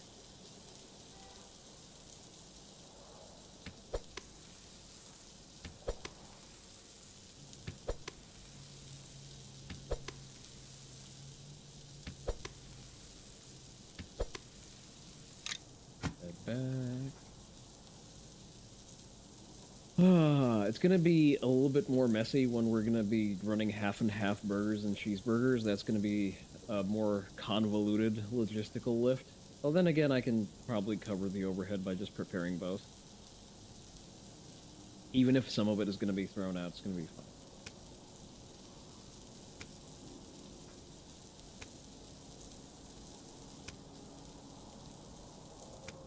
Damn, I would fuck with a tasty burger right about now. Alright. Let's go down over here. That's a little too far, though. I can't reach. I can also just do this. There's not going to be a burger without a patty now, is there? Should probably move the lettuce over here. Free up some space. Alright, let's go and prepare another helping of burgers.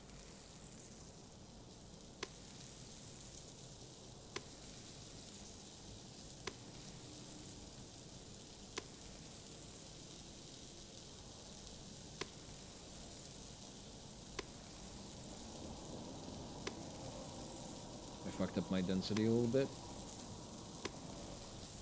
And we're gonna fix that in post.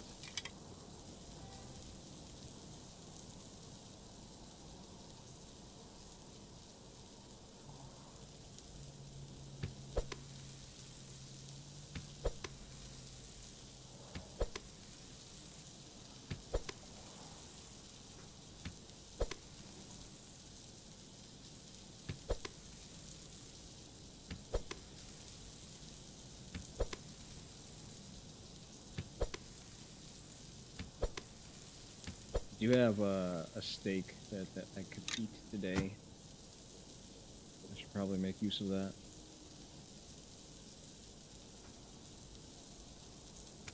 Up. Up.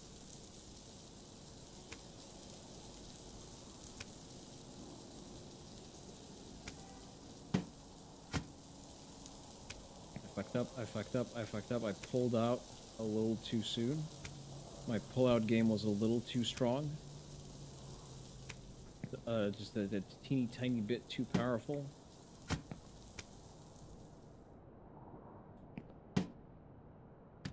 It's fine. It's whatever. Was I short one patty? Really? It's unacceptable. I bailed for nothing.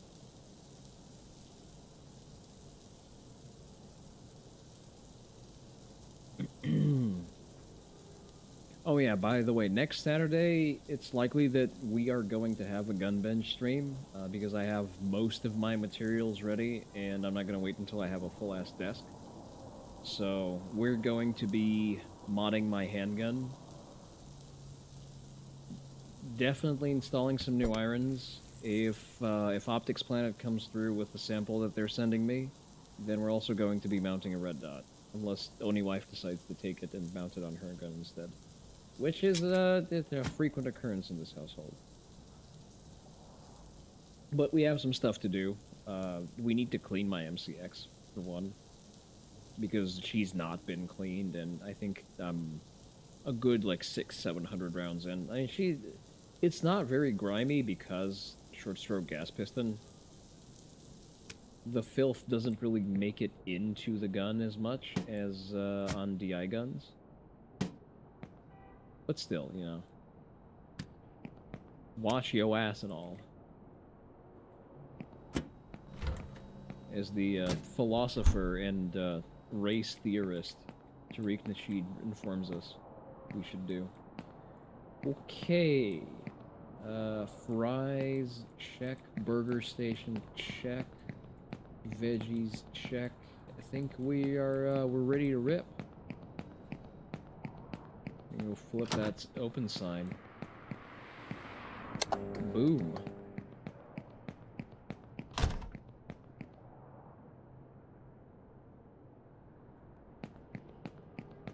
I'm pacing nervously at my burger station.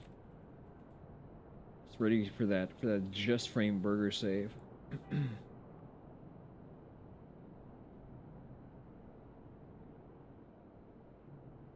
Oh, I didn't change the category. Ah, fuck it. I mean, it's technically still games and demos and whatnot. Hello? I'm not sure I'm ready for the kind of autistic that obsessively plays fast food simulator. If my experience with Subnautica is any indication. Alright, 1 fries and a strawberry ice cream. I would fuck with some soft serve ice cream with some chocolate fudge right now. But there is no way the crackheads in the night shift would be allowed to run the ice cream machine. Just absolutely no shot. Double with 2 pumps of ketchup. Like, just so that you understand how untrustworthy the night shift at my What? There was just a burger there, you fucking... Oh. Okay. I started making the same burger. Again. Well, just in case anyone wants it, it'll be here. It's what, 2 ketchup, 1 mayo? I'm sure it's bound to come up in an order later somewhere. We'll just remember that this is a double with 2 ketchup and 1 mayo. Hello. Alright, hamburger, regular. Are you sure you don't want a double? You look a little bit skinny. You need to put some mass on. Put some meat on those bones, man. Like, we gotta get you man-sized, you know?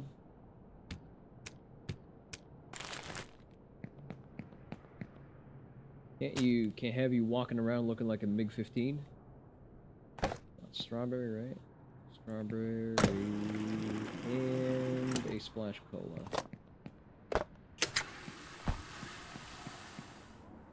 Oop. Oop, I'm handling the order volume pretty okay. Hello. Alright, what are we doing here? Hamburger with 3 mayo? You fucking animal.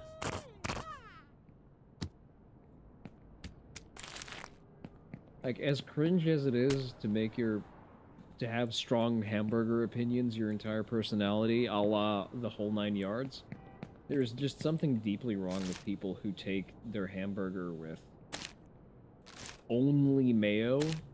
Like, what the fuck, were you abused as a child? This your way of trying to keep the homosexual demons at bay? Just really just guzzle cum. It's less gay than eating an all mayo hamburger. Hello.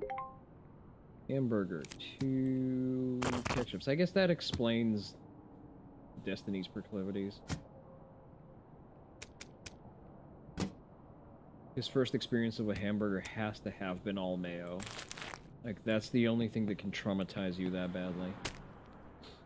Alright, light splash cola and a strawberry ice cream.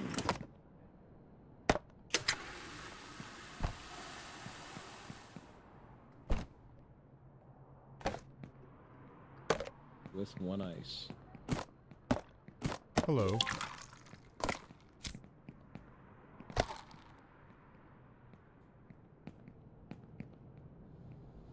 Okay, what are we working with here? It's a regular one. Okay. I was about to sail off on my pre-made, on my prefab burger here. 4 onion. 1, 2, 3, 4. Okay, okay, good taste. Good taste. 1, 2, 3, 4. Is it 3 or is it 4? Is it? It's 3. You get 1 more. And 2 tomatoes. 2 tomatoes. See, that amount of condiments kind of requires a little bit more meat on this thing, you know? Like, if you're doing all that much, do you want a burger with all the shit that you're putting into it?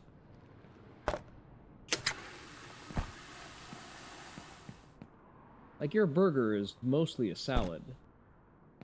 It also happens to have some meat inside. 1, 2, 3, go. Double hamburger with 2 mayo and 2 mustard.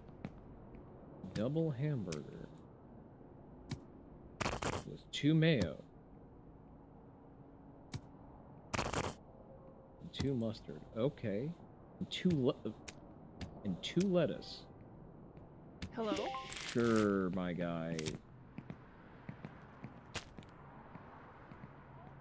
Alright, hamburger. Still not a fucking double. Why does nobody want double hamburgers? Okay. Hamburger with 3 lettuce. 1, 2, 3. Okay. Mayo. 3 mustard. 1, 2, 3. I'm gonna stop offering mustard to these fucking deviants. 1, 2, 3, 4. 4 pickles. 3 tomatoes. Hello. Yeah, without the added pressure of the drive-thru, I think I'm doing significantly better. The drive-thru is really throwing my tempo off.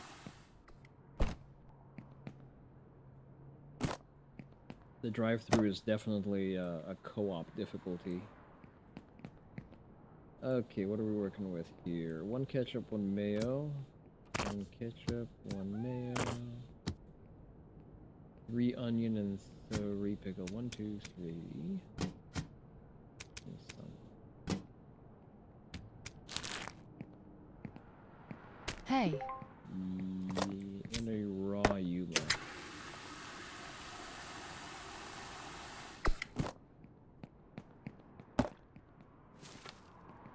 Ooh, that's a lot. Okay.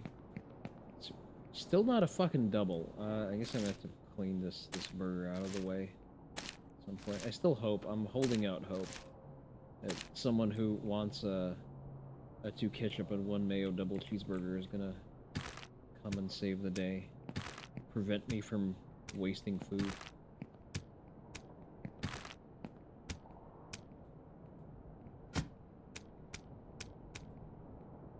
Running out of patties. Hello. Alright, 3 mayo. 1, 2, 3. 3 mustard. 1, 2, 3. 1 tomato. You disgust me.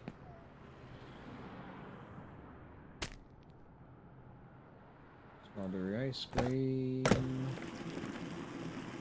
As you can see, I'm not very entertaining when I'm like trying to hard focus on something.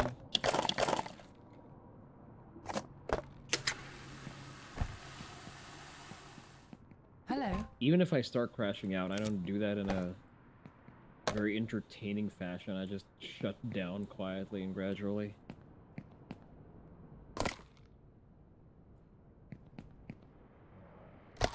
1, 2, 3. I'm gonna say it's probably ready.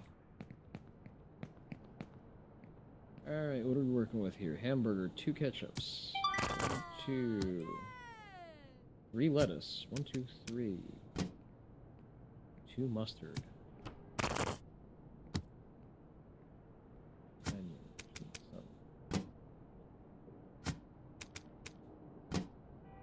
Alright, order up.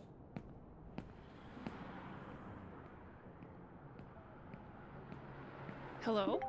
Fuck. Which one was it? I think it was this one. Alright.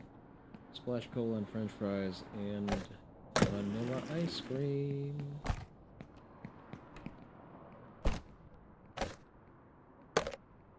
And a splash cola, no ice. Alright, we're almost at the end of the shift. We don't have more than 3 orders on trays at a time, so we're doing pretty good. I prepared that one. It's gonna be 1 ketchup. Hi. 1 lettuce. 3 mayo.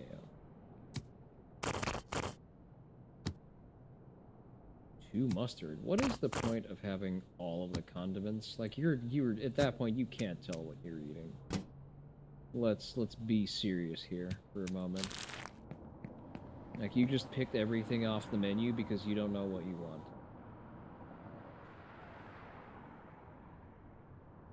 I think fuck, I forget which one is that.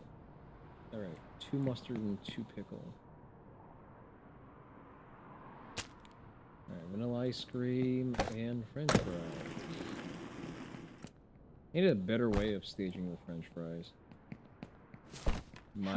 My movement tech is suboptimal.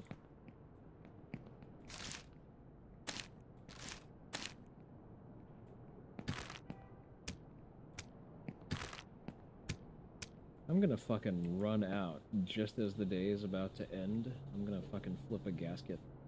Alright, 2 lettuce. Place these down, stack this here. Alright, 2 lettuce. 1, 2. 2 mustard. 2 onion ring.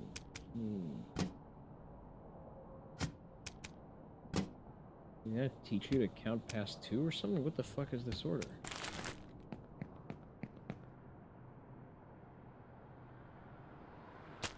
Vanilla ice cream and a water with ice. God, you must be a riot at parties, aren't you? I think I consistently make way too many french fries. Water and vanilla ice cream. Water and vanilla ice cream. What compels someone to live like this? Water with tap water ice and vanilla ice cream.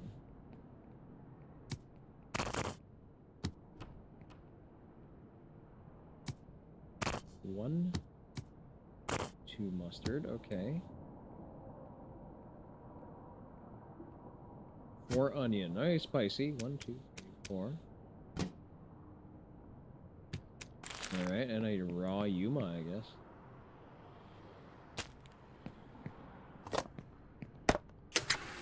Which I guess it's supposed to be Sprite or a 7-Up. Maybe Sprite based on the color palette.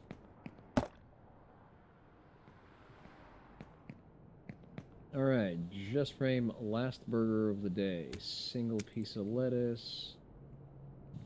2 pumps of mayo. 3 pumps of mustard. 1 slice of tomato. Kind of... Alright, I'm done. These people don't know what a burger is supposed to be.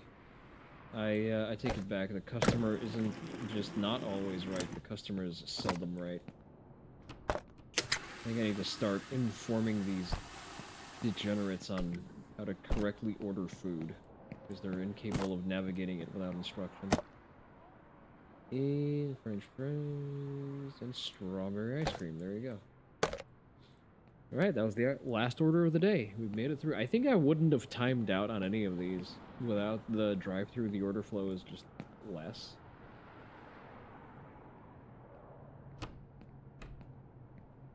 Who the fuck is walking in the background?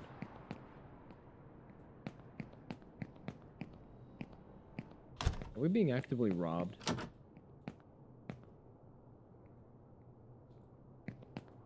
there any utility to the office, I wonder?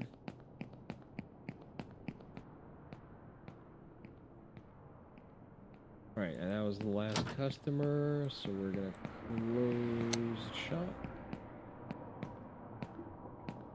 Okay, so we only wasted one burger. How are we doing? Oh, Light Splash Cola, we just ran out.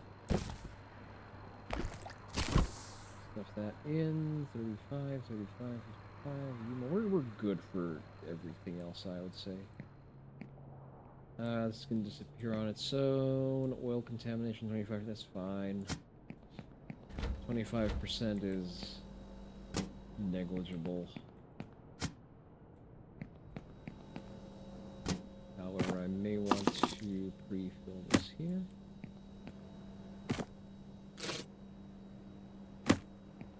Lettuce.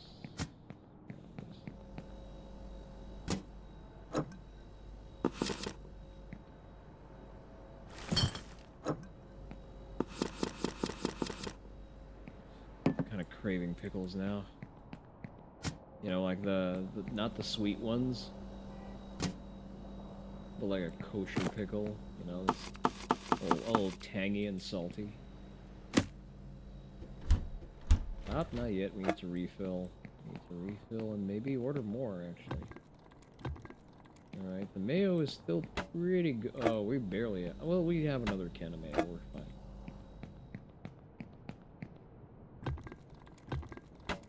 fine. Ketchup is still on. Probably the most popular condiment so far. Mustard getting some... Oh, we ran out of mustard already. Order some more mustard and some frozen chicken patties. Jesus Christ. Okay, tomorrow's gonna be a fucking nightmare. Let's just order 2 anyway. I think we're still good for beef. Oh, and we also need wrapping paper.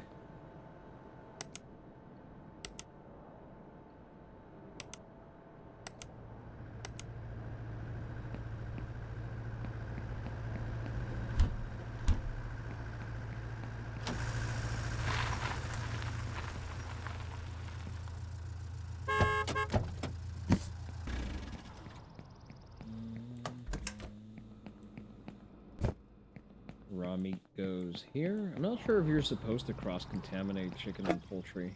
I don't think you are. Like, even if both are raw meat...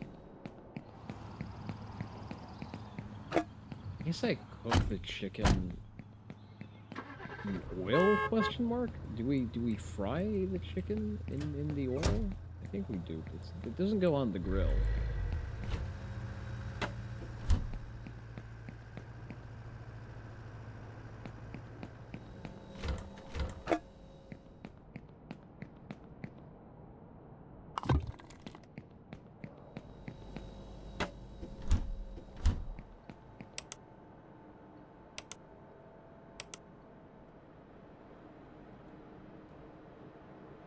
Oh, different size French fries cups. Yeah, when that comes around, it's gonna complicate things. All right, we're gonna get that wrapping paper out of the way. Stage our burger buns real quick. All right, leave that over here. This is gonna be the chicken station, I guess. Are we good on oil? I wonder. A little bit low actually. Well, we'll figure that out during morning prep, I guess.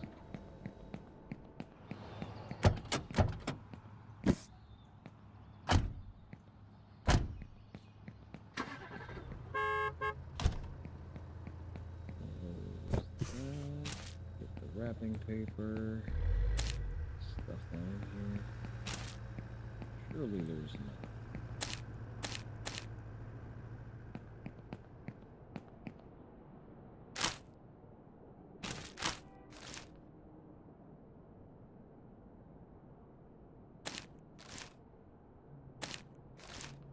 update your place of work for tomorrow, so you cut down on prep in the morning. All right, I think it's a good place to call it a day. I think we've indulged in putting the fries in the bag for enough for one day. Let's see what we're working with here today. Who's on? Who's on? Oh, interesting. Suggested collab. No, I don't think we're gonna collab. Let's see. We're gonna raid out. Hopefully you liked looking at me put the fries in the fucking bag, because if not, I'm never offering you to vote for it ever again. We're gonna workshop these games one after the other, slowly but surely. Okay, let's see what's happening. Who's doing what? You know what? We haven't.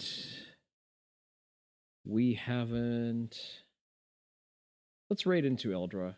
I don't think we've ever sent a raid her way, just because we never overlap on ours, and she's become more consistent, and she's also playing Subnautica, so...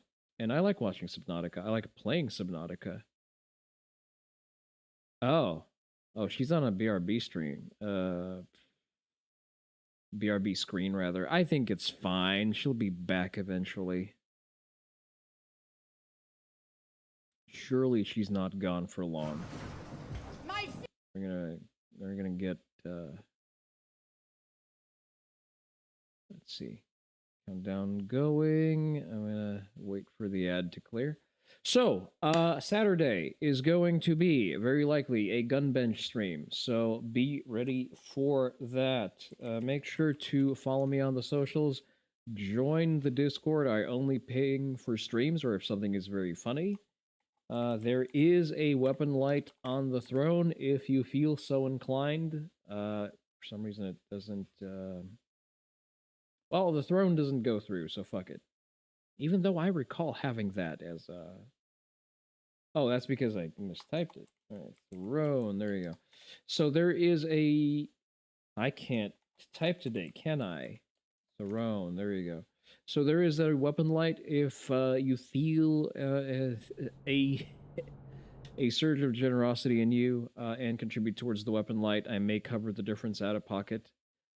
And then we'll also be installing a weapon light. But with that, this has been Onii-san, reminding you to stay strapped. Bye-bye.